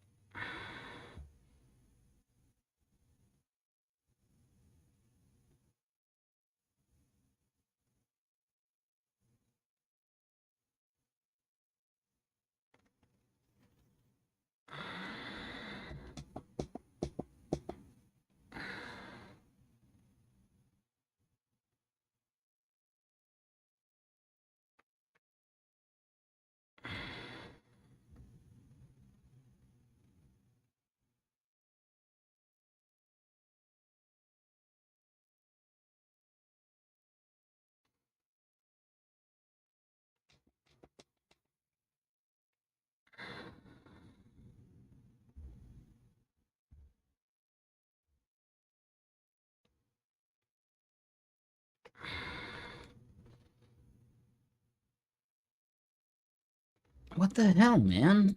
I don't understand how it started going so bad so recently.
Yeah, I think I need a new USB switch.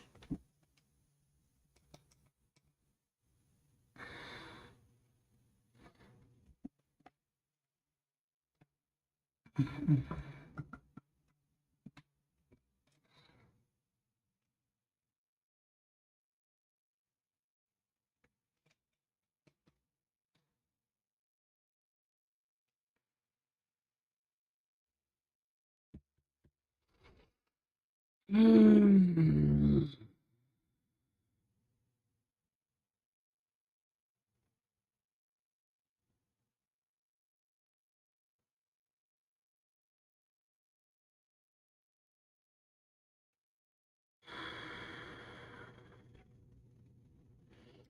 Okay, so give me a sec. Let me think about how I fix this.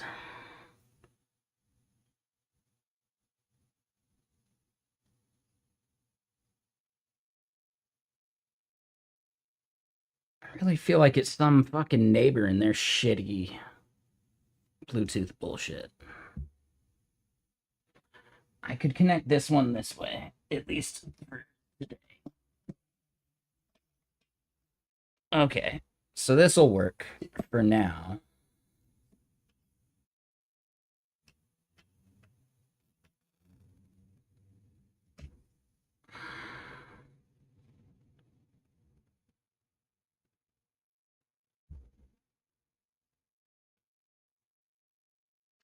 Digma.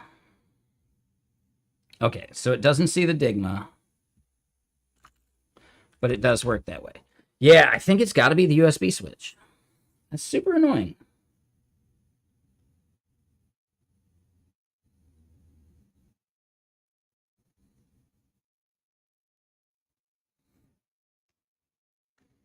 I feel like it's just that port too, but oh well.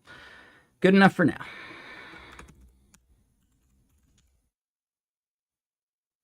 That reminds me then, I need to order a USB switcher.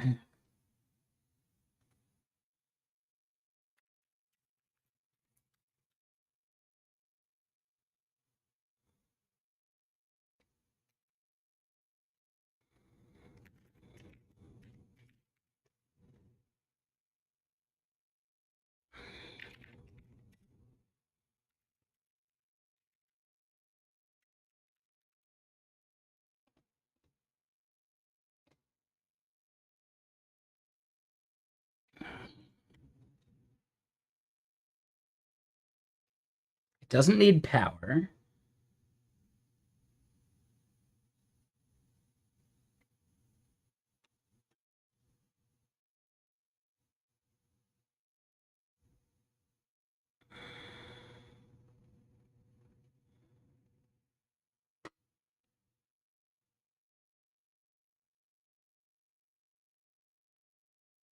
I need it with 3 outputs, though. Fuck.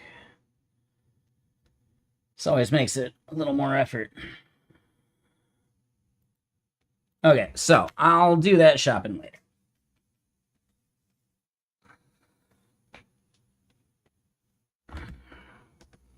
Astro, Mark Doc. And then what was the other stuff we felt like we kind of needed? I think that was it. The rest we can figure out as we go.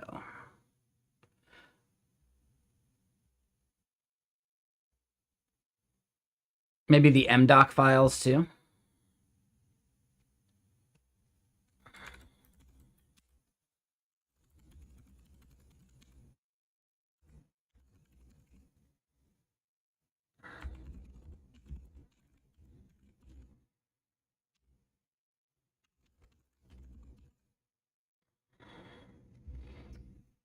Oh, someone's making popcorn that smells delicious. Dude, I haven't eaten popcorn.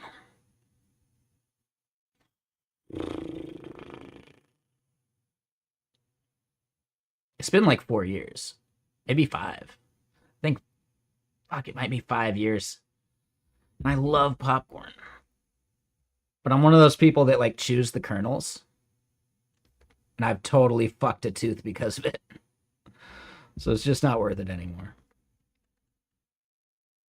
Like, you know how your back molars have like 4 like points, like the cuspids or whatever? My back left molar only has 2.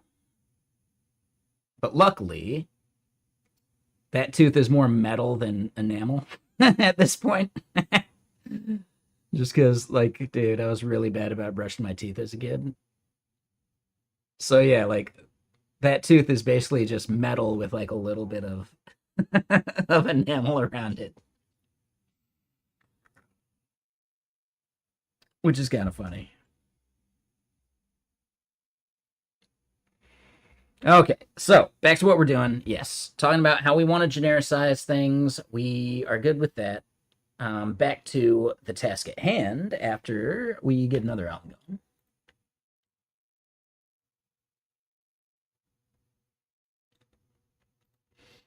And yes, I know I have dental insurance. Dental insurance doesn't cover that much, but honestly, I do need to get my teeth looked at. I have a feeling I have like some cavities that I need fixed before I get that fixed.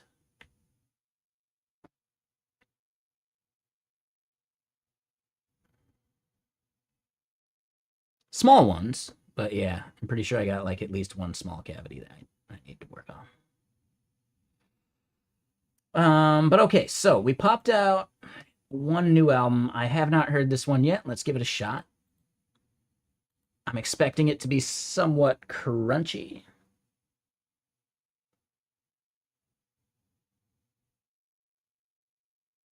This is an intro song. Hold on.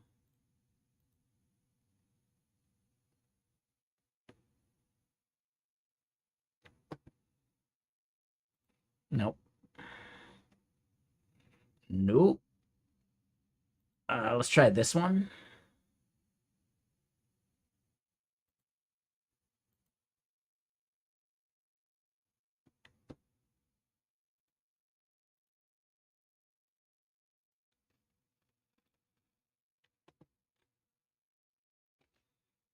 Cinematic? Maybe. Oh, and you're talking about the other one, yeah, yeah. Yeah, we'll see, we'll see. But yeah, Dan Terminus. Give us something good. Okay, so we've done that part. We are getting this part.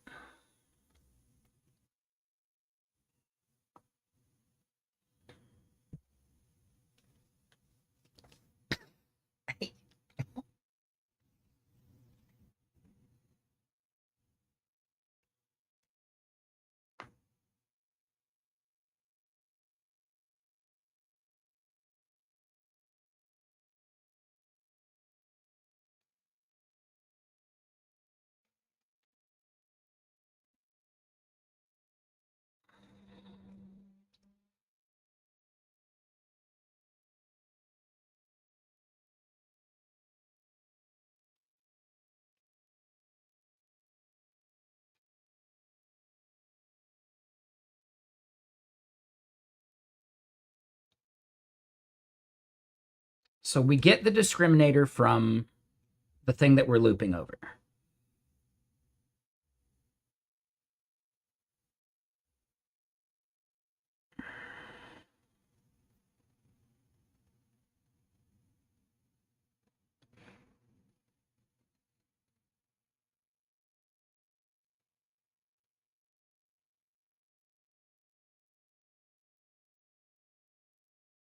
Okay, it's not as crunchy as the last thing, but that's not bad. And Sicarius, I mean, honestly, I have a fantastic playlist of Bandcamp music. Not all of it is. If I could type.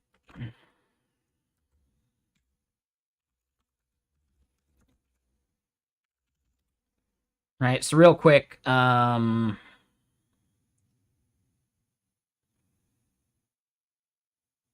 so this is not synthwave, this is not synthwave. I think there's a couple others. Yeah, Cosmo Sheldrake. Ooh, we could listen to some Cosmo Sheldrake eventually. Um,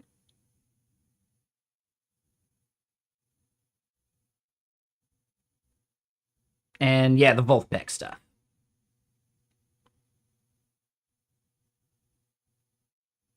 But then the rest of it is fully like either, you know, some crunchy stuff like this or just straight up like chill wave synthwave stuff.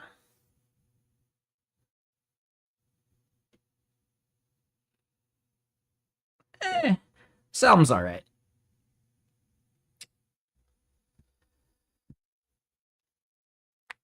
Dude, I've even heard the Primogen say best music on Twitch. I'm just that good.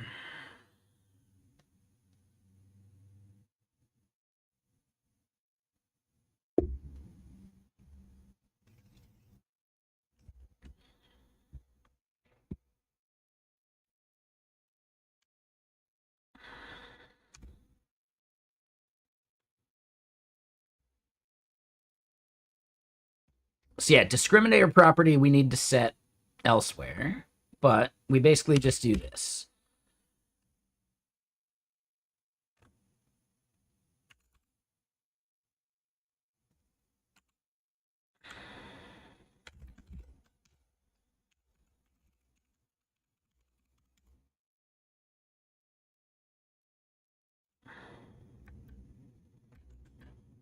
Oh, but hold on. It is X discriminator.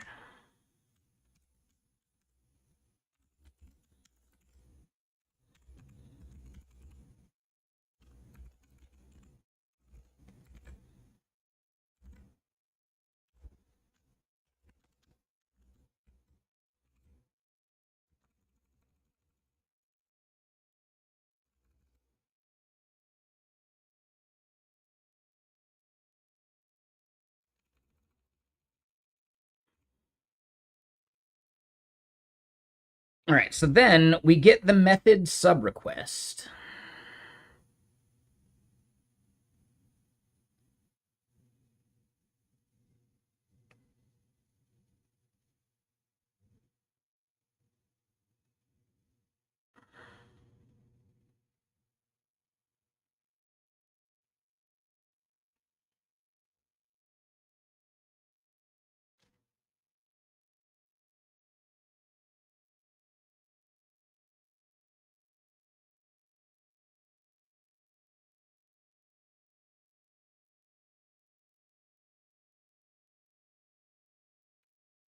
Damn, this song. Oh, I was not prepared.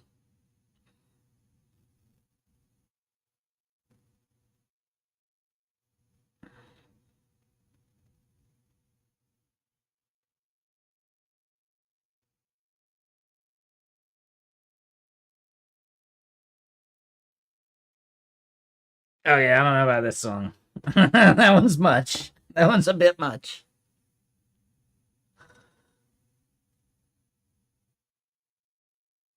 I like the way this is starting. Okay.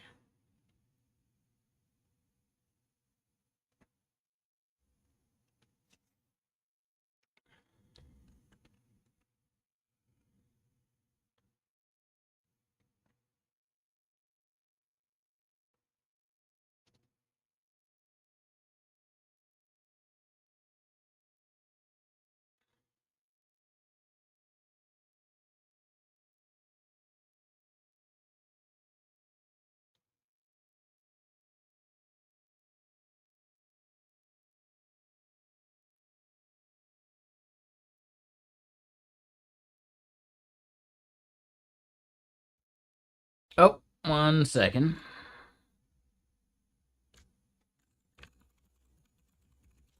No, you're good. 1 sec. We just have it to prevent the spammers.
Oh, and this is where we were doing this part. Yeah, okay.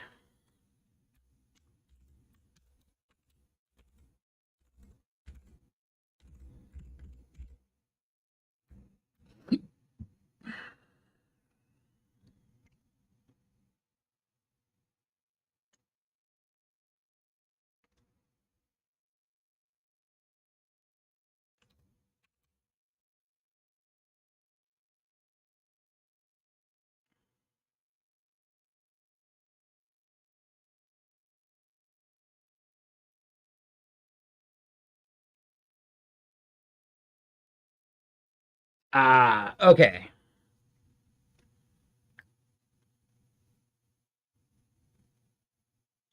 So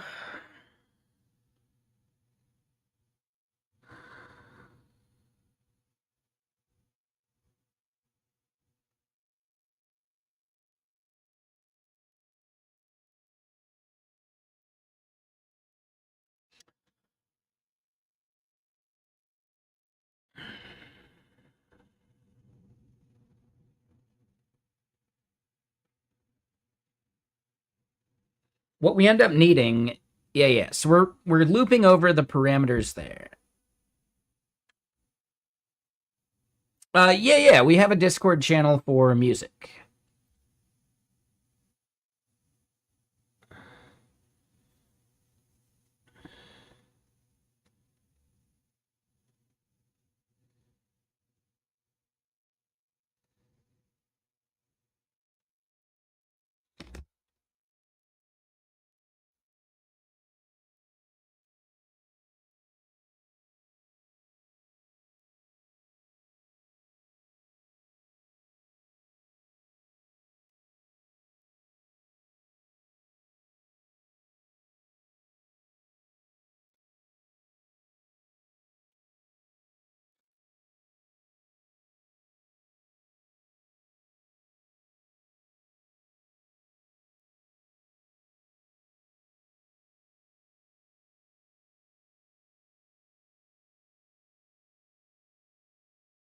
Okay.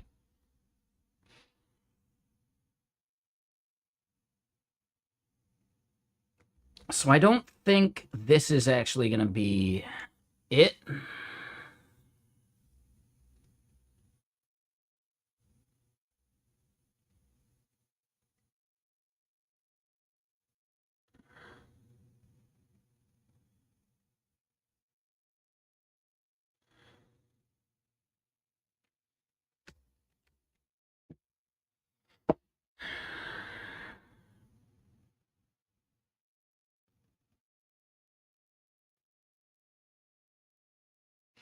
We want to do basically this same thing, but I think there's going to be some other props on it, which means that we're not going to be string based.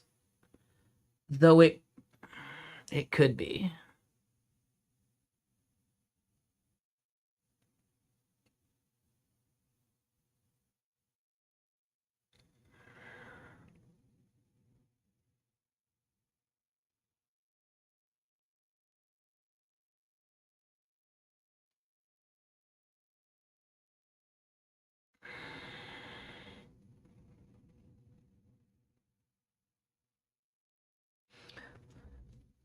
Let's map this out, right? I think, yeah, we're going to do some drawing here. Give me a second while I go grab just a quick snack and use the restroom. And how are we doing on water? We're doing fine on water.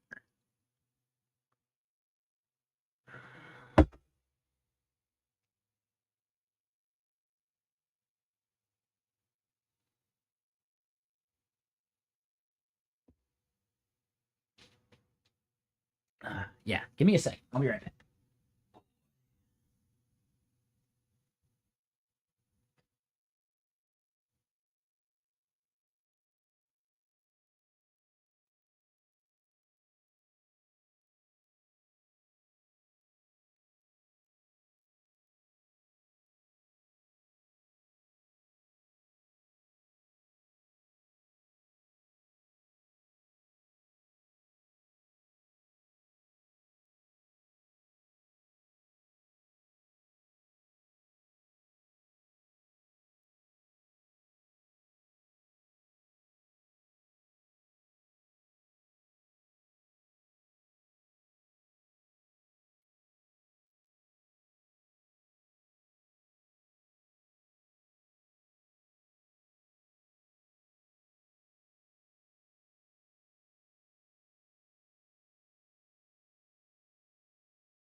Mm-hmm.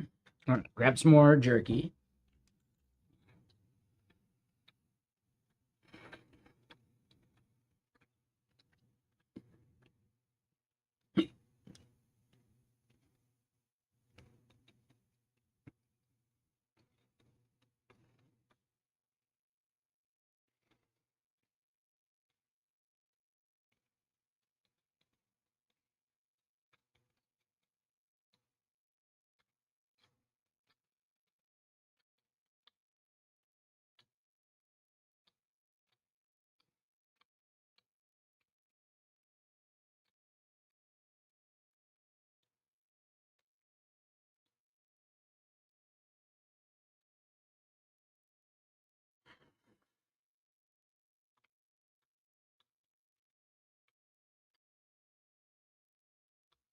So what I wanted to draw,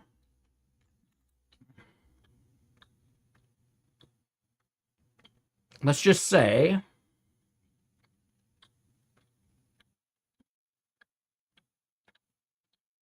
hmm,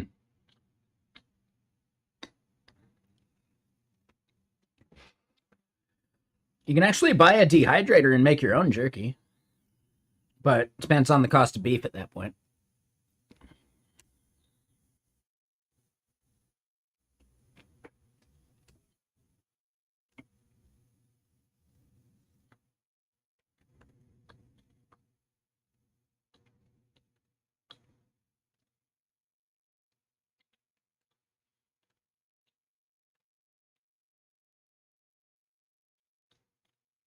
All right, so let's just say this is one of the sections on the page, right? Like this section here.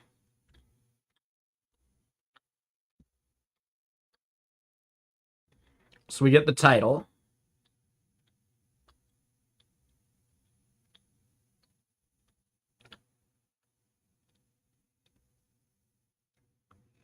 We got the box there and the box there. And yeah, it's not going to be drawn to scale. That part doesn't matter. So then we'll have the props.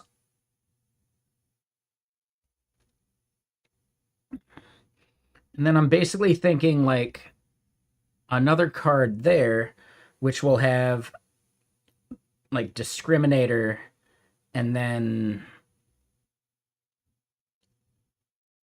cards within that.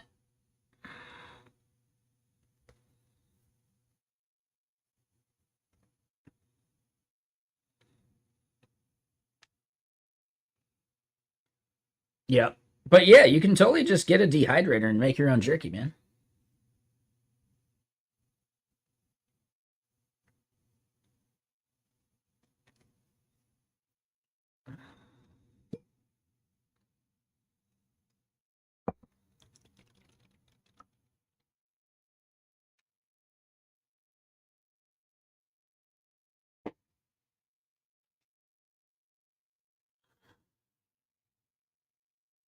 Oh, and hold on, let me double check another thing here.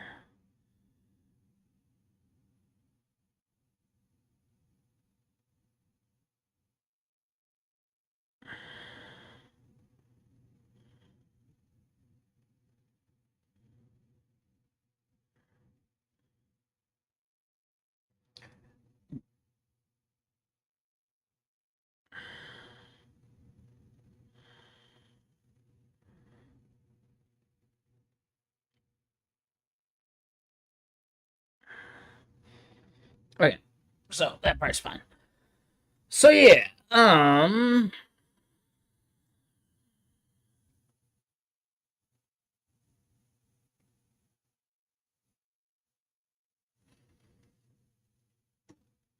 guess we'll just have to start building it and see how we feel about it.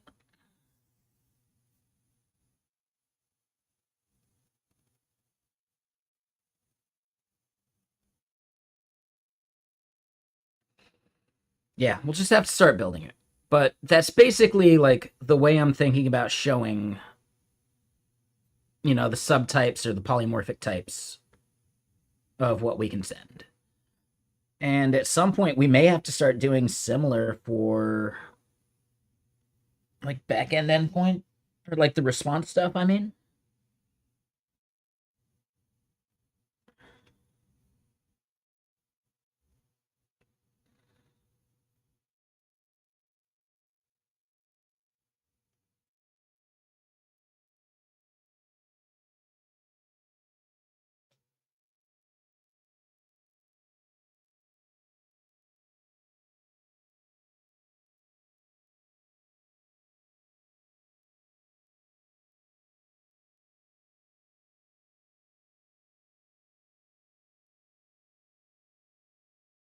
oh, hold on. I got to look at a Vercel thing for work.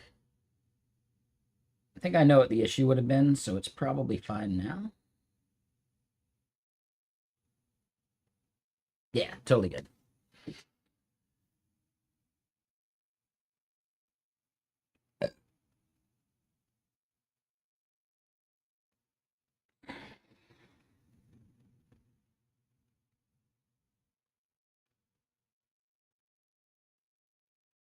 Okay. So yeah, all right. Back to the script then. Let's make sure get that out of the way.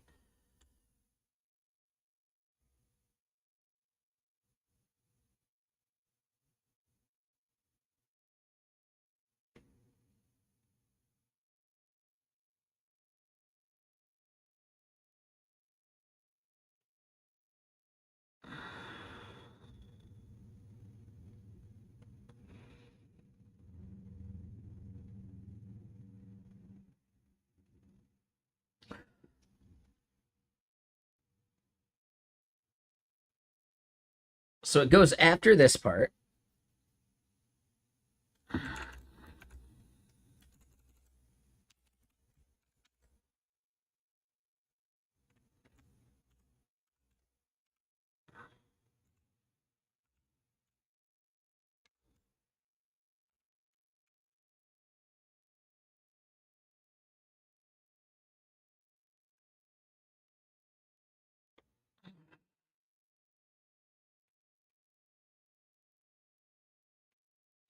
We could just do...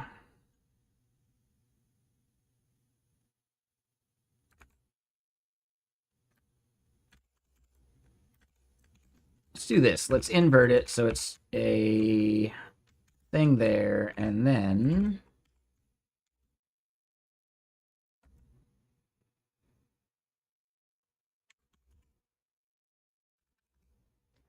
Hold on, what's the other prop? It's method sub requests?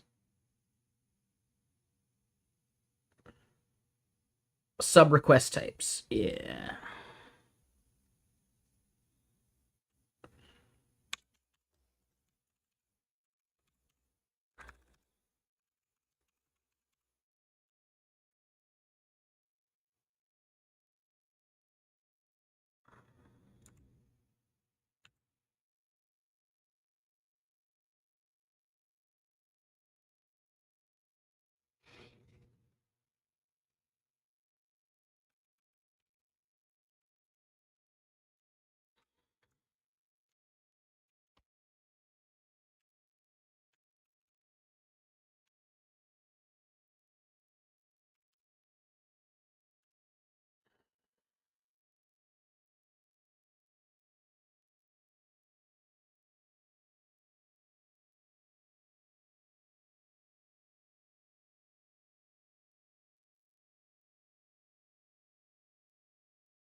Okay, so this album's blowing it.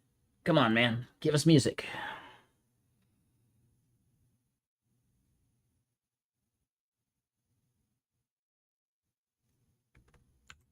I think this is incorrect.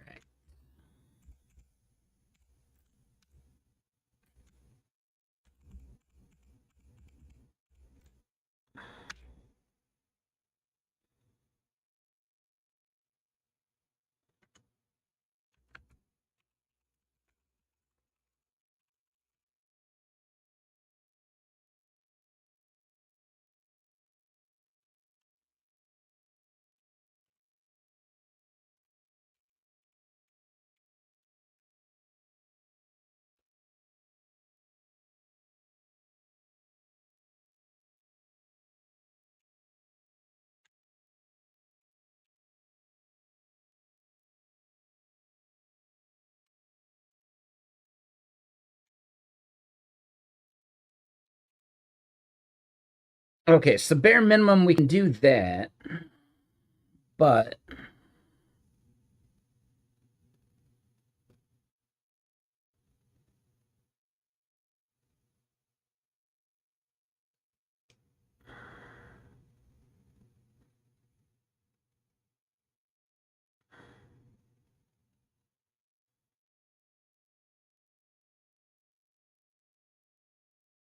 we're going to put that within.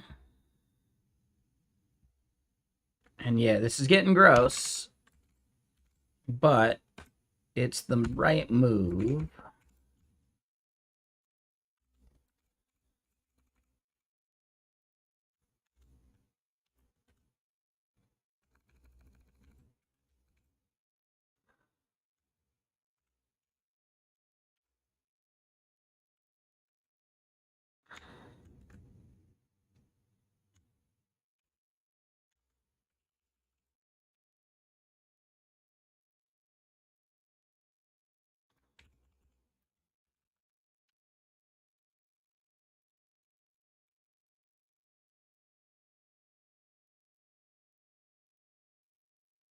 Oh, I'm not sure what this will be. We'll just say foo for now.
Hold on. Where are we passing that?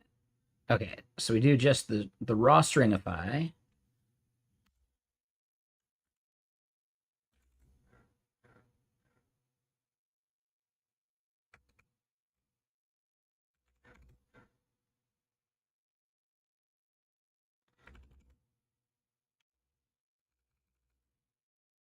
So sub request parameter, sub request list, sub request.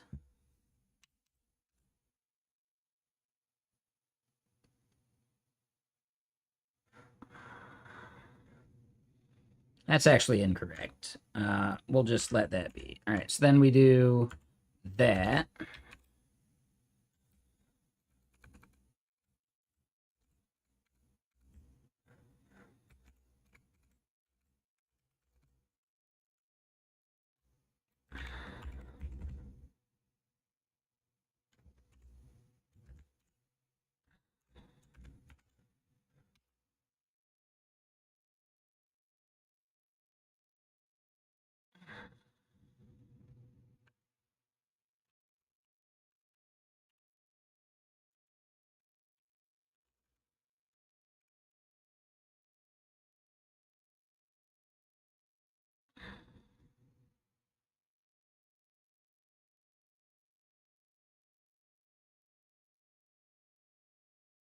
Oh, and instead of parameters, we're doing properties. We'll just say property here.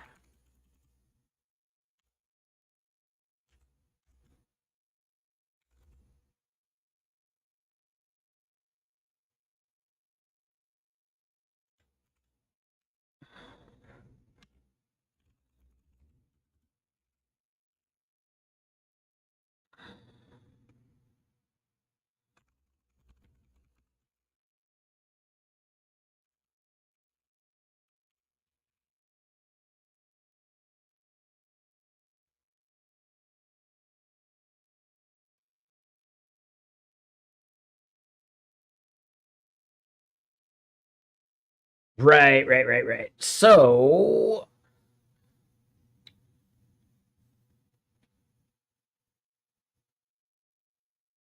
that's actually incorrect. Sub request type properties. We define that up here. Oh, yeah, sub request types.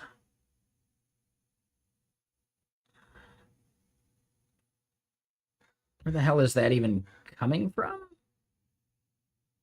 Oh, yeah. Okay.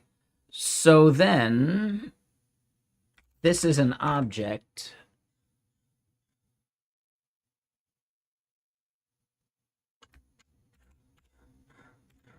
Let me double check how we're doing parameters again.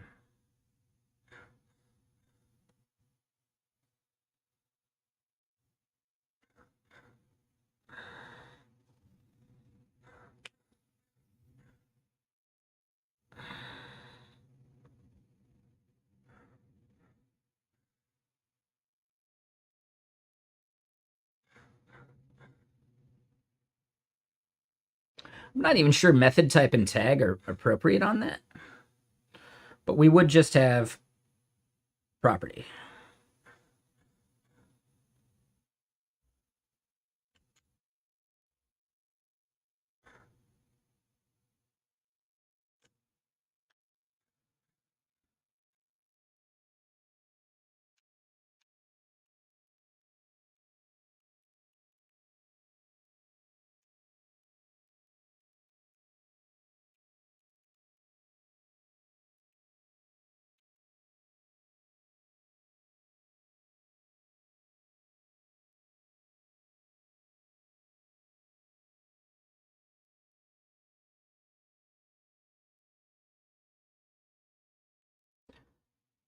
Now I'm doing something wrong there.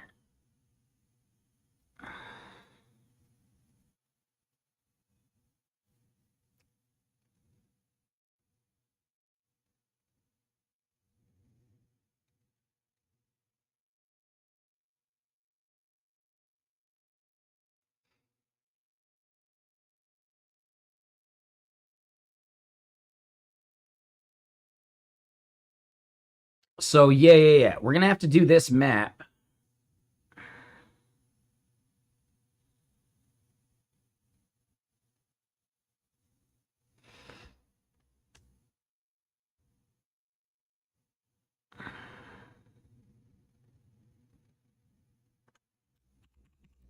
Hey, what's up, the Gorge? How you doing?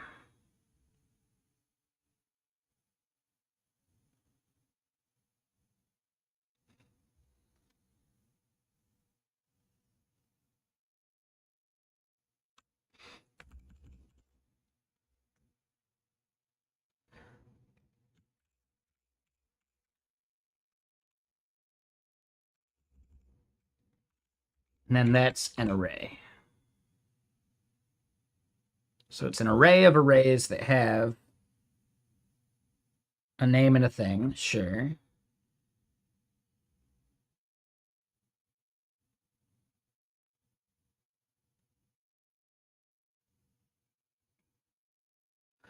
Yeah. No, I get some sleep there, Sakari. Yeah, just thank you for hanging out, man. Let me double check and read.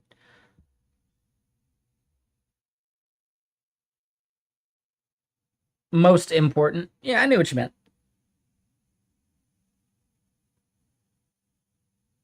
But yeah, no, man. Yeah, deal with the client stuff, man. Yep, we'll see you again soon, Sicarius. So am I watching the World Cup?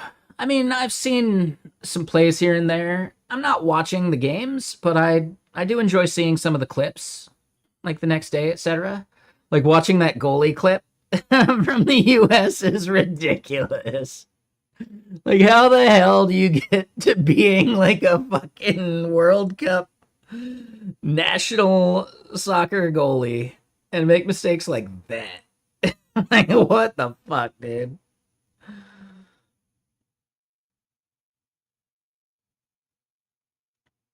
Yeah, I don't know.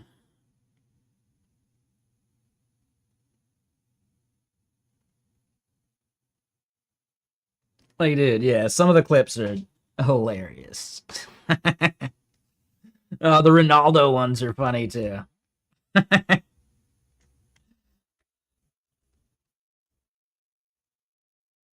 But yeah, later, Sicarius.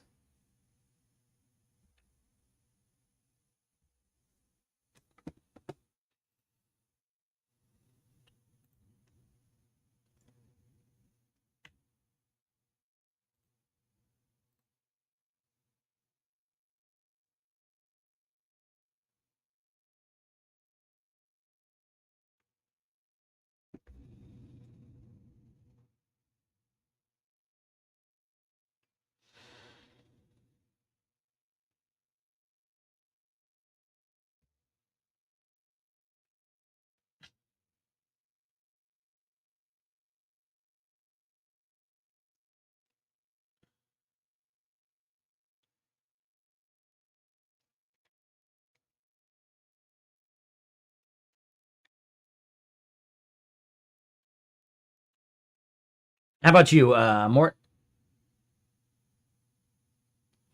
I'm guessing it's Mortan? Yeah. I think I've forgotten how to pronounce your name. Yeah, how you doing, Mortan? I'm guessing it's more like Morton. I'm gonna call you Morty. I'm kidding. I'll call you whatever you want.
You watch sometimes with your mom. She's a big fan. You not so much. You're rooting for Spain because Kimmy is giving tokens, and you bet on Spain. Wait, what do you mean by giving tokens?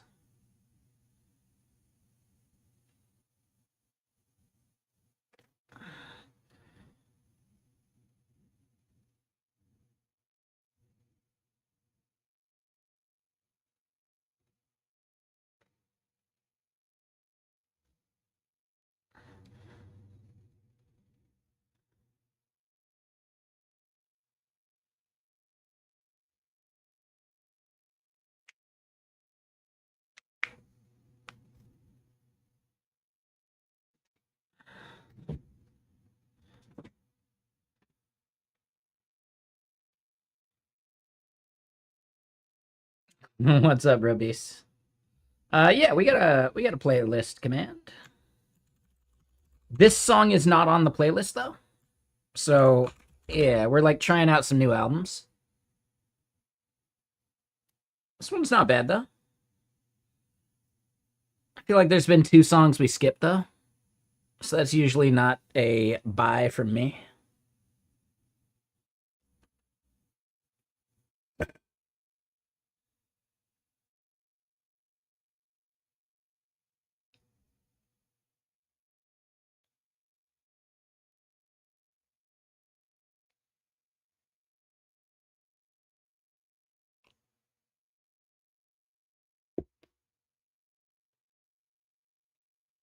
Yeah, so the tricky part about this is we're having to make this completely from scratch, planning out the thing we want to do.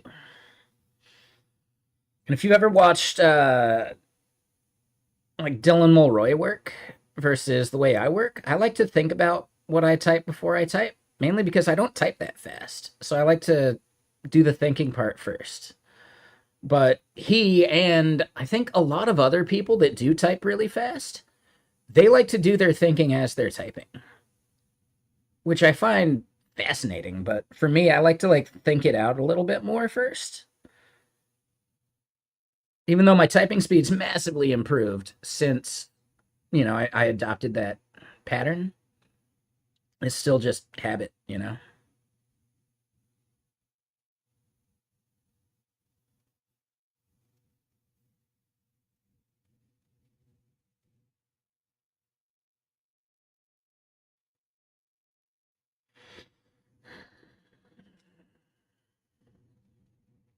And it's not to say one is better or worse, but I would say it's probably more entertaining to see Dylan Mulroy and the Primogen and a couple other people just like hammering out text, even if they're going to delete half of it, you know, in the next 5 minutes.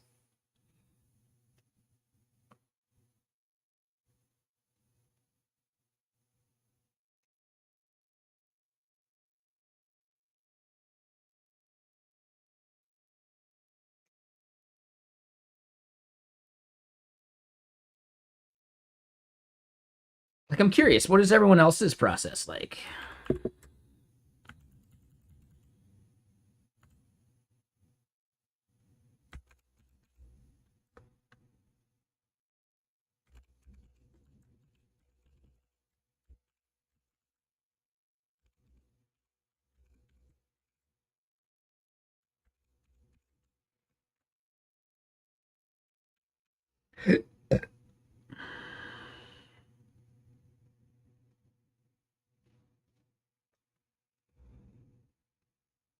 Bit of both. Makes sense. Yeah, oh, there's someone else I talked to a bunch that's also like they got to like type it out to see it. Like, like they think it out as they're typing it out. Gary Bernhardt has said he's that way. So yeah, I'm gonna guess that a lot of people with good proper typing skills probably just do the type it out as they think approach. But I've just always been a terrible typist.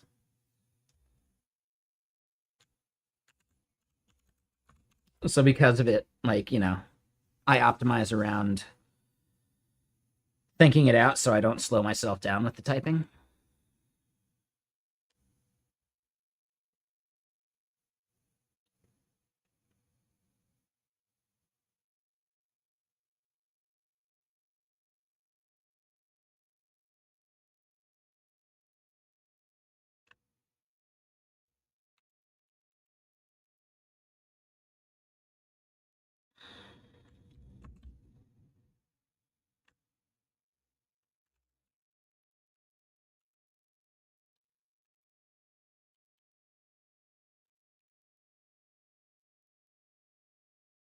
If you watch that clip, there's something very subtle.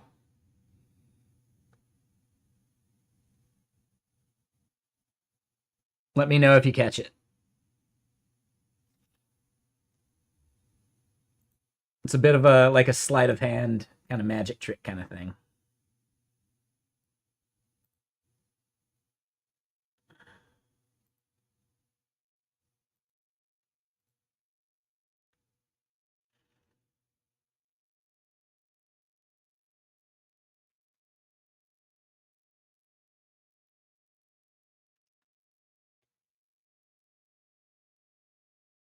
Anyone catch it yet?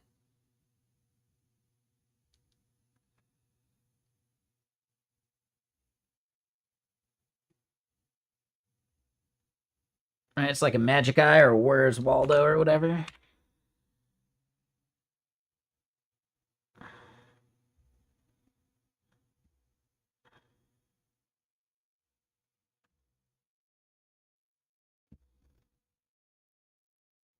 Watch the hands.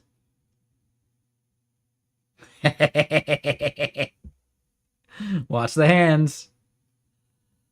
Blink and you'll miss it.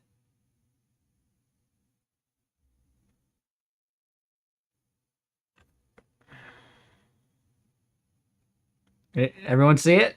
That was a no-look crossover. I have a split keyboard, and I reached over for the T key.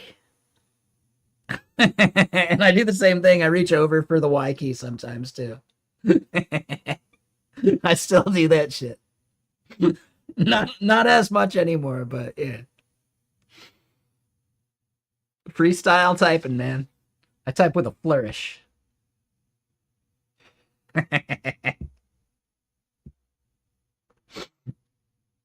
I got that shit from my mom, I think. Because my dad, he likes to, like, he can't type that fast anymore, but he likes to brag about how he used to be, like, over 100 characters a second.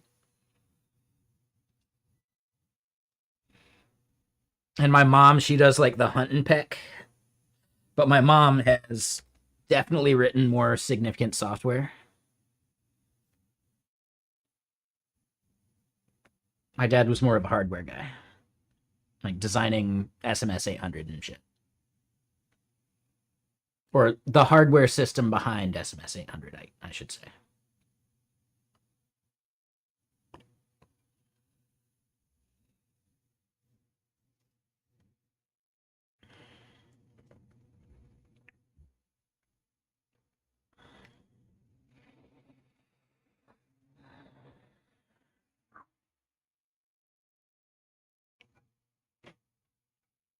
All right, so I think we have the right type now.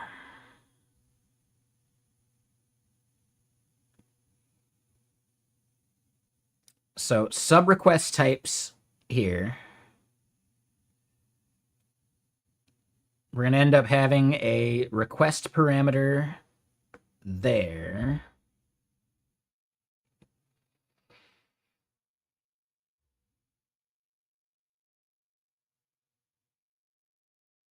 But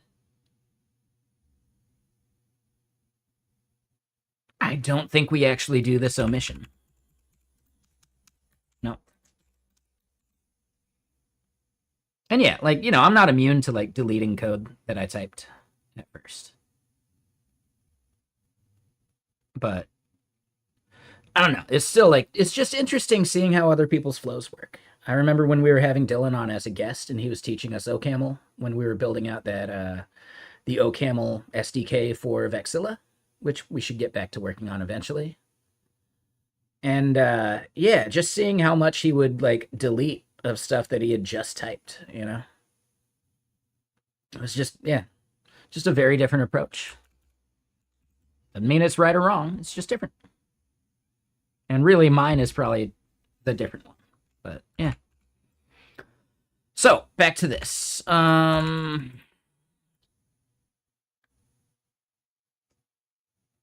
We should align these. So, discriminator parameter.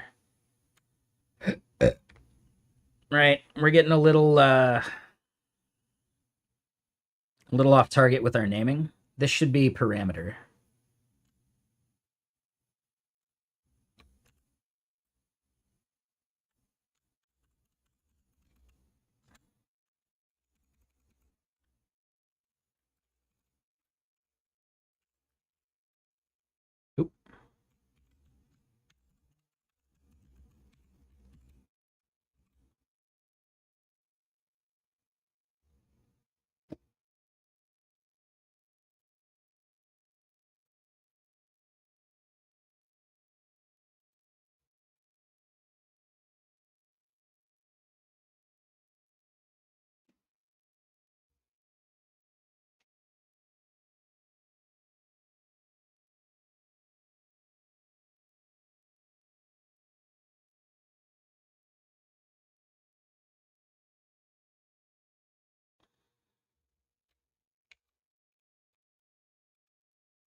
Used to write and think things through in notebooks. Oh, that's fun. I like to do that when I'm like purposefully separating myself from the PC. Even then, most of the time I'll just think in my head though. But yeah, yeah, I don't mind that. I like taking notes and doing things like that. Like in general, like when you get up to take a step away, right? You're debugging something tough. I don't know. I'm not sure. You go take a step away to get a fresh perspective. I've definitely done some writing at that point. In general, though, I'll just think it through. But I've absolutely been stewing on a bug overnight, or not overnight, but like late at night. Knew I needed to just get some sleep, so go to sleep, wake up in the morning, look at the code again real quick before driving into the office, and then during the drive into the office, aha, I know the fix. I wasn't even consciously thinking about the problem, but it just came to me as I was driving. I love that feeling.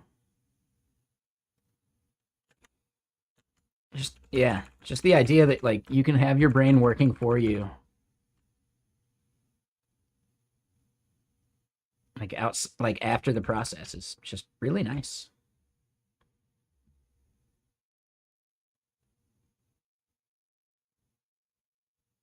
And yeah, that's called the diffuse thought process.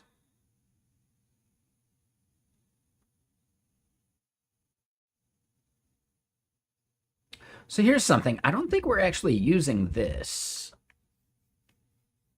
We did just commit it 2 hours ago, but I'm wondering if that's a thing that we have over in the old code too. Oh, but yeah, hold on. Let me go. Uh, where is Walter? Okay, so this album is trying to put us to sleep. I don't know, Dan Terminus.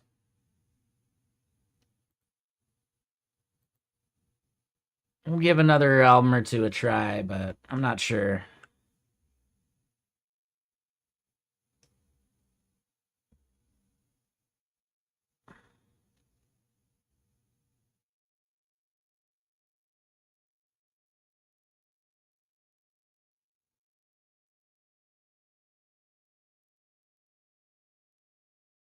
Ah, here it is.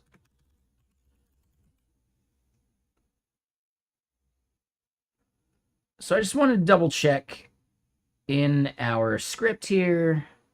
Did I have that unused thing as well? I did. Yeah, so we're not even using method request schema there. So we could get rid of it. Yeah, we should get rid of it. Okay. I just want to double check if that was legacy or if that was something I wrote, like today.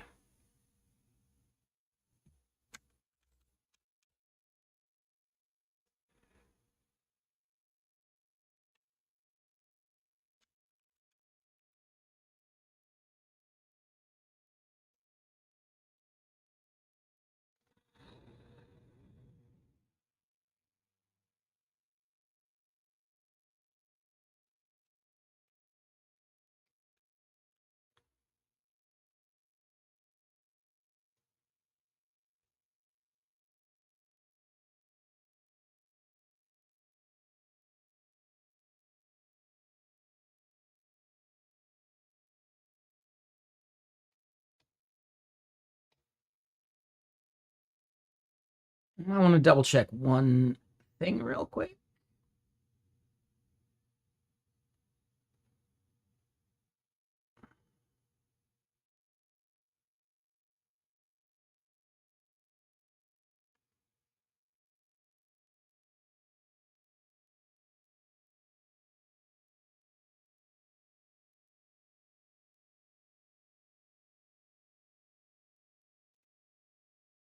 So hold on, wait.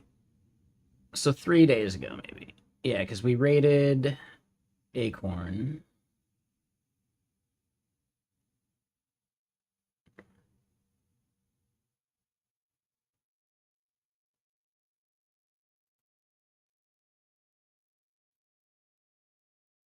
Yeah. Okay, cool. Just making sure.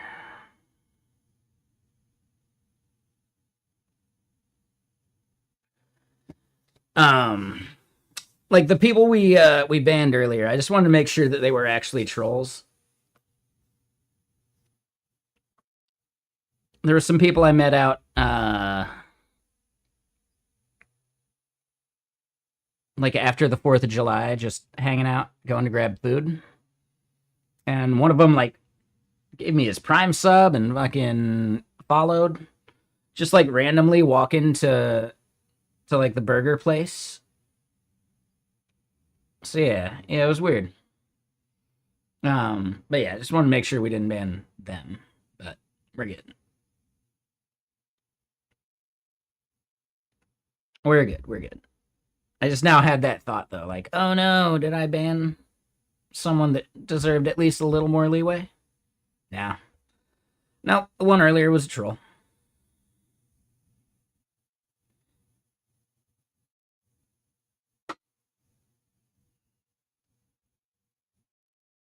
Yeah.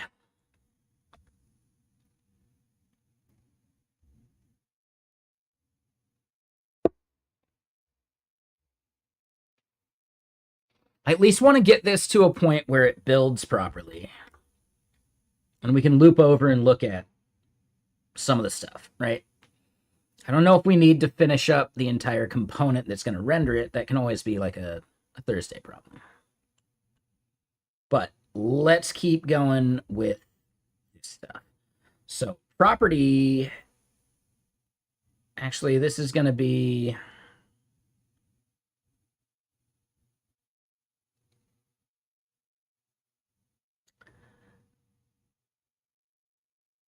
I don't think sub request type here is actually accurate.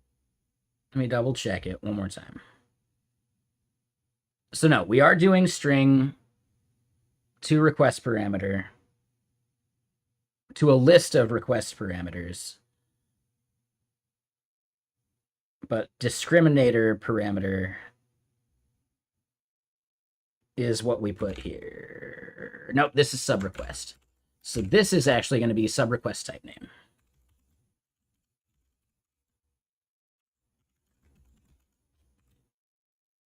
Is it normal to get emails in Chinese from ZAI? I would guess so. They are a Chinese company. Maybe they just assume everyone is reading their emails with AI these days.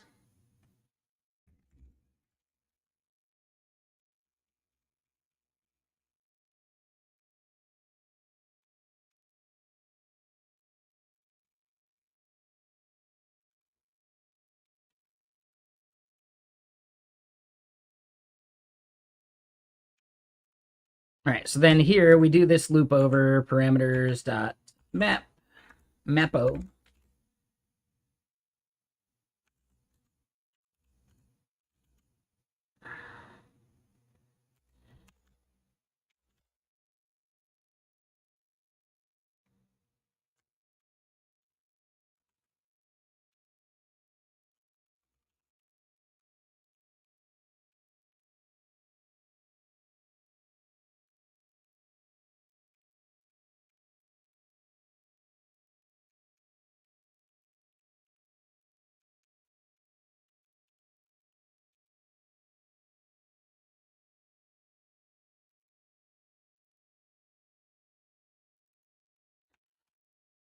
Okay, so here we get the sub request. We got the sub request list. We got the discriminator for the sub request list. We got the discriminator value for the top level sub request.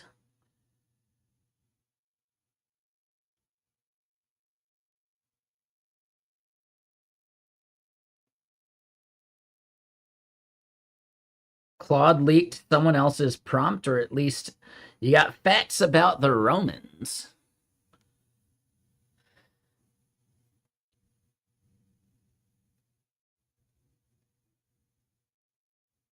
I always do wonder about that.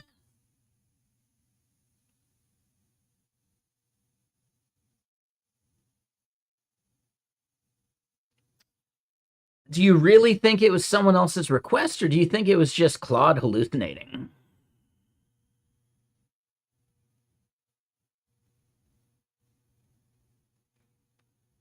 To me, the hallucination sounds way more likely.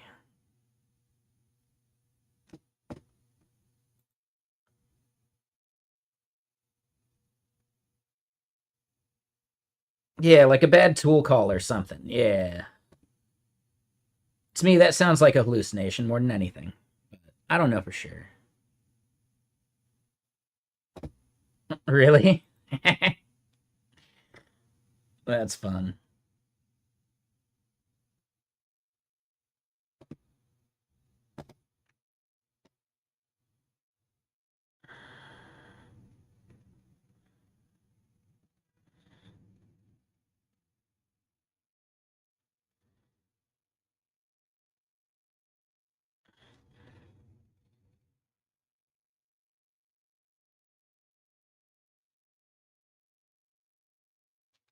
Okay, yeah, no, I'm over it. Sorry, Dan Terminus. No, you're blowing it.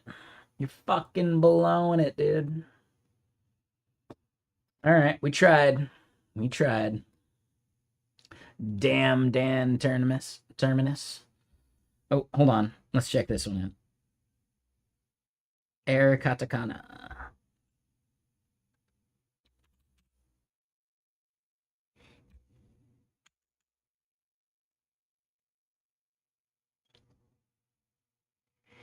Stops the check to check the weather in Seoul for no reason.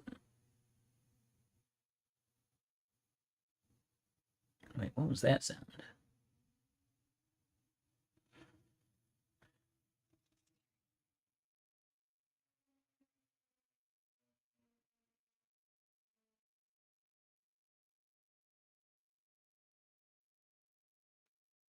Yeah, that's gnarly.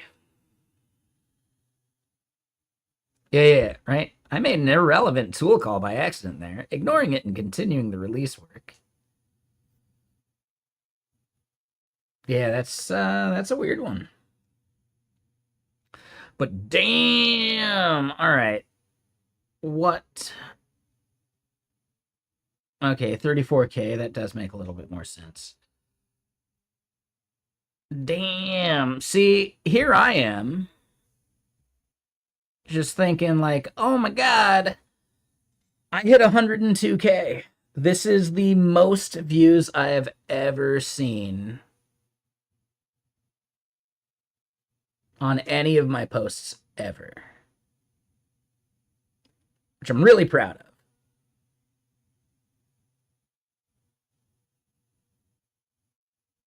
Hey, nice. You guys saw it too? Yeah. Hell yeah. Nice. Yeah, this is the biggest post I've ever done. It is random. I don't know. Yeah, shit posts get loaded up, man.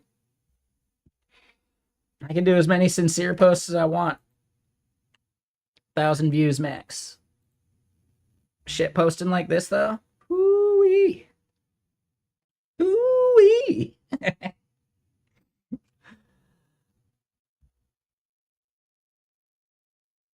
GitHub bad, guaranteed engagement. Yeah. But this is GitHub good. Seriously, show me another tool that allows you to, get entropy straight from the fucking HTML.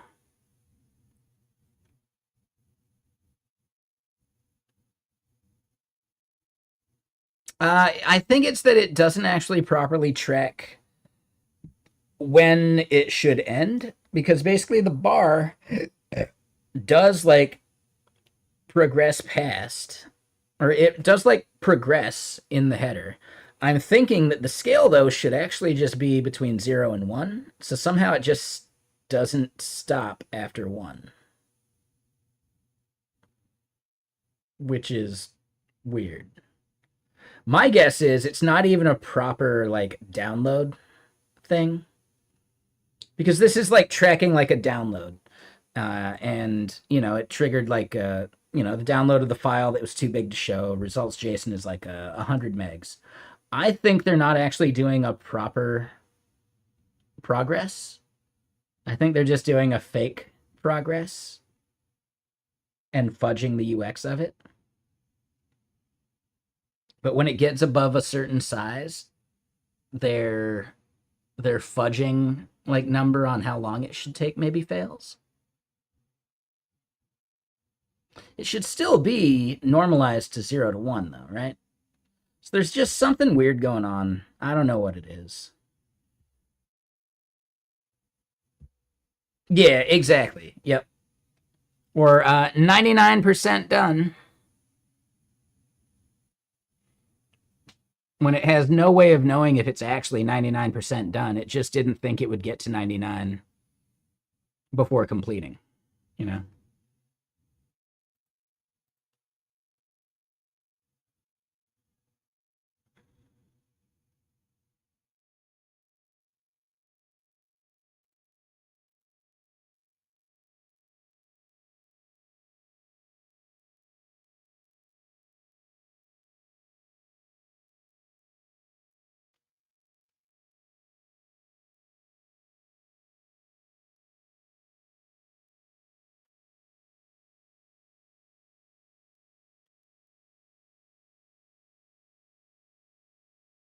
Okay, so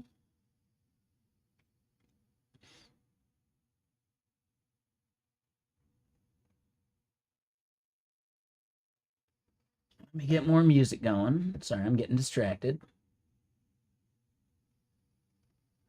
Does feel like I'm running out of steam a little bit.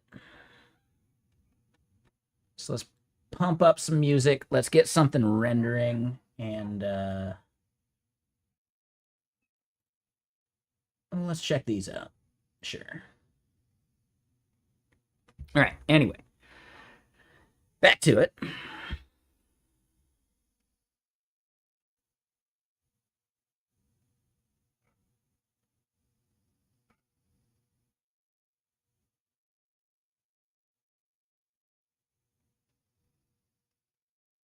So we got the part that's actually like printing the values out. We are not currently, though, collecting the values into that array.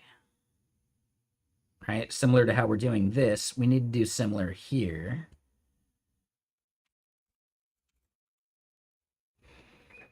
So now, for each sub request,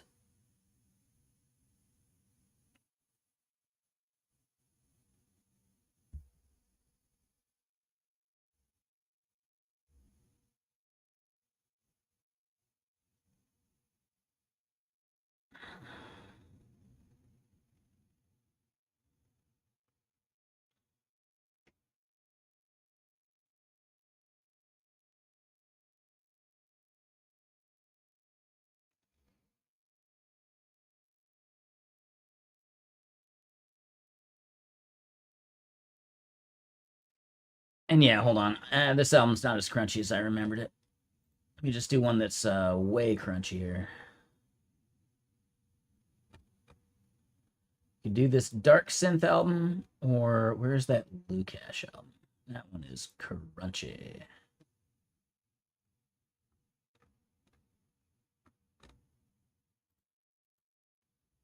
Here we go.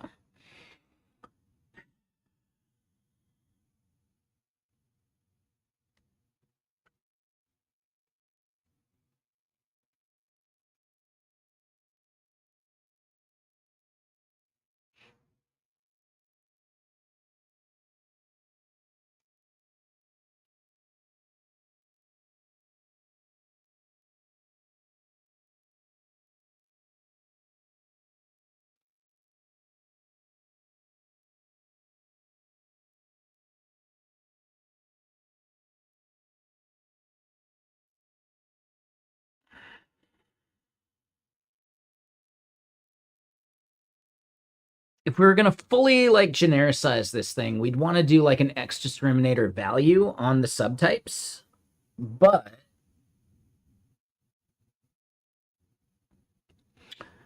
for this case, we can just derive it.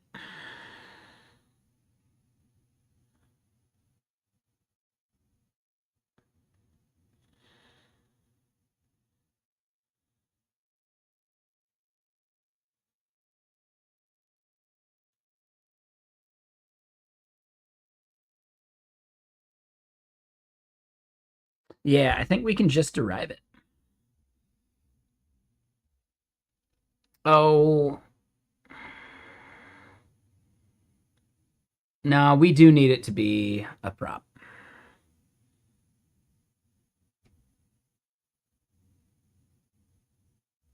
Yeah, no, it does need to be a prop. So what we do,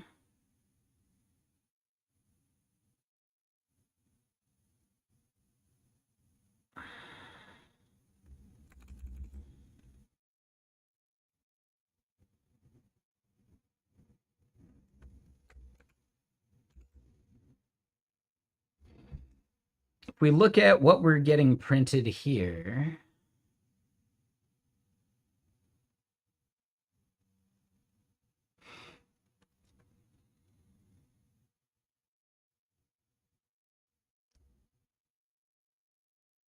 yeah, we want it up on the top level.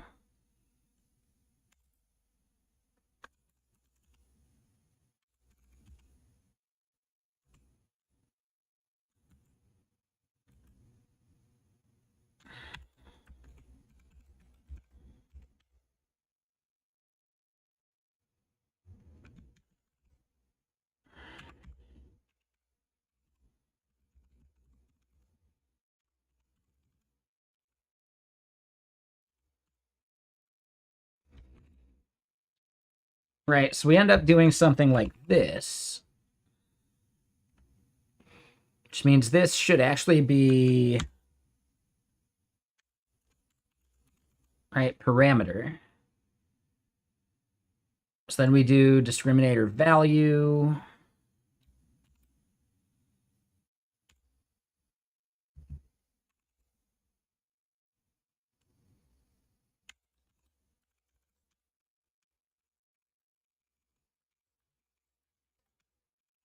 Email. All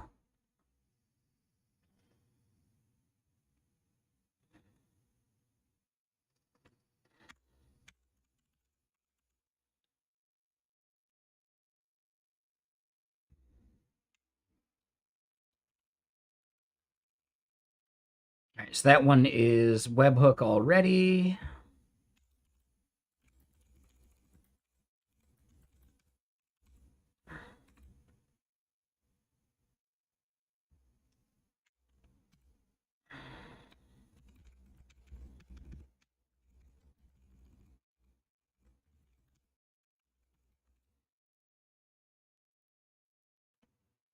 Okay, so now we go back to here, and we're doing X discriminator here. This is going to be actually parameter.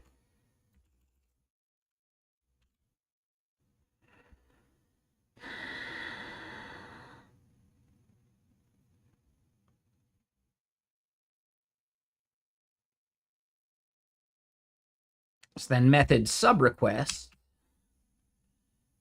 Const discriminator. I don't know why that looks weird. And then this is value.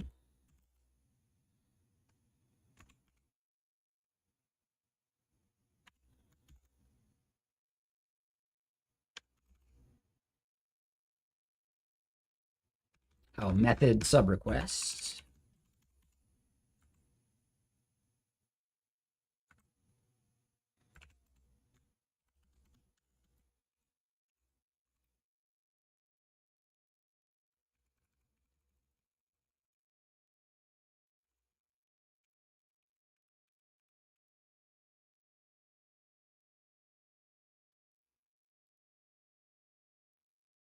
Oh, oh, did it cook?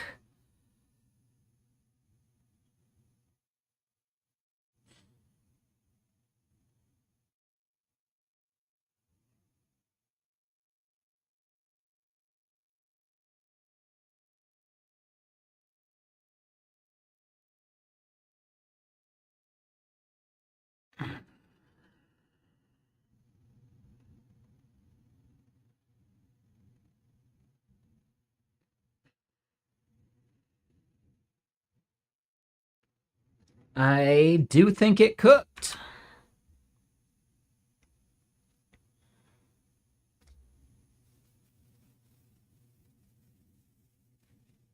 I think it cooked. All right. So now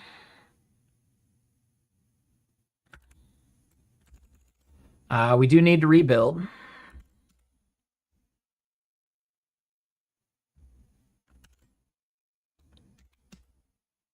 Ah, nope.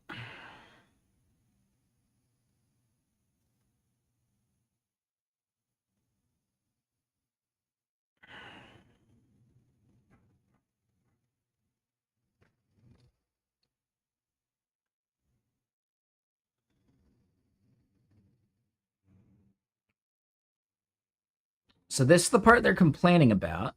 We do this log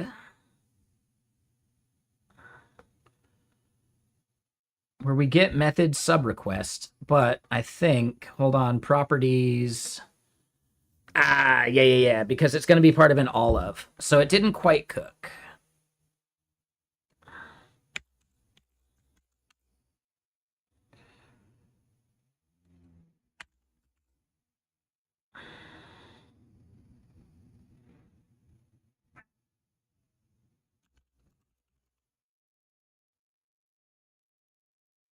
And this is getting super gross.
Like a glove. All right, so now that compiled, let's look at grouped endpoints.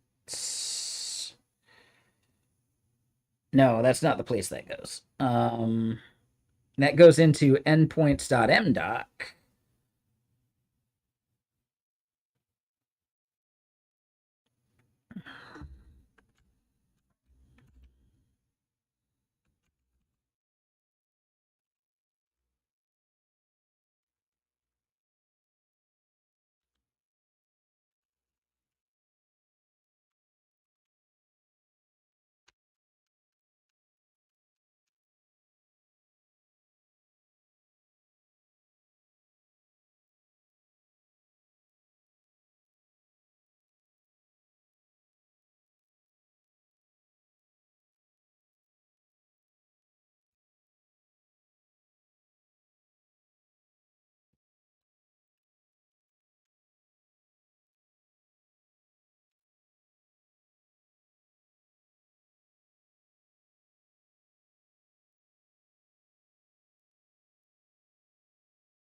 We got a formatting issue in here.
Yep, yep.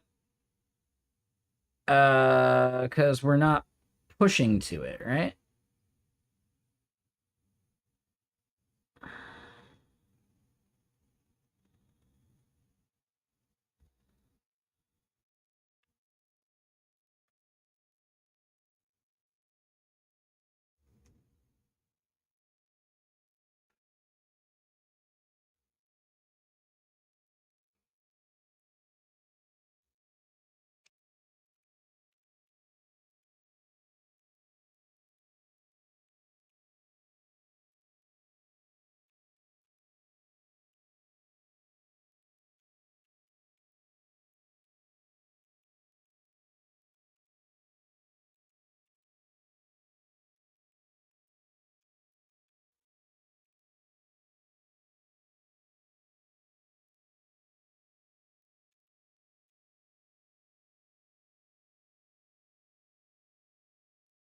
Oh, okay. So all of is undefined, but for why?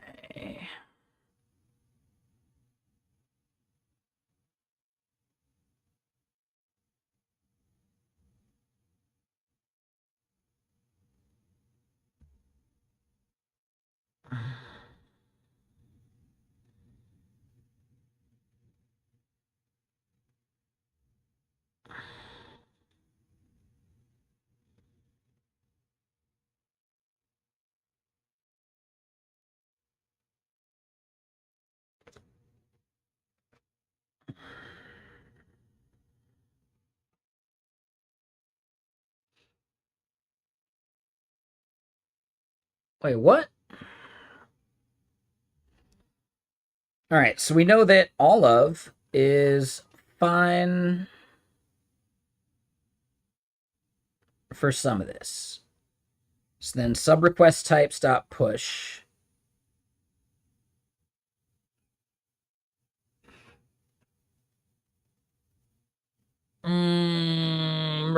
Right.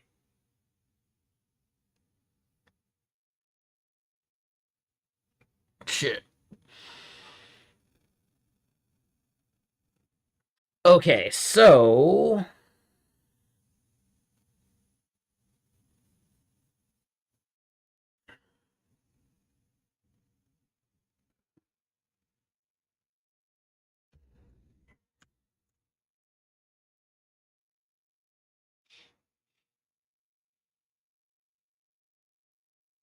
we know that this is getting logged.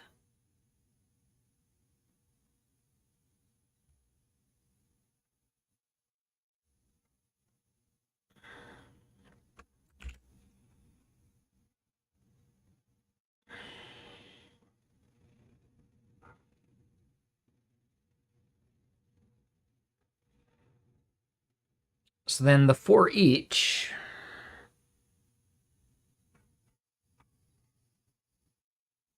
right, loops over these. The looping is good, but we're doing it within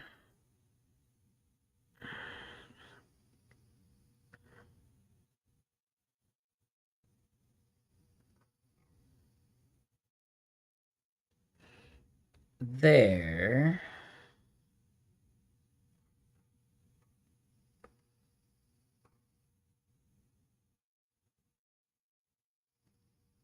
Yeah, I think the key that we're doing as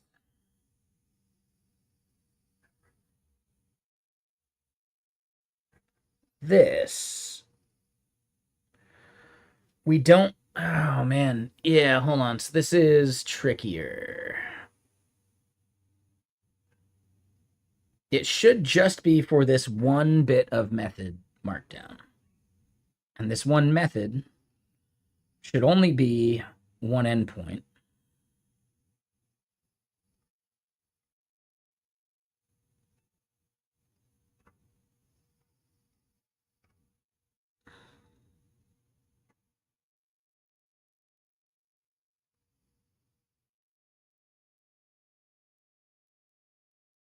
Oh,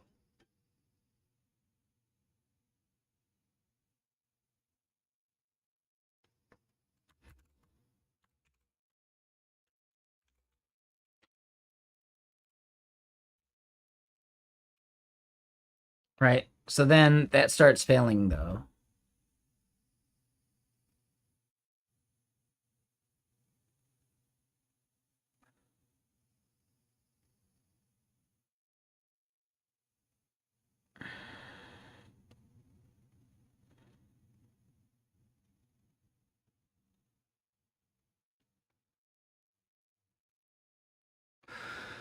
Right, right, right, right.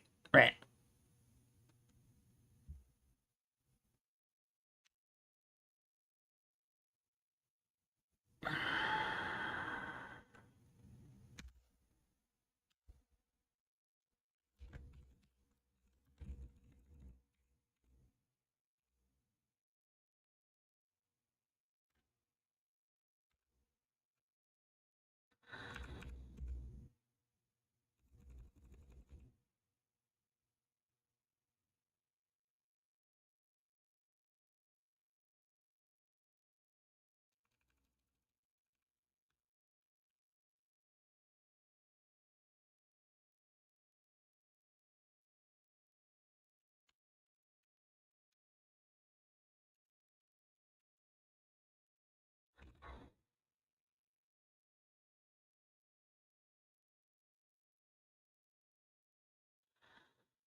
Yeah, so this logic is bad. We definitely want to try and refactor it at some point, I think. But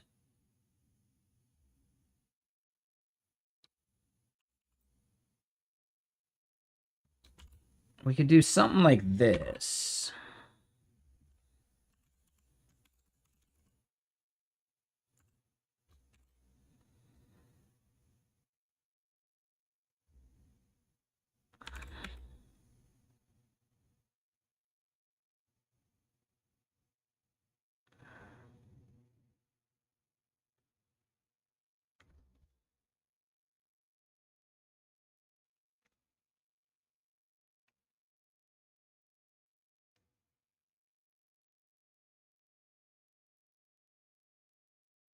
Oh, method subrequest. Whoops, wrong one.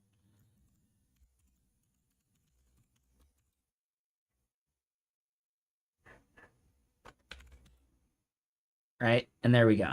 Boom. So yeah, we're basically not going to get subrequest types for anything. But now that we've done that, we should be able to see here in endpoints.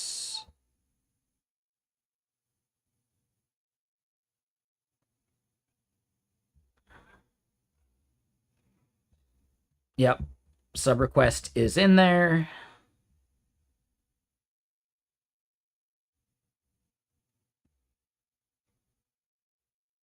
So right after method copy request,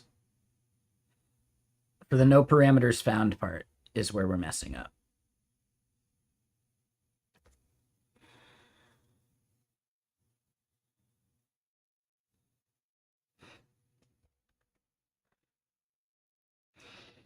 We skip this song.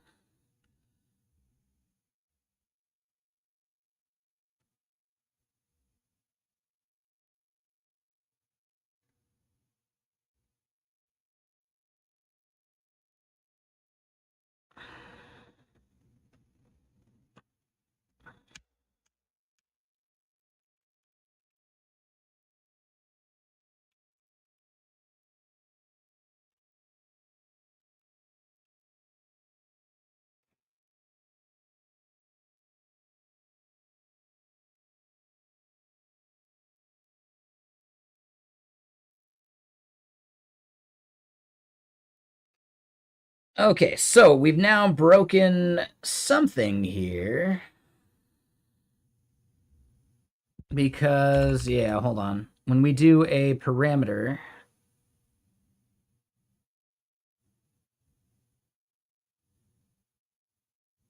yep, no, we're messing that up.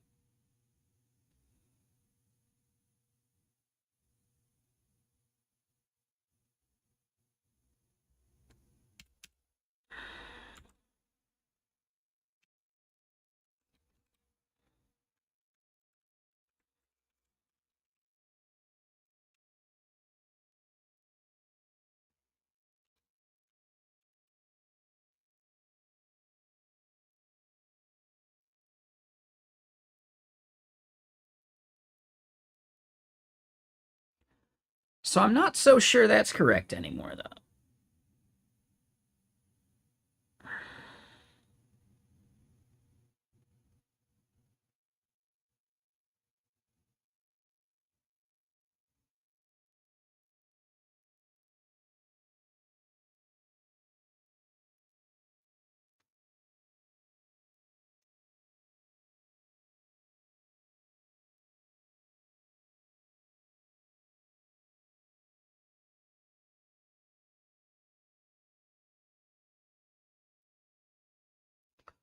Oh, I think I know what we're doing. Yeah.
Wish this would give us some line numbers.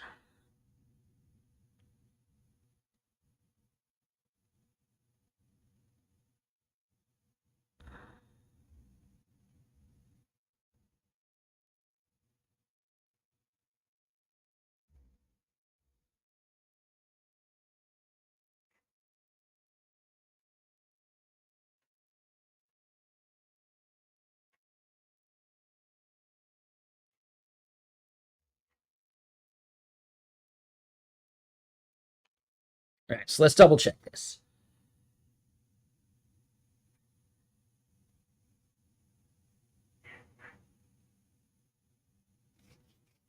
Okay, so hold on. You know what we should do?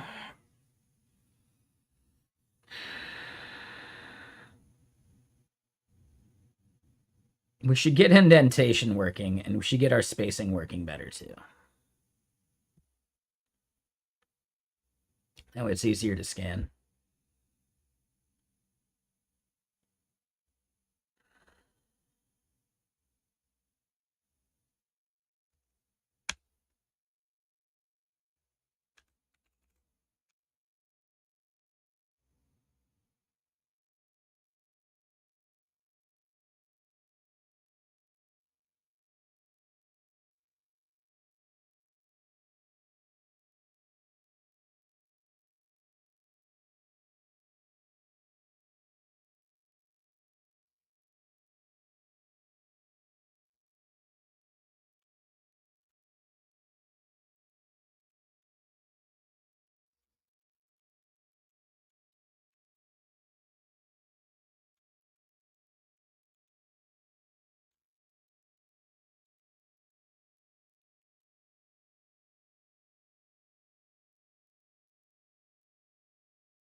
Ah, yeah, this formatting is gross.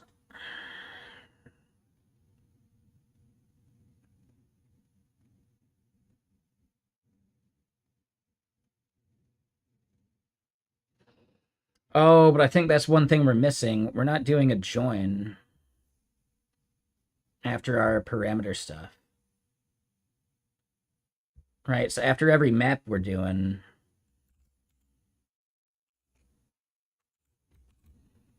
We need to be doing that.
Okay, so then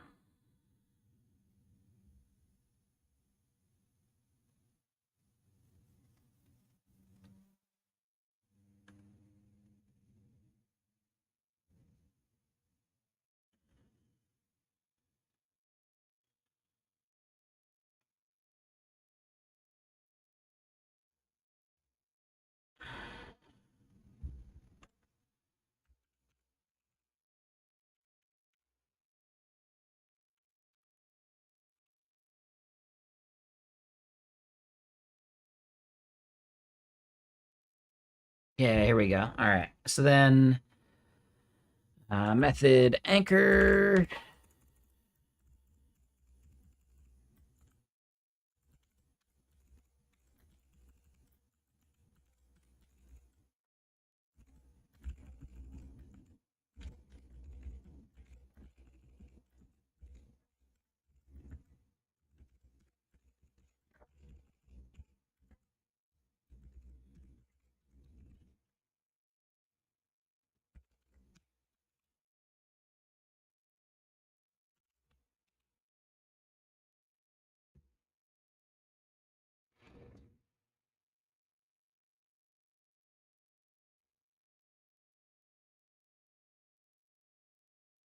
Okay, so then yeah, method copy request is wonky.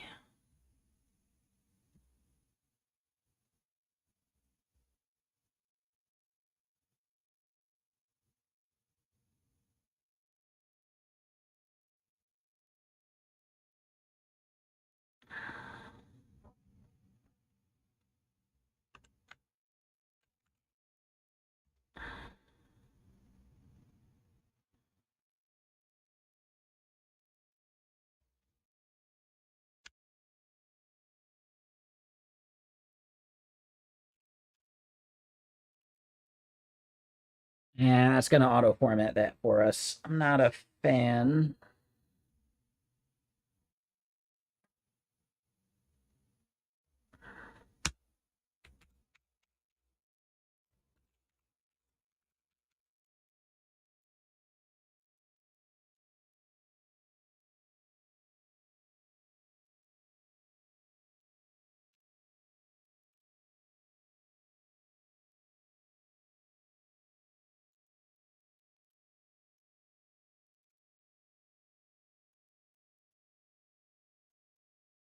All right, so then looking at the top, method copy,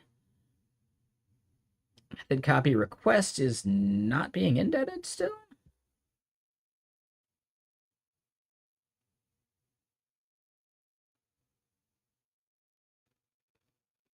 Oh, yep, no, it isn't.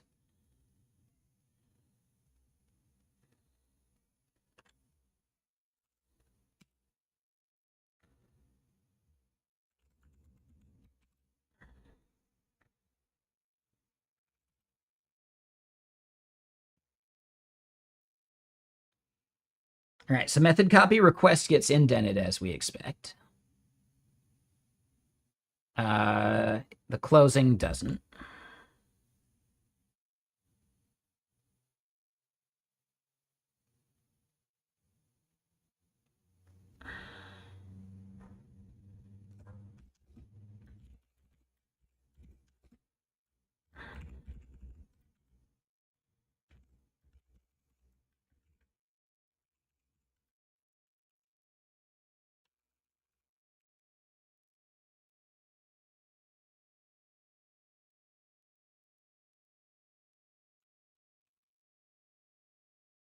All right, so then, yeah, we're still going to be way off on the formatting, but if we get it formatted at least somewhat close, it should be easier to figure out what the hell is going wrong.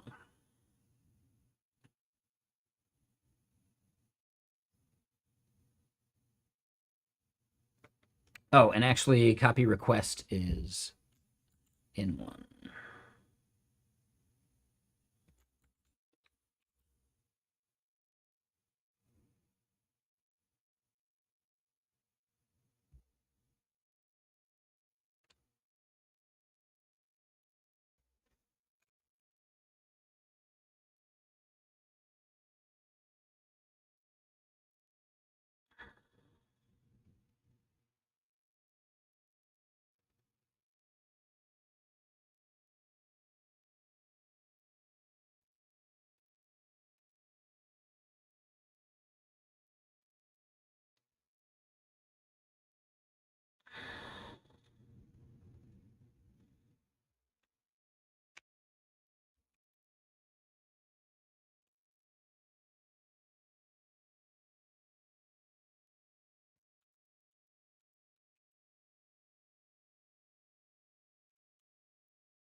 All right, so method copy is there. Method example, example request.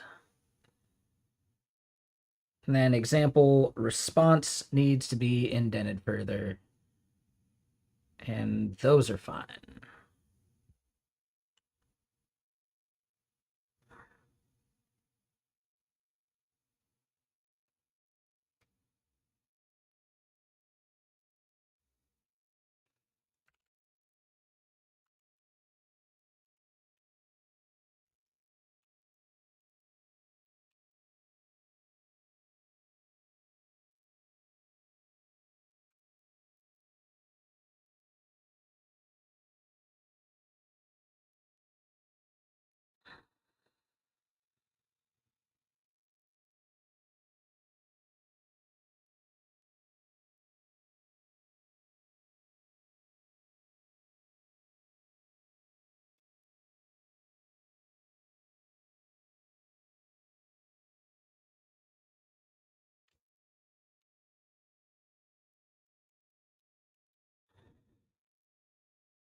All right, so then the copy request parameters.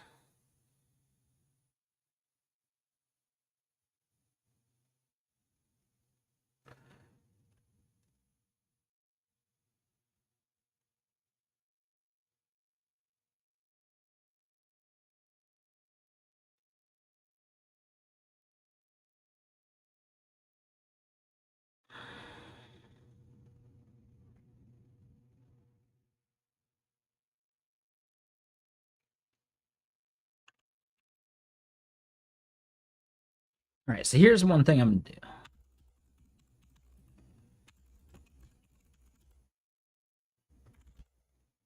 We're going to undo the changes to source, content.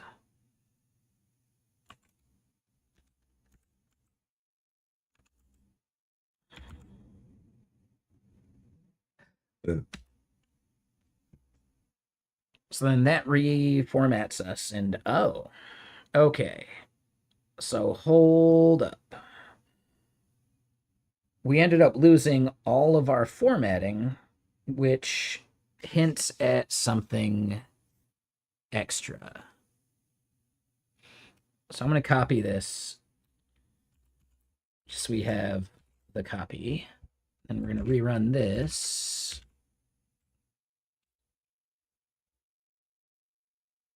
After I get more music going.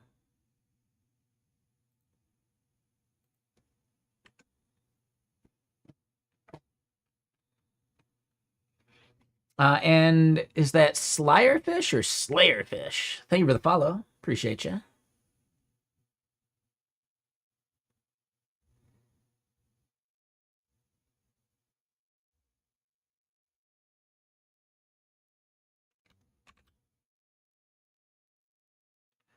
Oh, okay. So it wasn't even rendering properly a minute ago.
Yeah.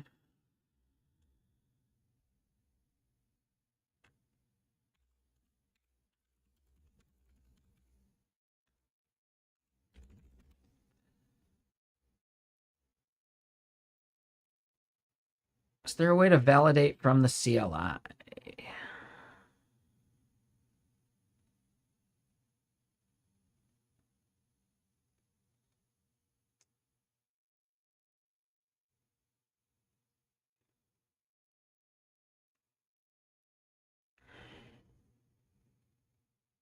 So here's what we'll do then. We'll go to endpoints. Let's just double check.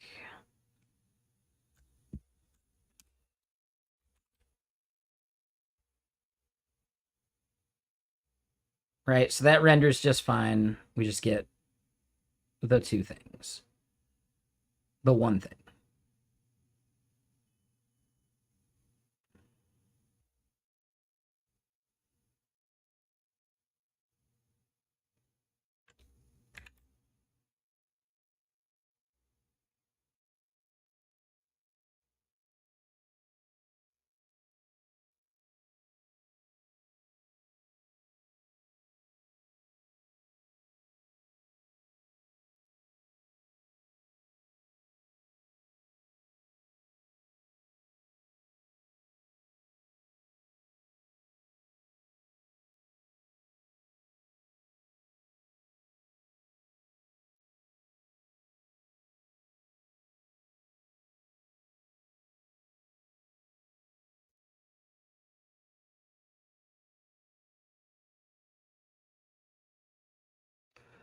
Yeah, so it's throwing up at quite possibly this.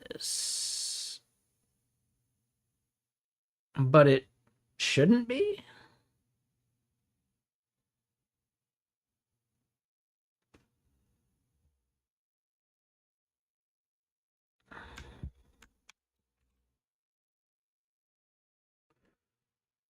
That is where it throws up. Okay.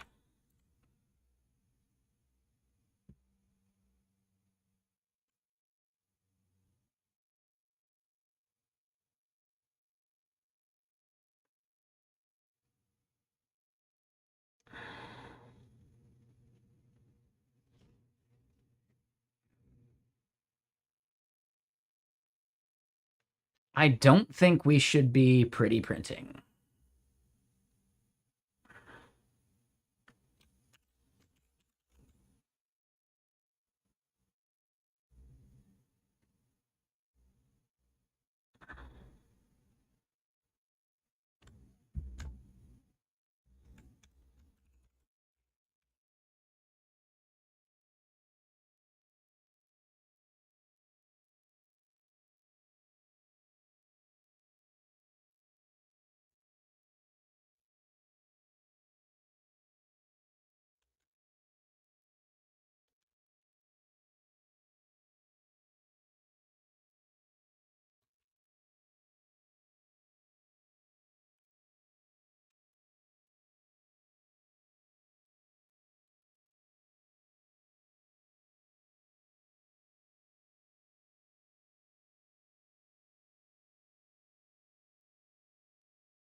Oh.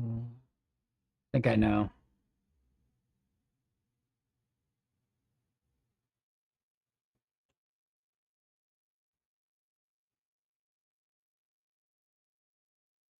Yeah, I think I totally know.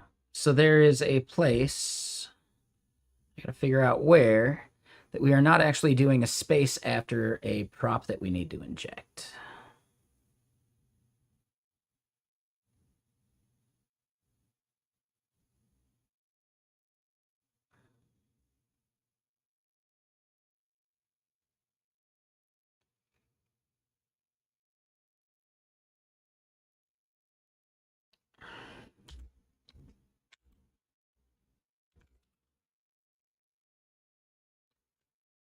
No? Okay.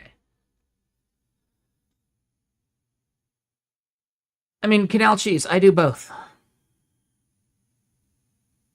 Use the right tool for the right job.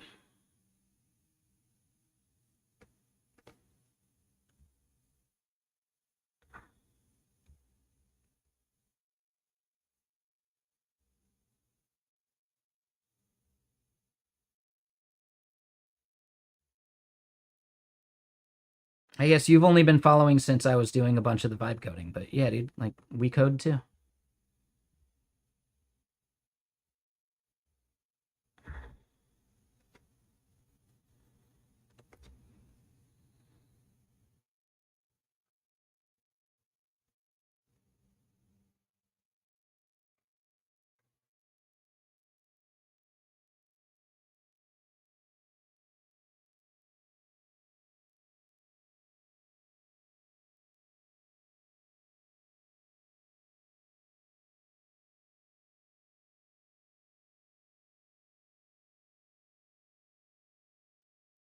I really do feel like this is the part that's getting us.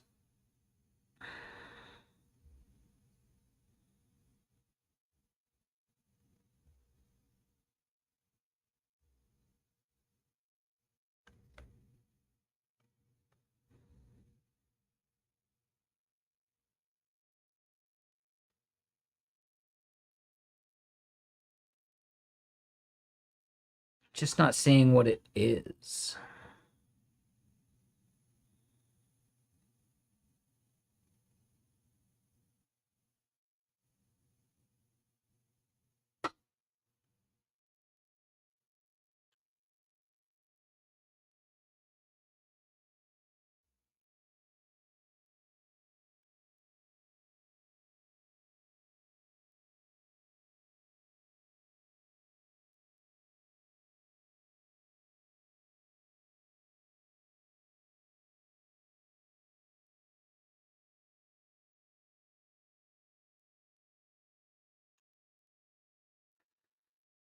Man, it'd be a whole lot nicer if the markdoc component could tell us where the flaw is coming from.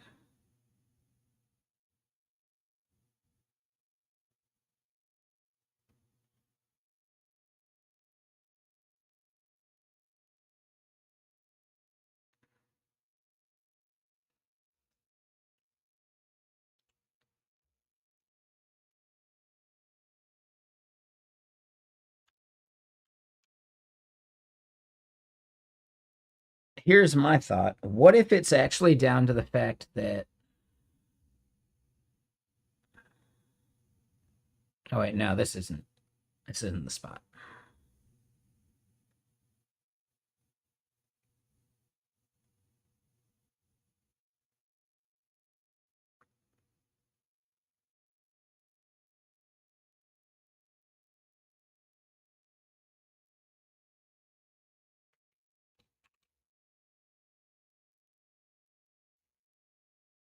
Oh, this is actually where it starts complaining though. So, whatever's going wrong is happening in here.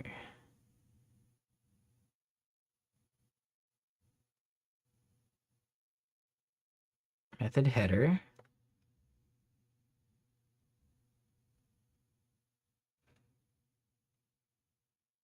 Method example.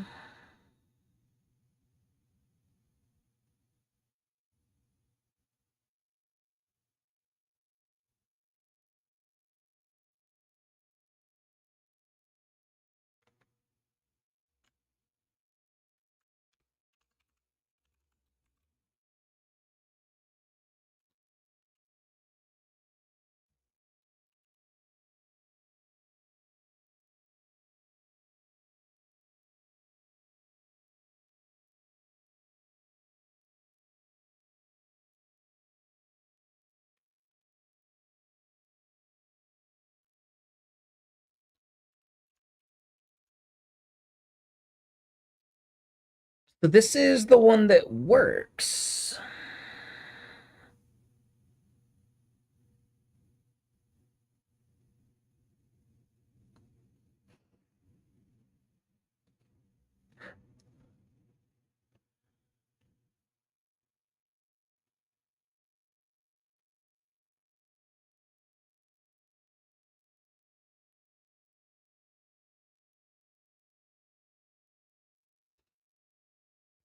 struggling to see what the actual difference here is.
Yeah, here's like another crazy part. We don't see anchor in there.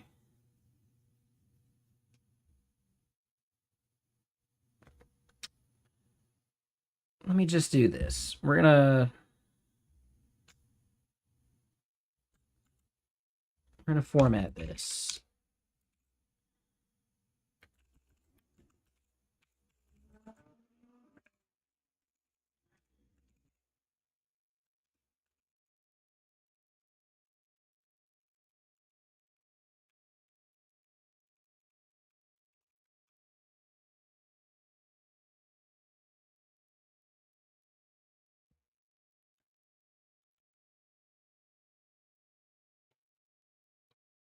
And I'm willing to bet this is going to become more obvious when we look at it.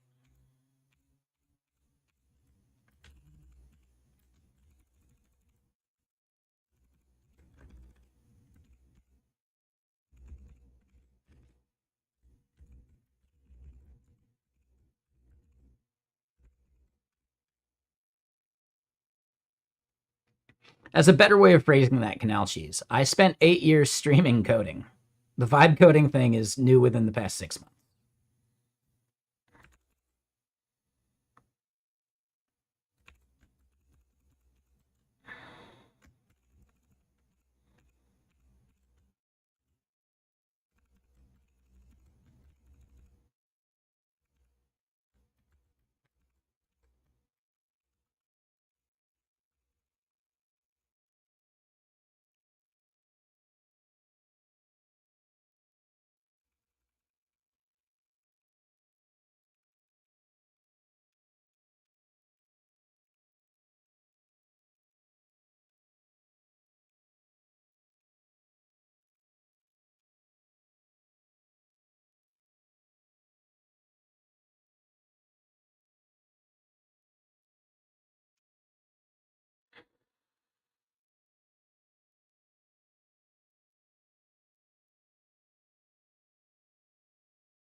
I have a feeling I'm going to feel really silly.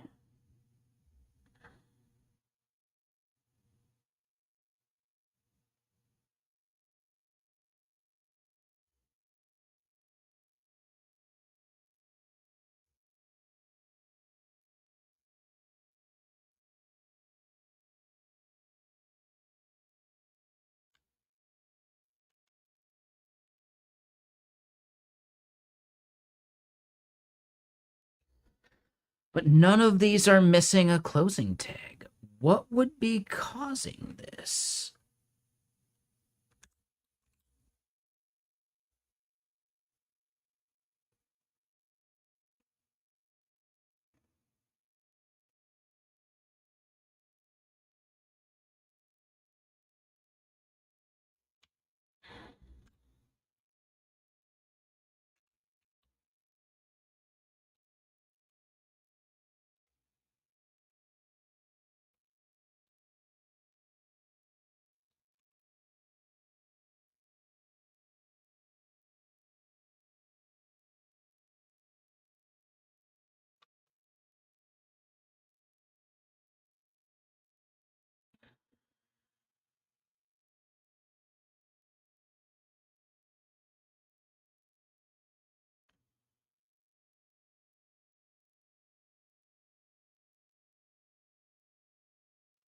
Well, okay.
Method copy request is the thing that's failing us.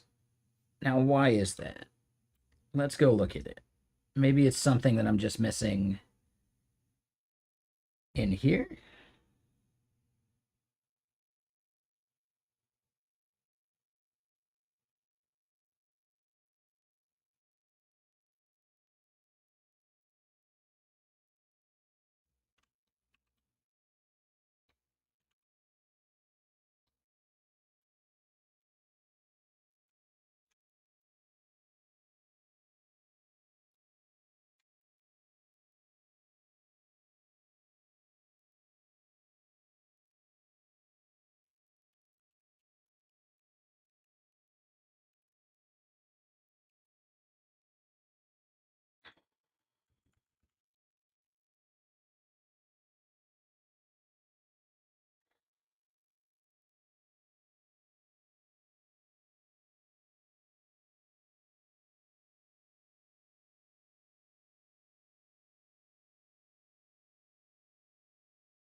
So it's something to do with method copy request, even though we've definitely had that before.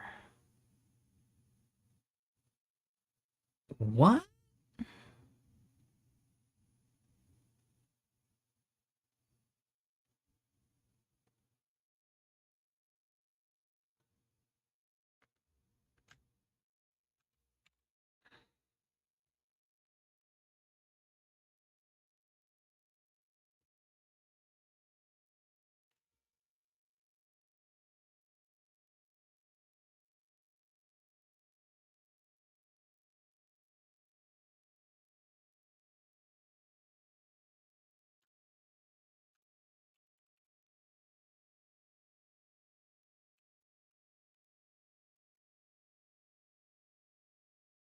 And that works fine.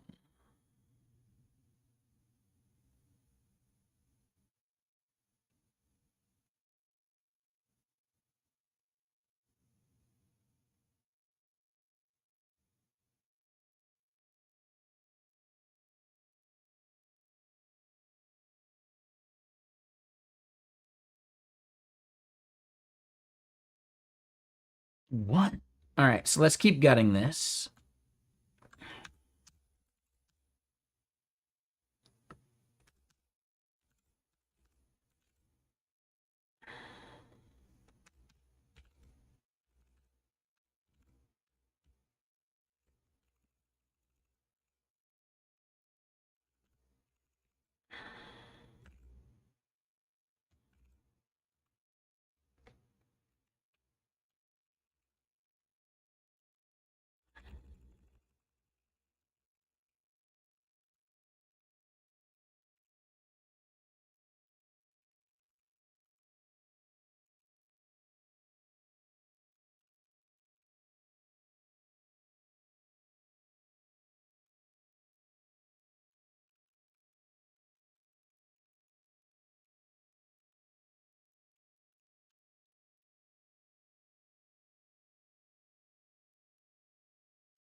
So the only difference is that we add a parameter.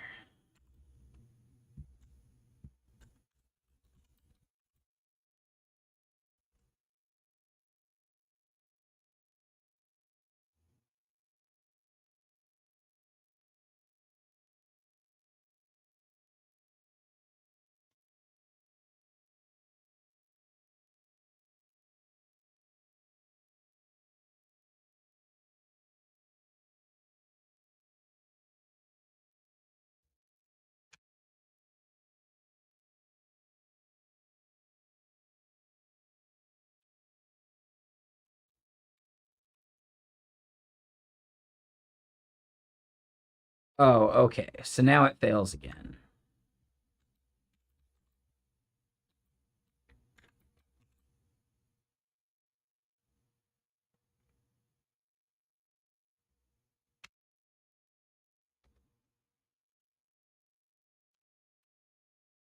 Is it the formatting that's getting us?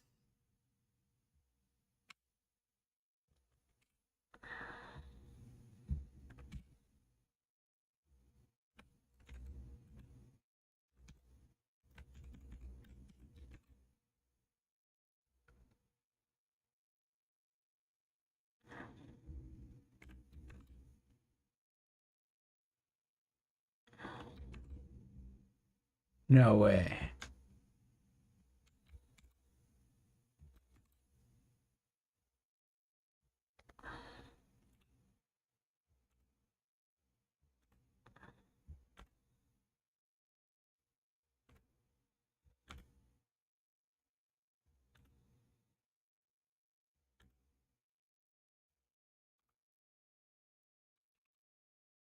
Holy shit. And it's this right here, isn't it? What? Oh my god, dude. What? Hold on. I need some more whiskey for that. What the fuck? Okay. Okay. What the fuck? Holy shit, dude.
That is super gnarly.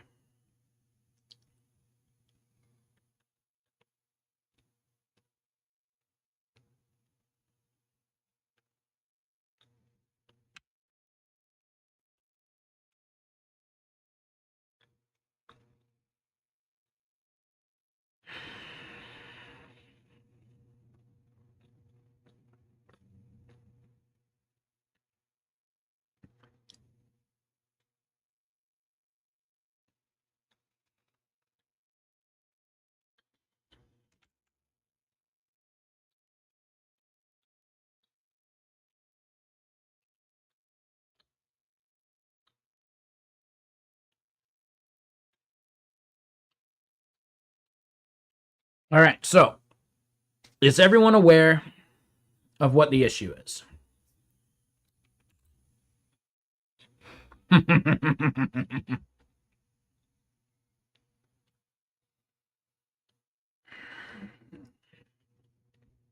bet the only place we need the white space is when we're surrounding content as children. Works totally fine.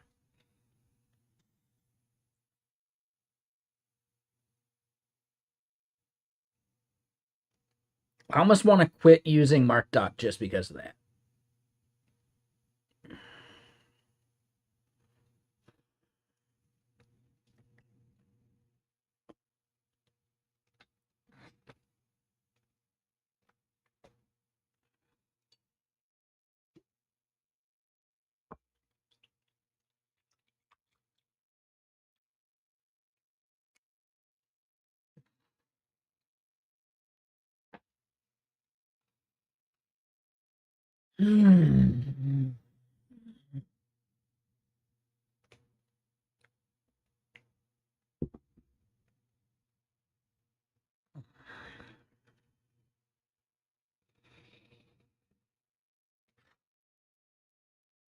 Okay.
All right. So we're not in the clear yet.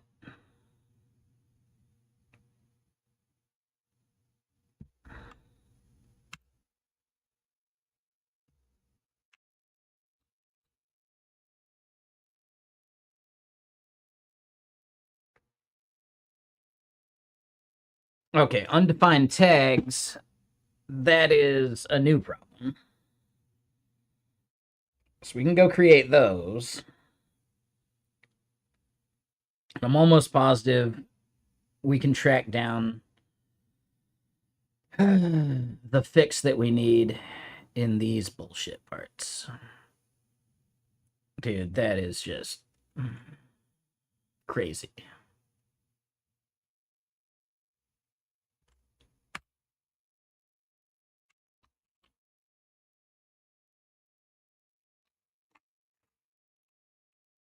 Let's save what we got right now.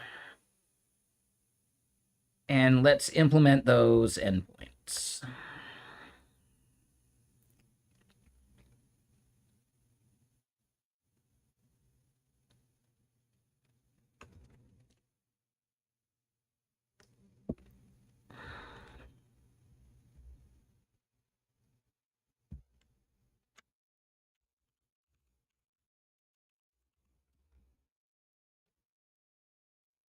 Okay, so method copy request sub request list.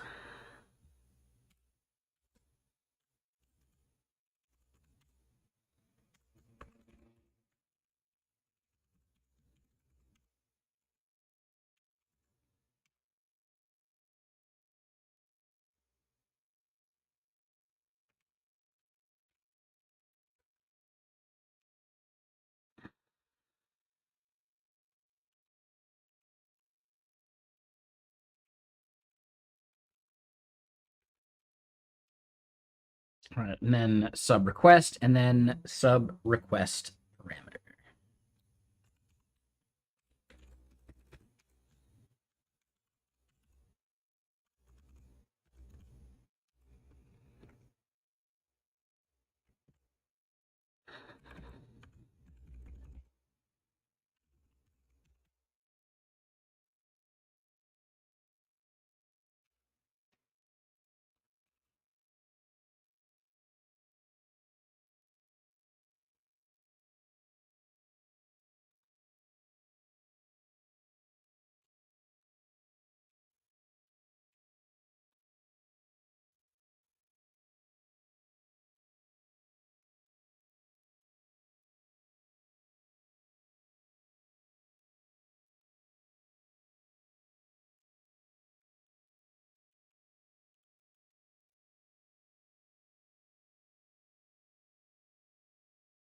Now we need to go register those.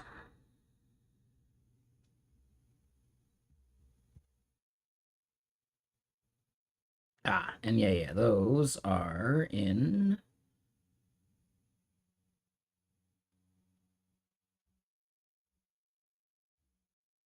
here.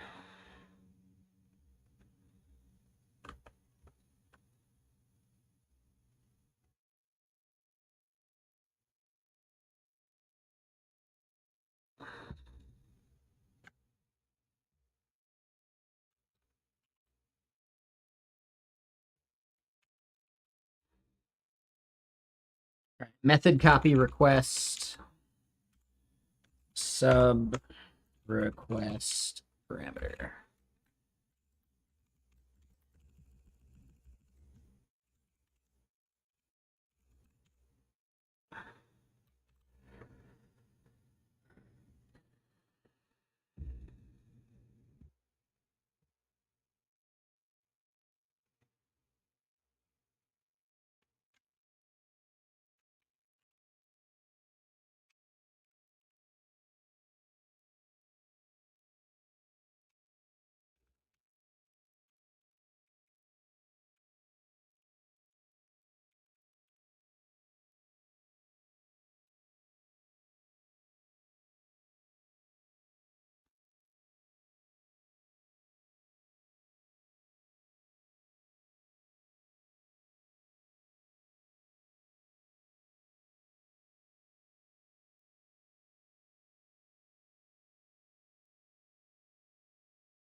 Oop.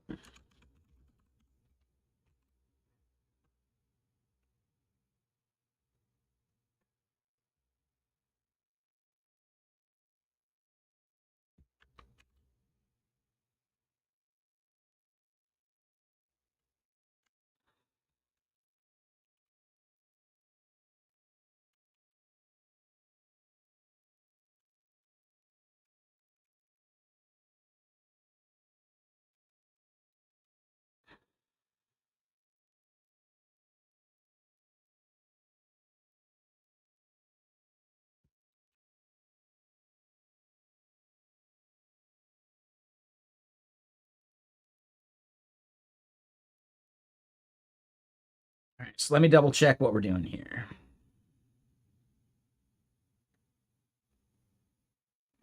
All right, so sub request list just has discriminator.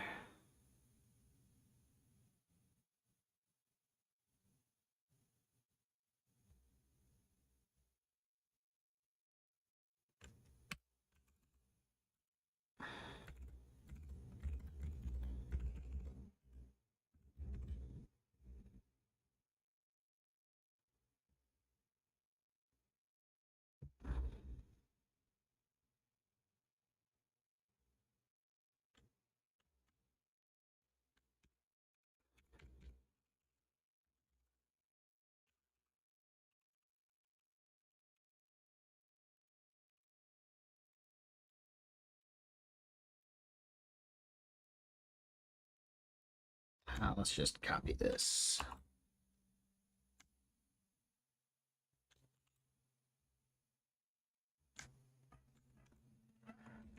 All right, string default required error level critical, sure. So then sub request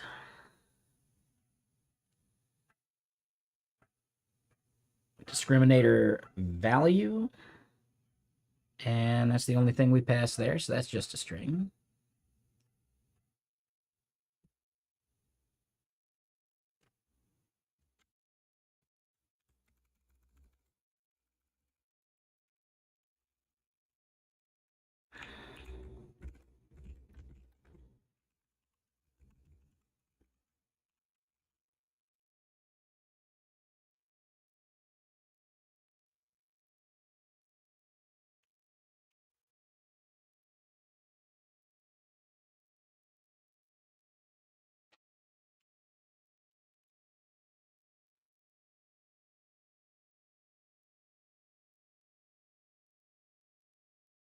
All right, and then last but not least, parameter is going to be object,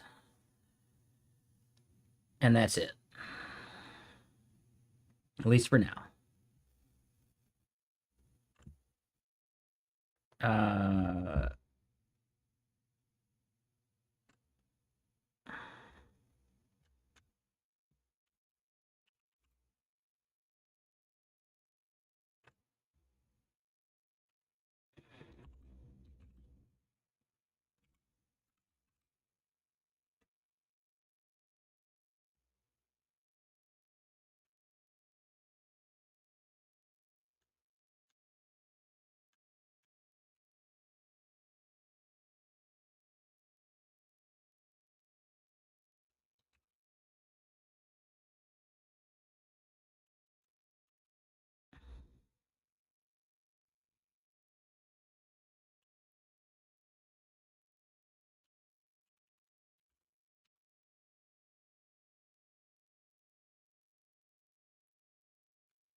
Okay, so now they're just saying missing closing tag, missing required attribute. Yeah. So a bunch of that is failing because we're still messing up somewhere in here.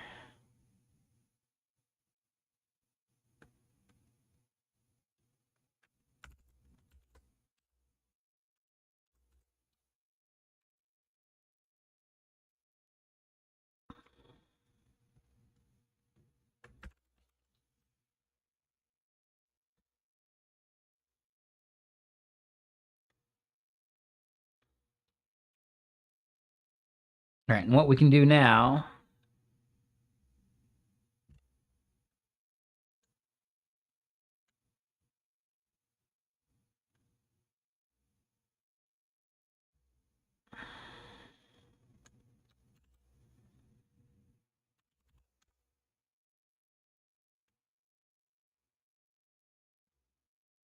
All right, we can go here all the way up to the top.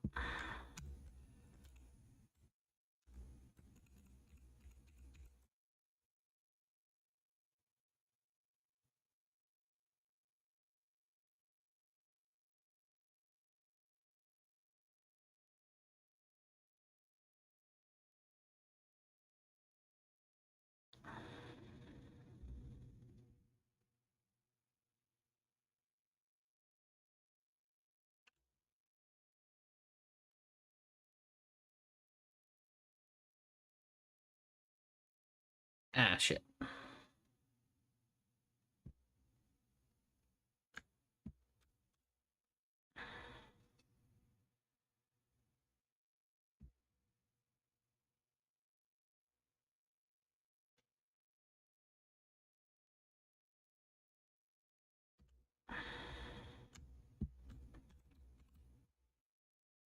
Okay, so now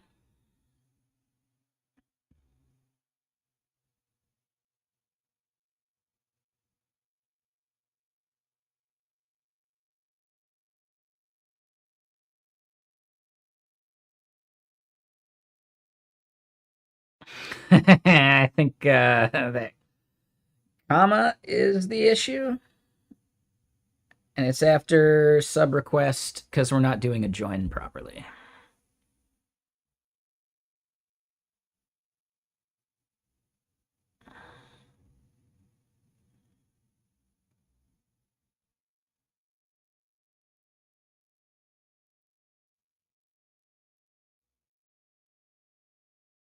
Ooh, we are doing a join properly though. Oh no, we aren't.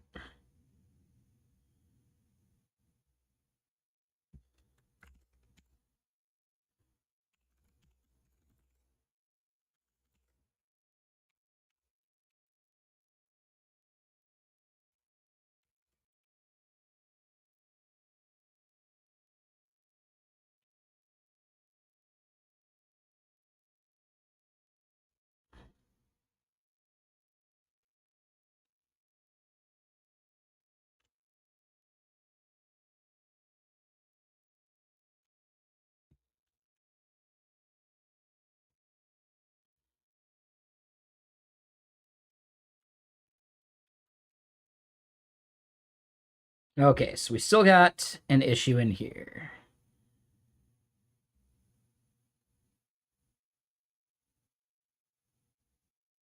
The comma was not the problem.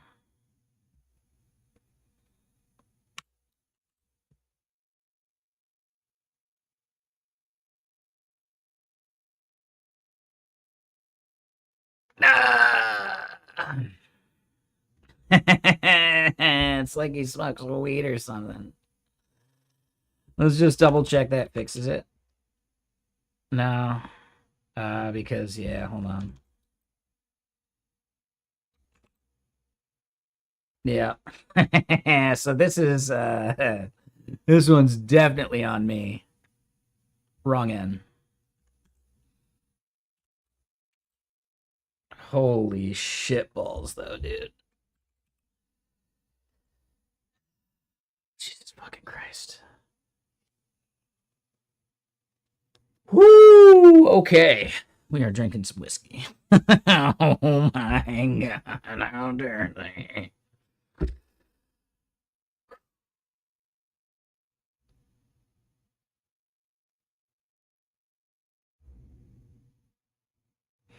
Now we broke other stuff because JSON needs to not have spaces in it.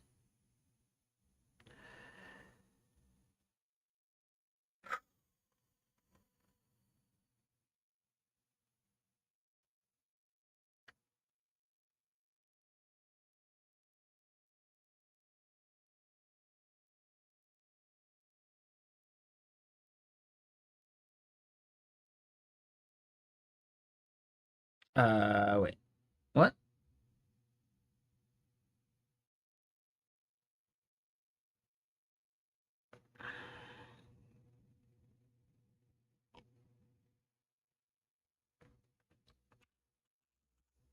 Huh?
Okay. Oh man.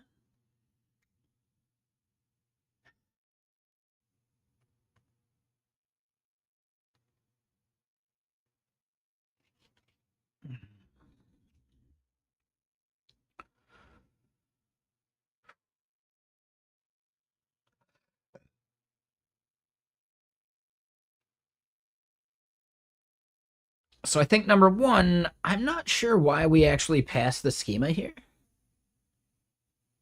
I'm not sure that's actually necessary, but it's not breaking anything.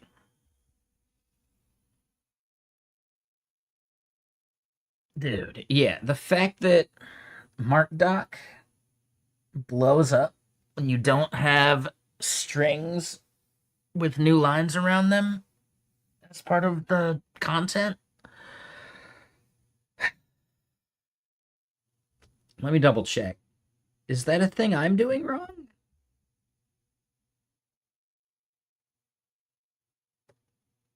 I don't think so.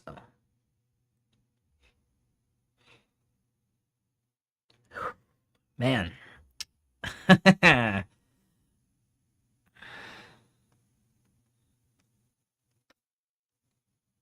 Yeah. Yeah, that one that one was fun.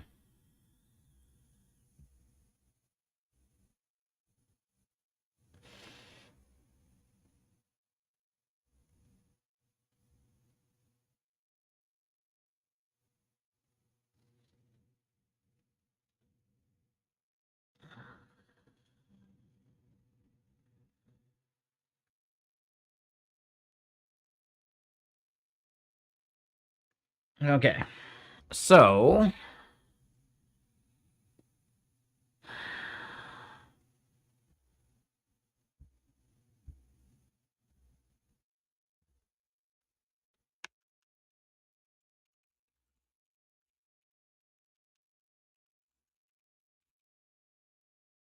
let's bring in card.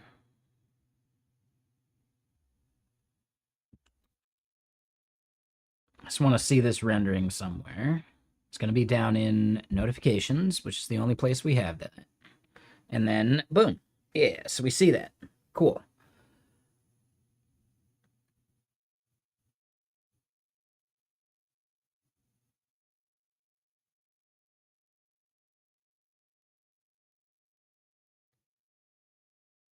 We don't see the response for that, however.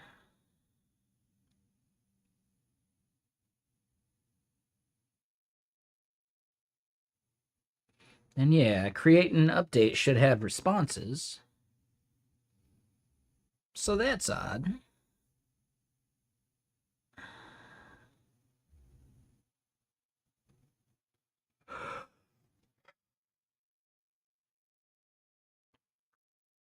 What's up, Atisham? How you doing?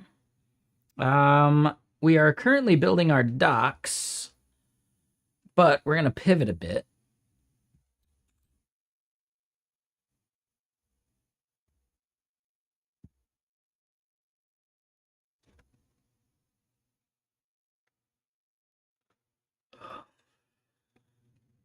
Because yeah, I'm not sure what we want to put like text-wise into these. And we got to think about like the styling of it. We also got to figure out why responses are there. So at least for leaving off here, and we're not totally done because I want to look at some.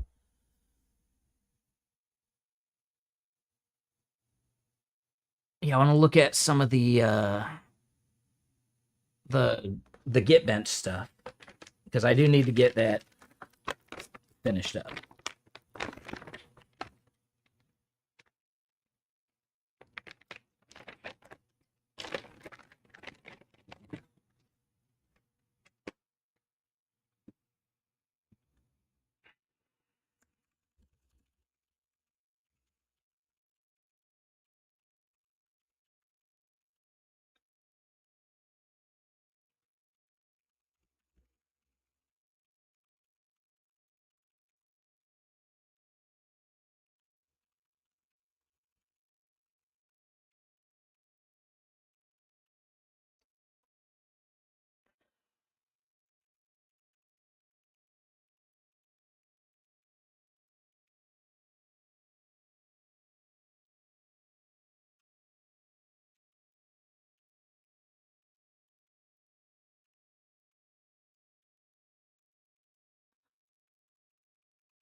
Okay.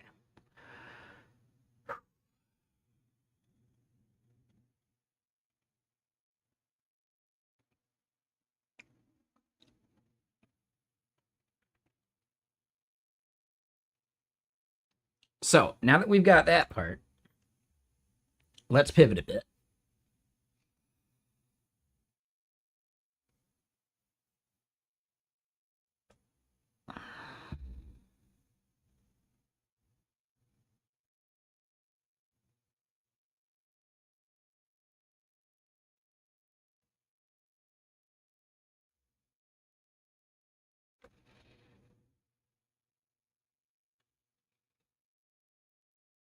I don't remember why we made that. But okay, so we're going to create a new note. And yeah, we can type in here. This is going to be Git bench notes.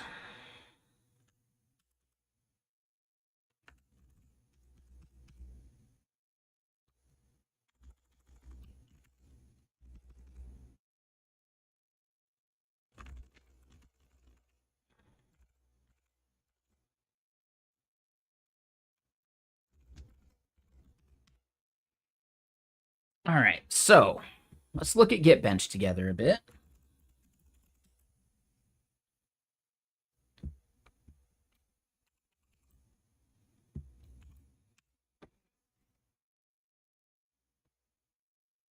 Now,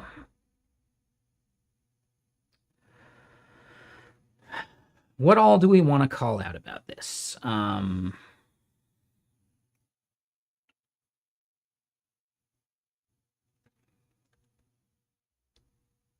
So yeah, for GLM47 Flash, hold on, let me see. Can I do this?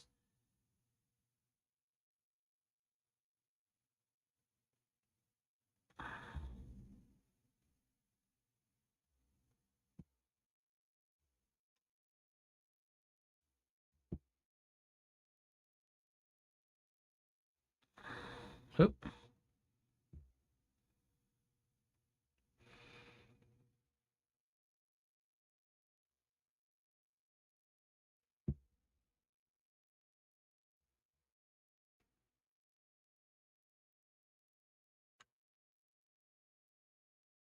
All right, so the first note is GLM 4.7 Flash.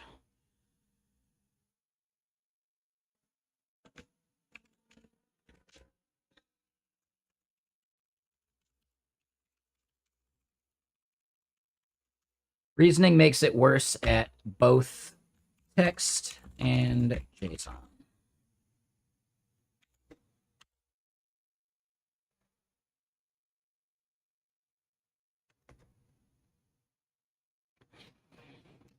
So yeah, Atisham, we are now checking out some gitbench.gitkraken.com stuff.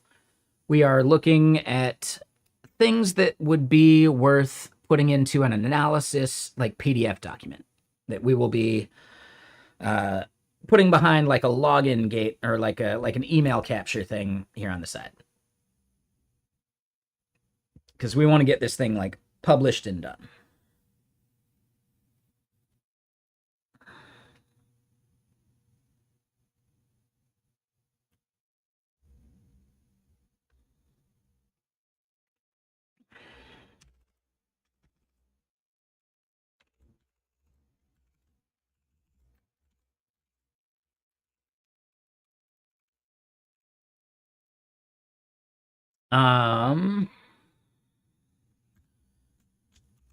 So then text versus JSON output. Some models get better with JSON, like flawed models. Some models get worse with JSON, such as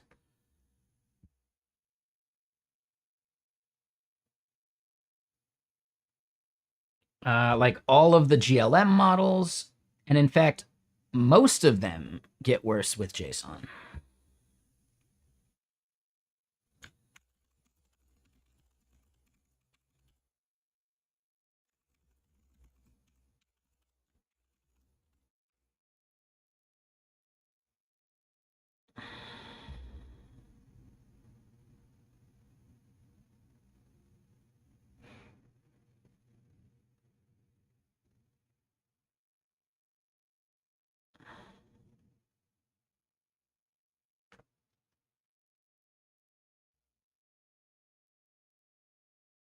And yeah, let's really dig into here.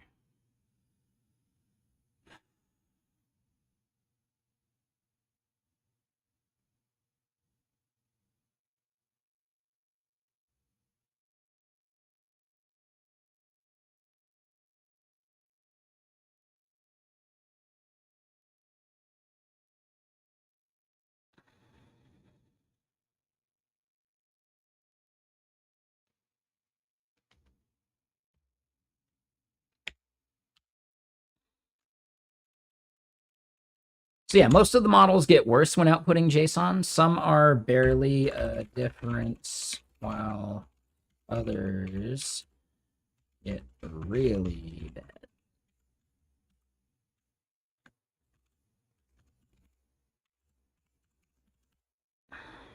And I guess you guys can't see my notes. That's not as fun.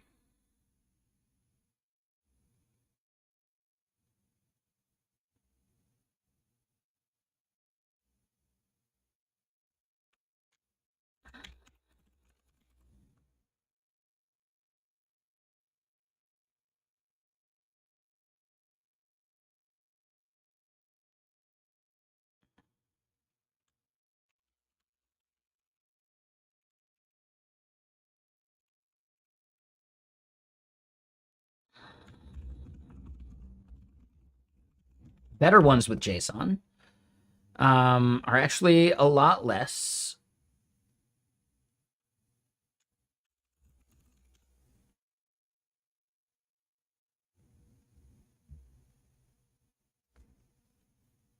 Right, Nemotron stays basically the same.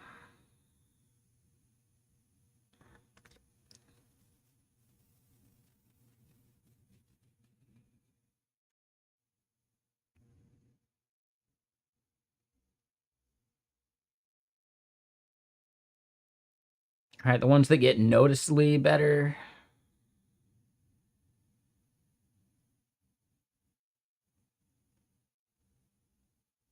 Pretty much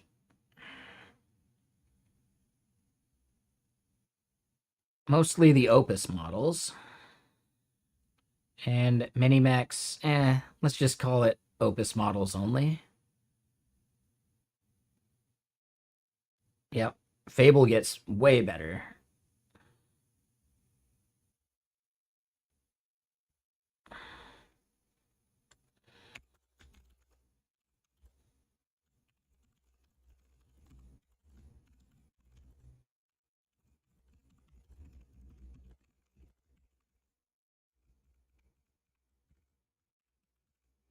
Okay, so then um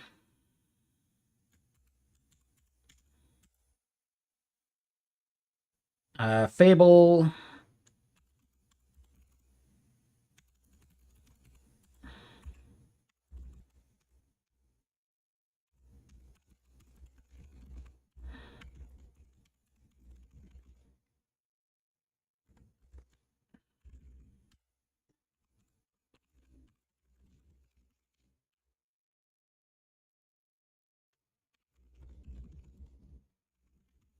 Right. So yeah, just comparing like the JSON output and some of that stuff. Um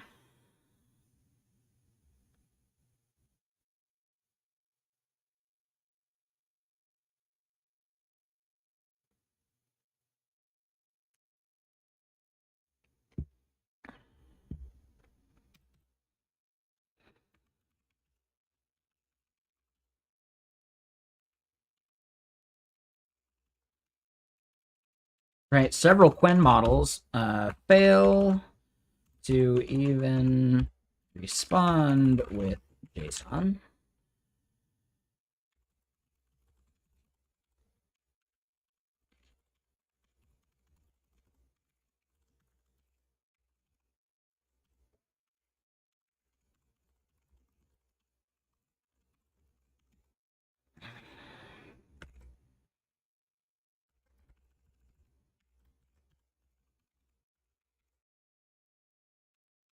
And yeah, anyone else like noticing kind of like interesting results or data in the list?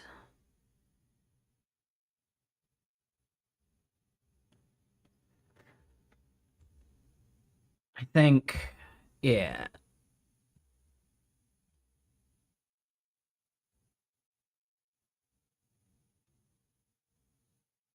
We're going to make that a subheading. Actually, we can make that a larger heading.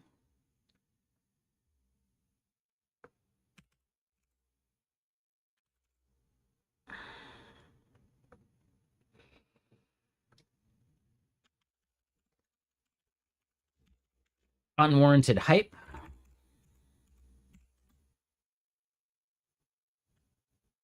And maybe, there's better ways to phrase that. Let's see, another thing.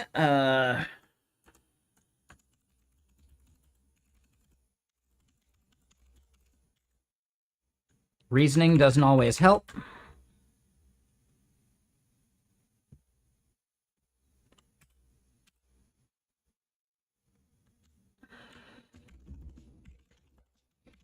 Right? In the JSON output, fable.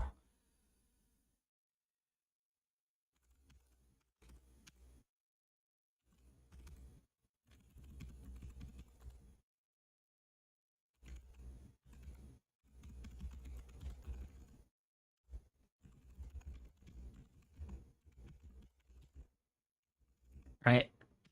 So fable regresses consistently more as reasoning is added. What are some other models that do maybe like really bad on the JSON part?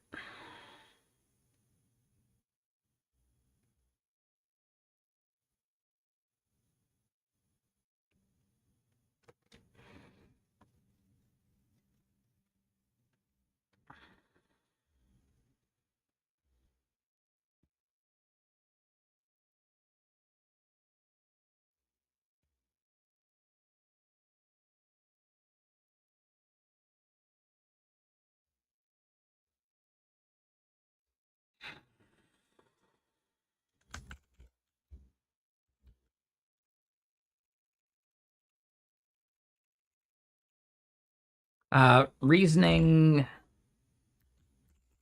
makes it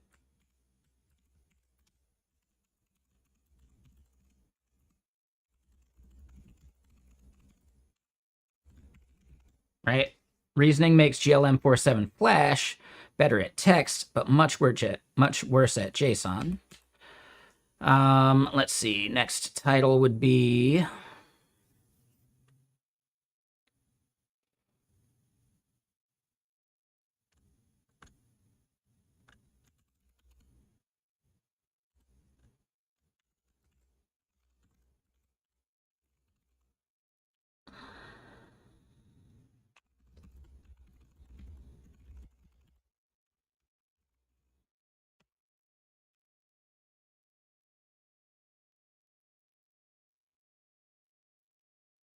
all right. So hold on. Let's go down and look at some of this.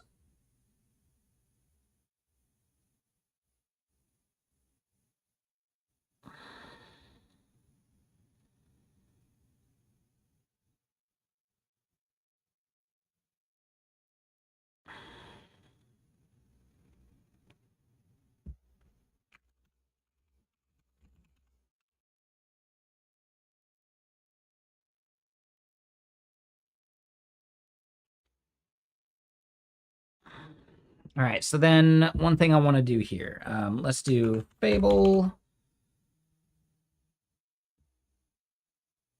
and let's compare it to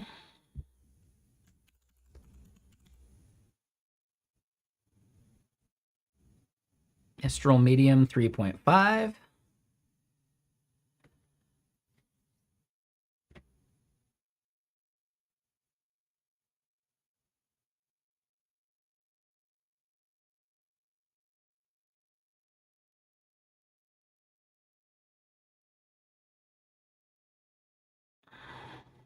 Actually, let's do Gemini 3 Pro.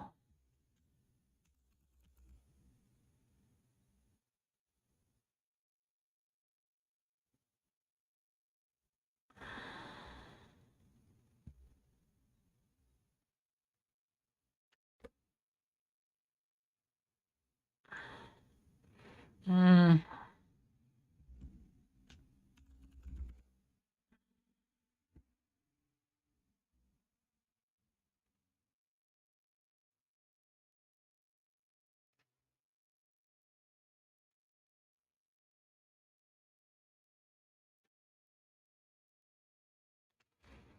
Let's look at Claude Opus 4.8 instead of Fable for this.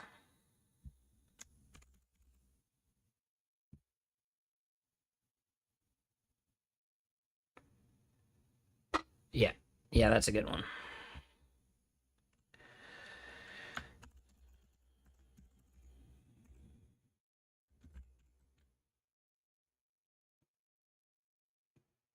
All right, so Gemini Pro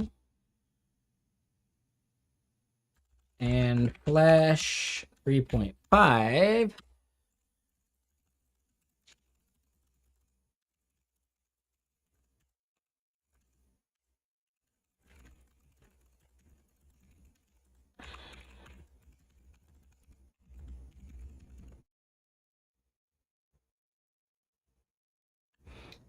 Yes, the Mistral Medium.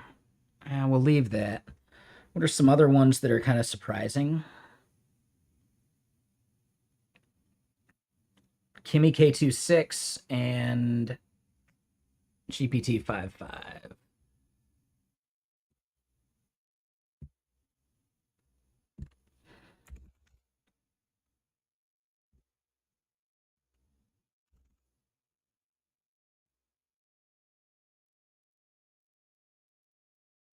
Right, Kimi K26 and GPT-5.5 almost cost the same despite a 10x per token difference.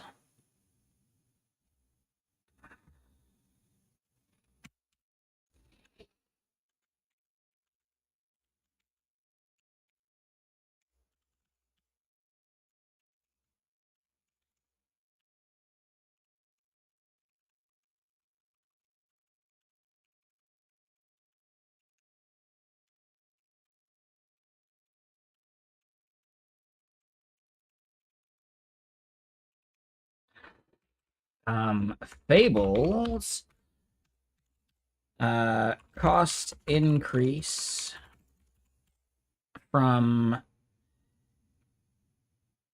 low through X high is somewhat gradual, and then X high to max is 2x for JSON and 2.5x for text. Right, and then let's look at token usage. I think that's this one. No, token usage. Here we go.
I think the numbers here are off. Wait, how is what? How is reasoning more than output? And hey, what's up, Samir?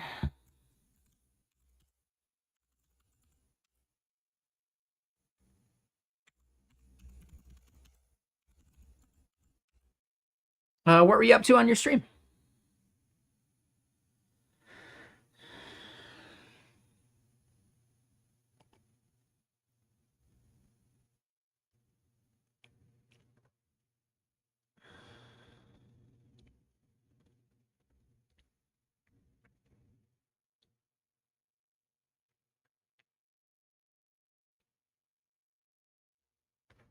A lot of yapping, little leak coding. That's fine. we are currently on like the yapping part right now. And yeah, if you're curious about what we're looking at, I work at GetKraken. We just ran all of the models. Not all. I think there's a couple we're missing still. Like we don't have Gemini 2.5 Lite, and we don't have Sonnet 5 yet. Right? And I'm sure there's some like other new models that we could add. And I know we got the budget for it because, you know, I'm the one that paid for it. But technically, I will be getting reimbursed. So I'm not worried about it.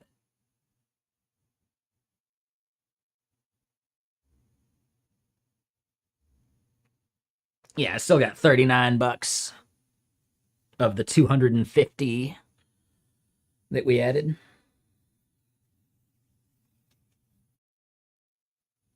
So you can't believe this? Are you talking about how like Fable isn't like tip top?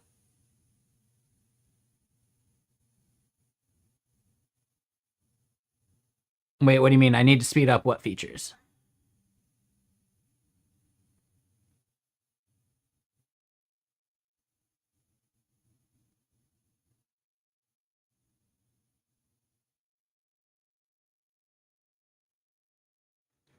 Wait, what do you mean? Is it loading slowly for you? Should be pretty quick.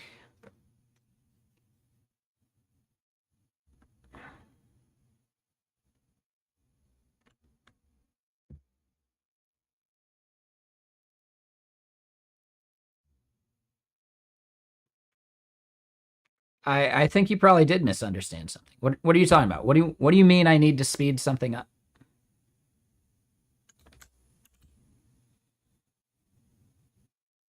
1.7 meg isn't terrible. All right, for the initial load.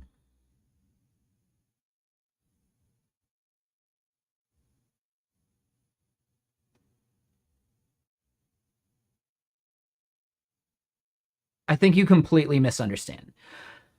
I ran benchmarks. These are measuring how good certain models are at get things. So I have to kick off things on my work machine to run the models to run the benchmarks. I've run 43 models so far with all of their effort levels and JSON and text output. And I run each one of those permutations 3 times to get an average of their score.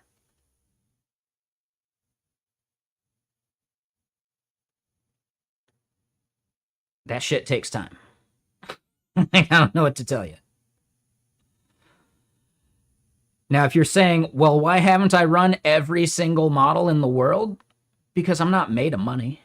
We got to pick and choose which ones we run. And Sonnet 5 is new enough that it just wasn't in my list yet. Gemini 2.5 Lite is pretty obscure, but we could use the data at GetKraken. Because that's what we're running against some of our like commit message generation stuff. From there, there's all sorts of maybe like smaller models like Ornith and blah, blah, blah that we haven't run yet either.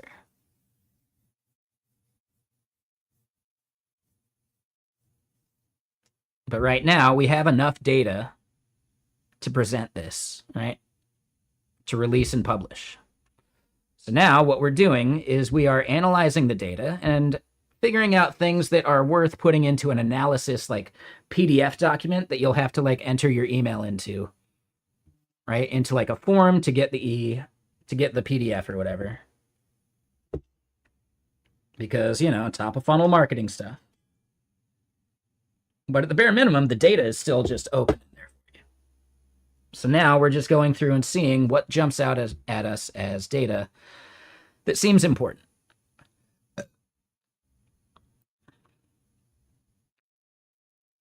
Right? If you want to look at this, yeah, the time it takes to run. Here's the slowest one.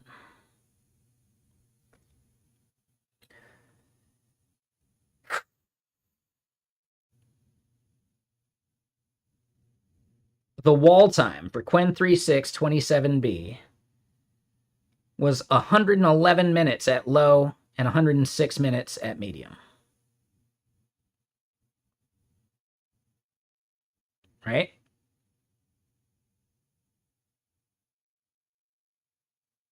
So it took me all weekend to run all of these.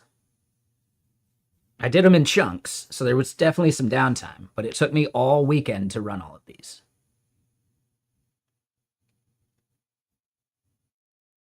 All right, here we're looking at 4 hours apiece, at least 4 hours apiece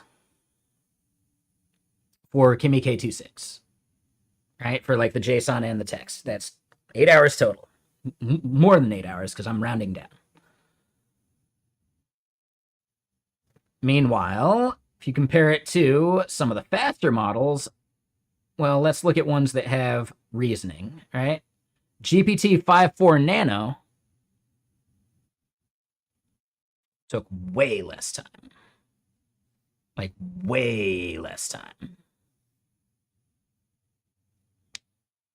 Now, at extra high, GPT-5.4 Nano cycles and does a bunch of shit for a long time. It basically, like, 4x's the runtime.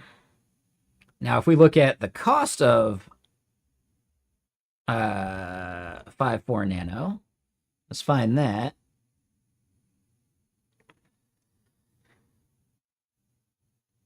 The difference in cost is much higher, but it's still cheap. We're going from 2 cents to 10 cents, from 3 cents to 17 cents. And with GPT-5.4 Nano, we get massively better pass rates with that extra high reasoning.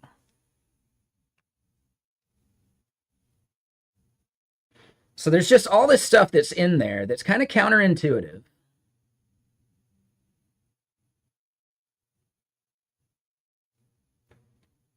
And yeah, creating this analysis is part of the game. Now, here's something extra interesting. The cost of going from GLM 4.7 Flash from high to extra high, it's actually cheaper for the text and just barely more expensive for extra high, right? And when we're looking at it, dude, it's like 7 cents versus 2 cents. So here is something really interesting. GLM 4.7 is cheaper. Oh, I lost it.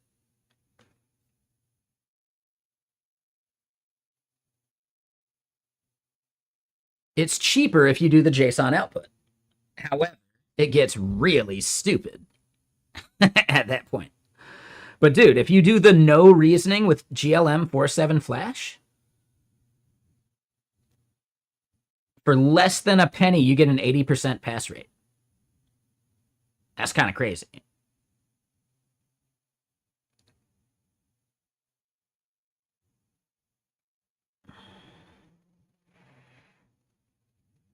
Worst undocumented API I've ever worked with? Ooh, I don't know about that, Irf.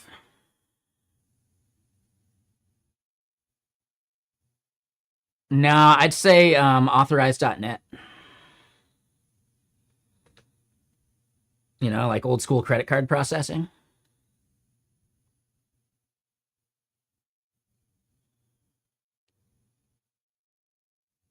You know, before Stripe. I'd rather deal with people any day of the week.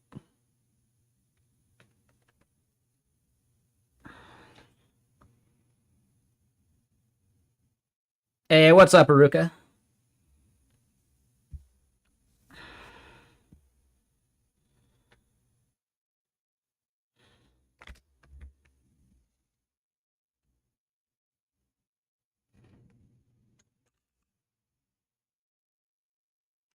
Okay, so hold on. Let's do this. I've been meaning to sign up for Ferryman for a while now.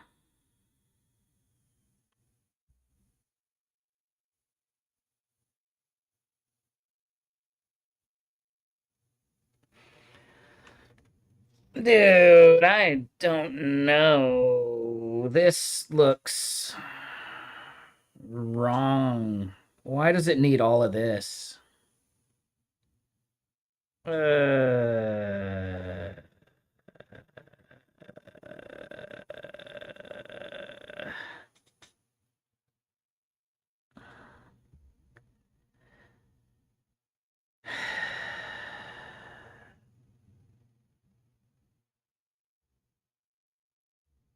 I was going to allow it. I don't know. Hold on. Wait, what's going on over here?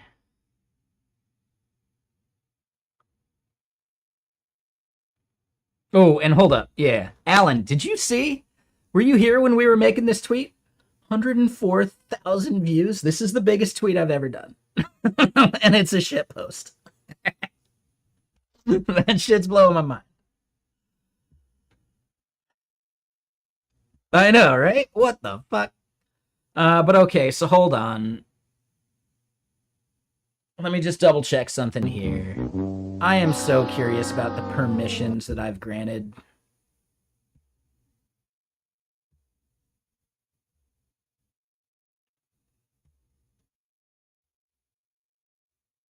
So Ferryman just has read and write. Buffer has read, write, and direct messages. Read and write has access to email.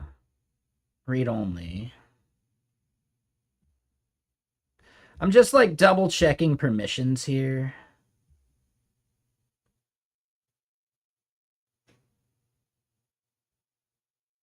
Yeah, the dig login is chill. All right, so saddle up, partner. Here's my question, right? Dude, Shopify collabs, read only. Product Hunt, read and write, access to email. Ferryman, read and write. Post write, read and write. Buffer, read, write, and direct messages.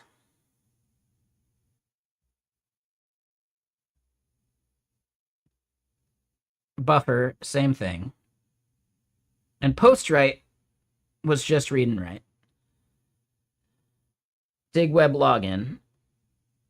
Why the fuck does Ferryman need all of this?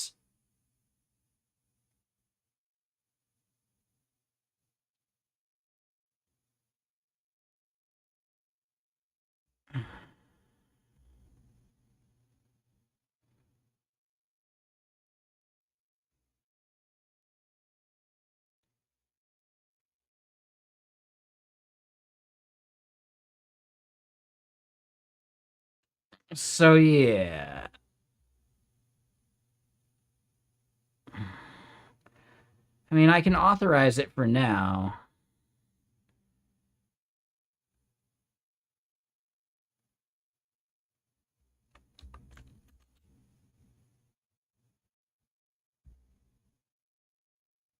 Read and write has access to your email. Okay. I think the Twitter permission system is super fucking broken. But that's not Kevin's fault.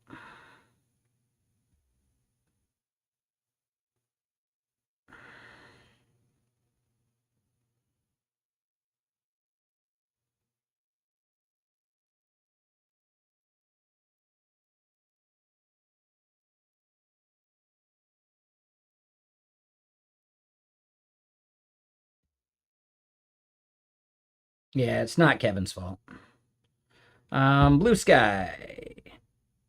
Oh, you got to do the @password thing? The LinkedIn thing? All right, let me do this. Talk to the hand.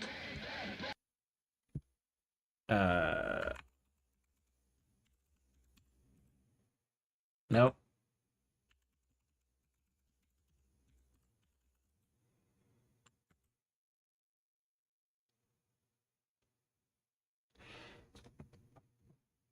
So if y'all aren't aware, Kevin Naughton's awesome. He is the dude who made Ferryman, and the idea behind Ferryman is actually pretty cool. I've been using Buffer to cross-post, but I'm almost positive Twitter sees that and buries your shit. I don't have anything to back that up, but I'm almost positive. Right? Like any post submitted through the API is less good.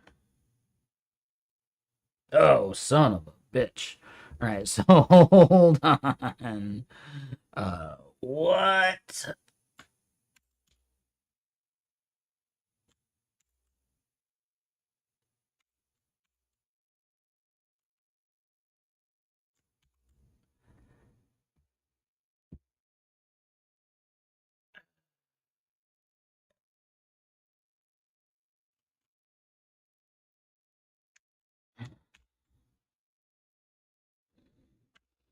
Oh, someone's smoking that good weed, man.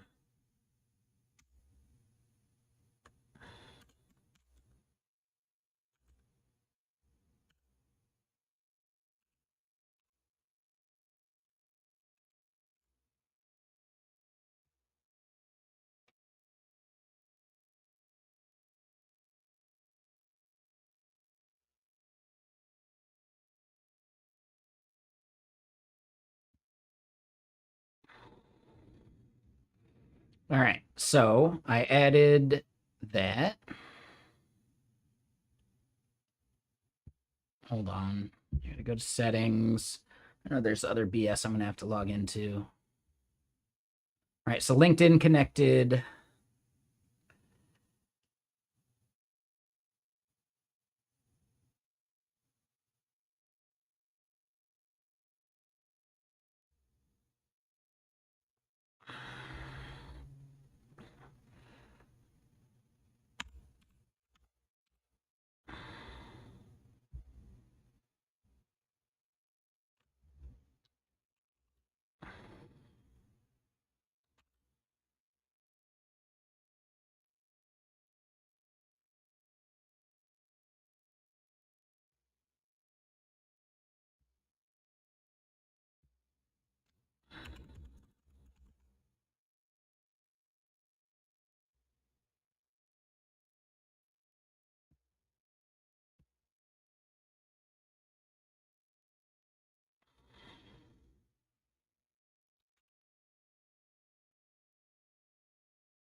I can add threads later. Okay, so then next,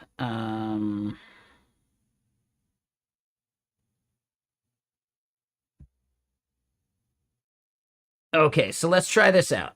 Theoretically, I'm all connected up. So now the idea is we go to Twitter and we post this.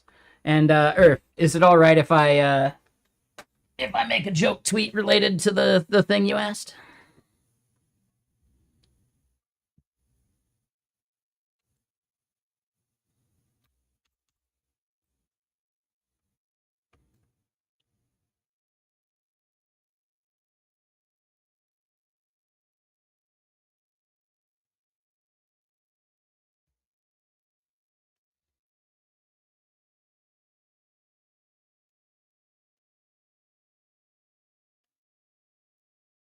Okay, so let's do a tweet. Let's try it out.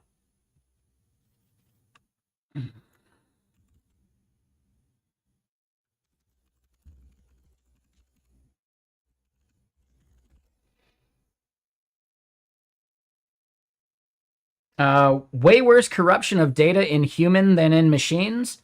I don't know about that one, man. You ever dropped a hard drive and then have MP3s with forever flaws? At least people can work on it.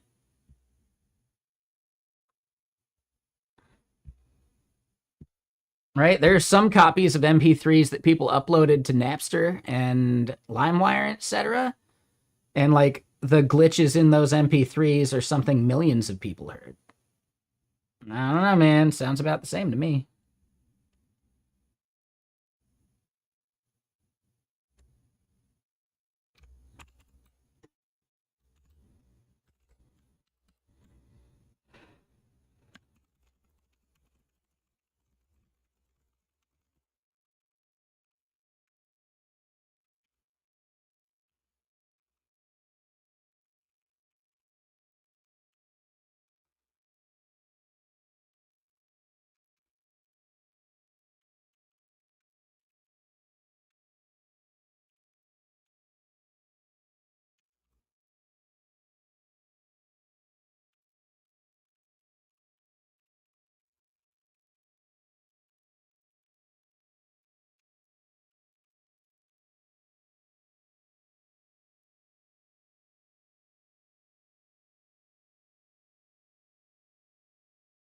How do we feel about it? Solid tweet?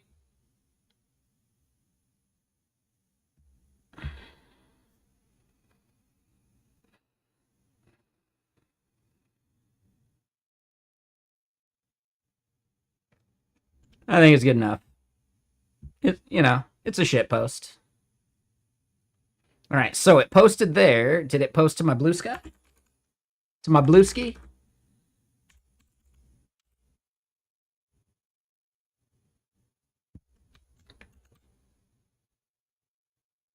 I don't know.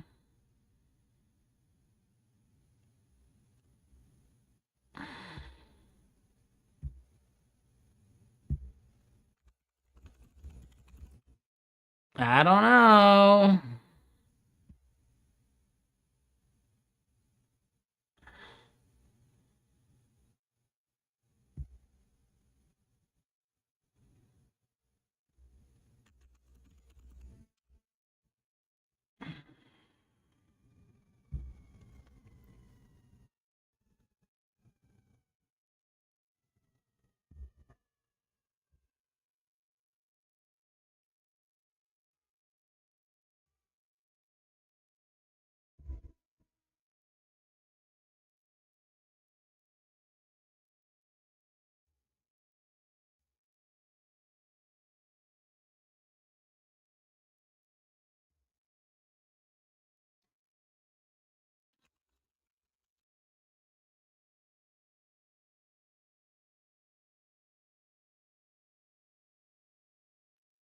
That is pretty cool.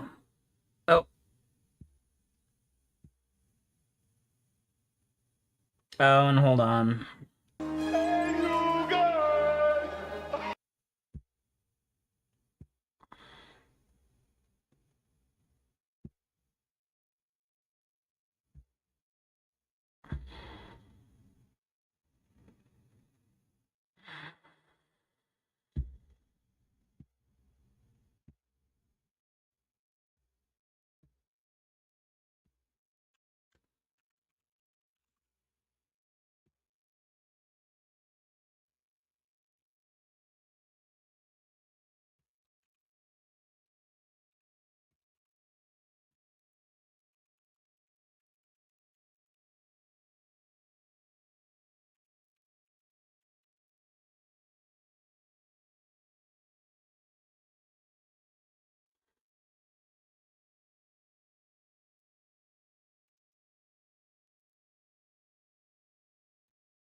Oh, by default, posts with mentions are not cross-posted. When enabled, we'll cross-post those, but remove the @ so username becomes username. Got it.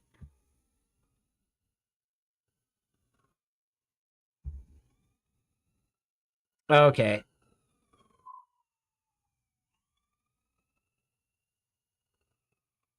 Okay. So yeah, I messed up.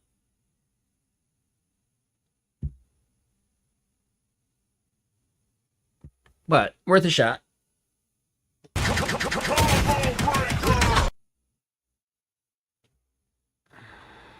All right. So yeah, Ferryman's cool. Yep, I just didn't have it configured enough. I do think another thing they need to do is make sure that if someone if someone puts in a blue sky thing, right? They should scrub the extra @ symbol from the beginning. That would be smart. But okay. Anyway, back to it. So yeah, how's everyone doing? Yeah, welcome in on the raid. And yeah, I know we got distracted, but let's continue looking at some of this data.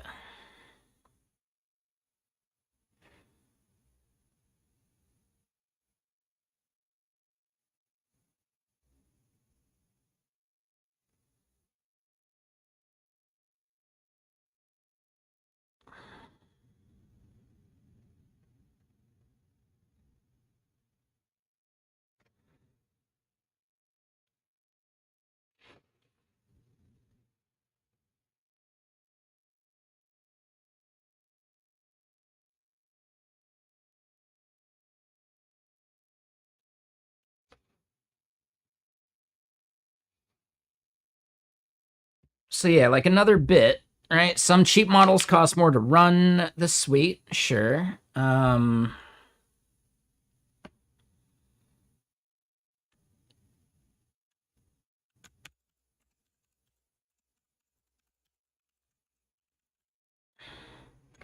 Right, so it's a mixed bag of whether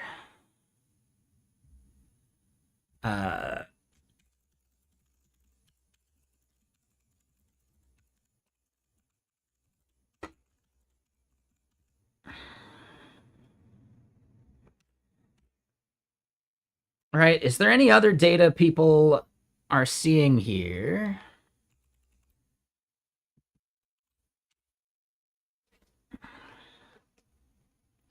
that we should be extra aware of?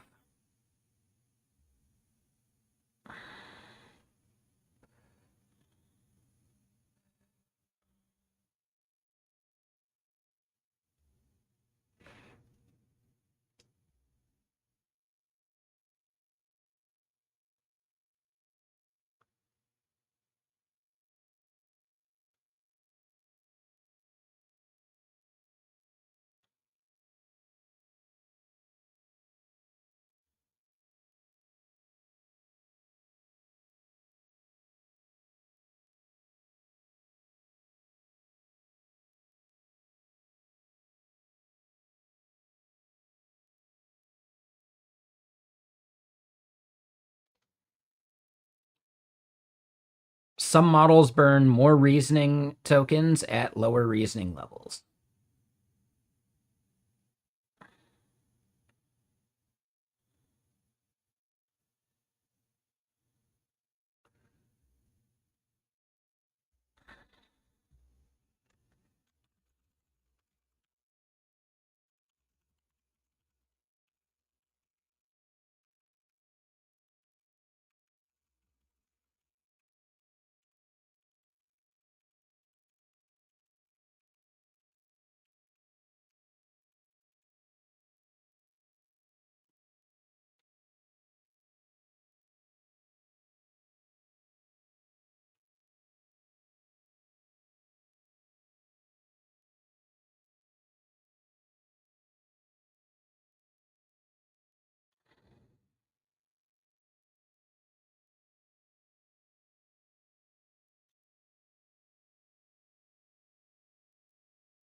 And yeah, maybe this is just something I should continue while eating and just watching some games or watching some shows. Because, yeah, it's already 10 o'clock. So let's go find someone to raid, actually. But yeah, I got a lot of work to do building out this PDF. I have a lot of like screenshots to take and bullshit to do. Who is streaming right now in the category?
Okay. Yeah, this looks like some HTML stuff. Looks like some Vue. Let's go right on in.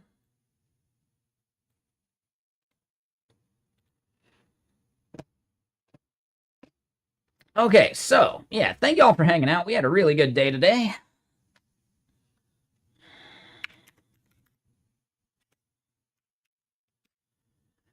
Yeah, good shit, dude. We had one bug earlier that was just insane, and it was a MarkDoc thing. So MarkDoc blows up if you don't have empty lines surrounding regular text. That blew my mind. We had to debug that for like an hour. It was no good. It was really just not that fun. But we got past it, and we made some really good progress on the Messijo docs. We did some really good analysis here on Gitbench stuff too. I'm going to have to do way more of that tonight. Tomorrow is a day off. I also have a meetup to go to tomorrow night, so like just a lot of stuff to do there. But yeah. So we're going to go right into someone named Sanguine. Tomorrow is my day off. I might be on Gaming Channel for a bit. I'll be on Gaming Channel later tonight while we watch some shows and just eat some food and while I hack out some of this PDF stuff. And then I will be back here on this stream on Thursday. So hopefully I'll see y'all then. Yeah, I'm just going to end up... Oh, let's stop the Twitter and the YouTube real quick. Thank you all, Twitter. Thank you all, YouTube. Thank you for chilling.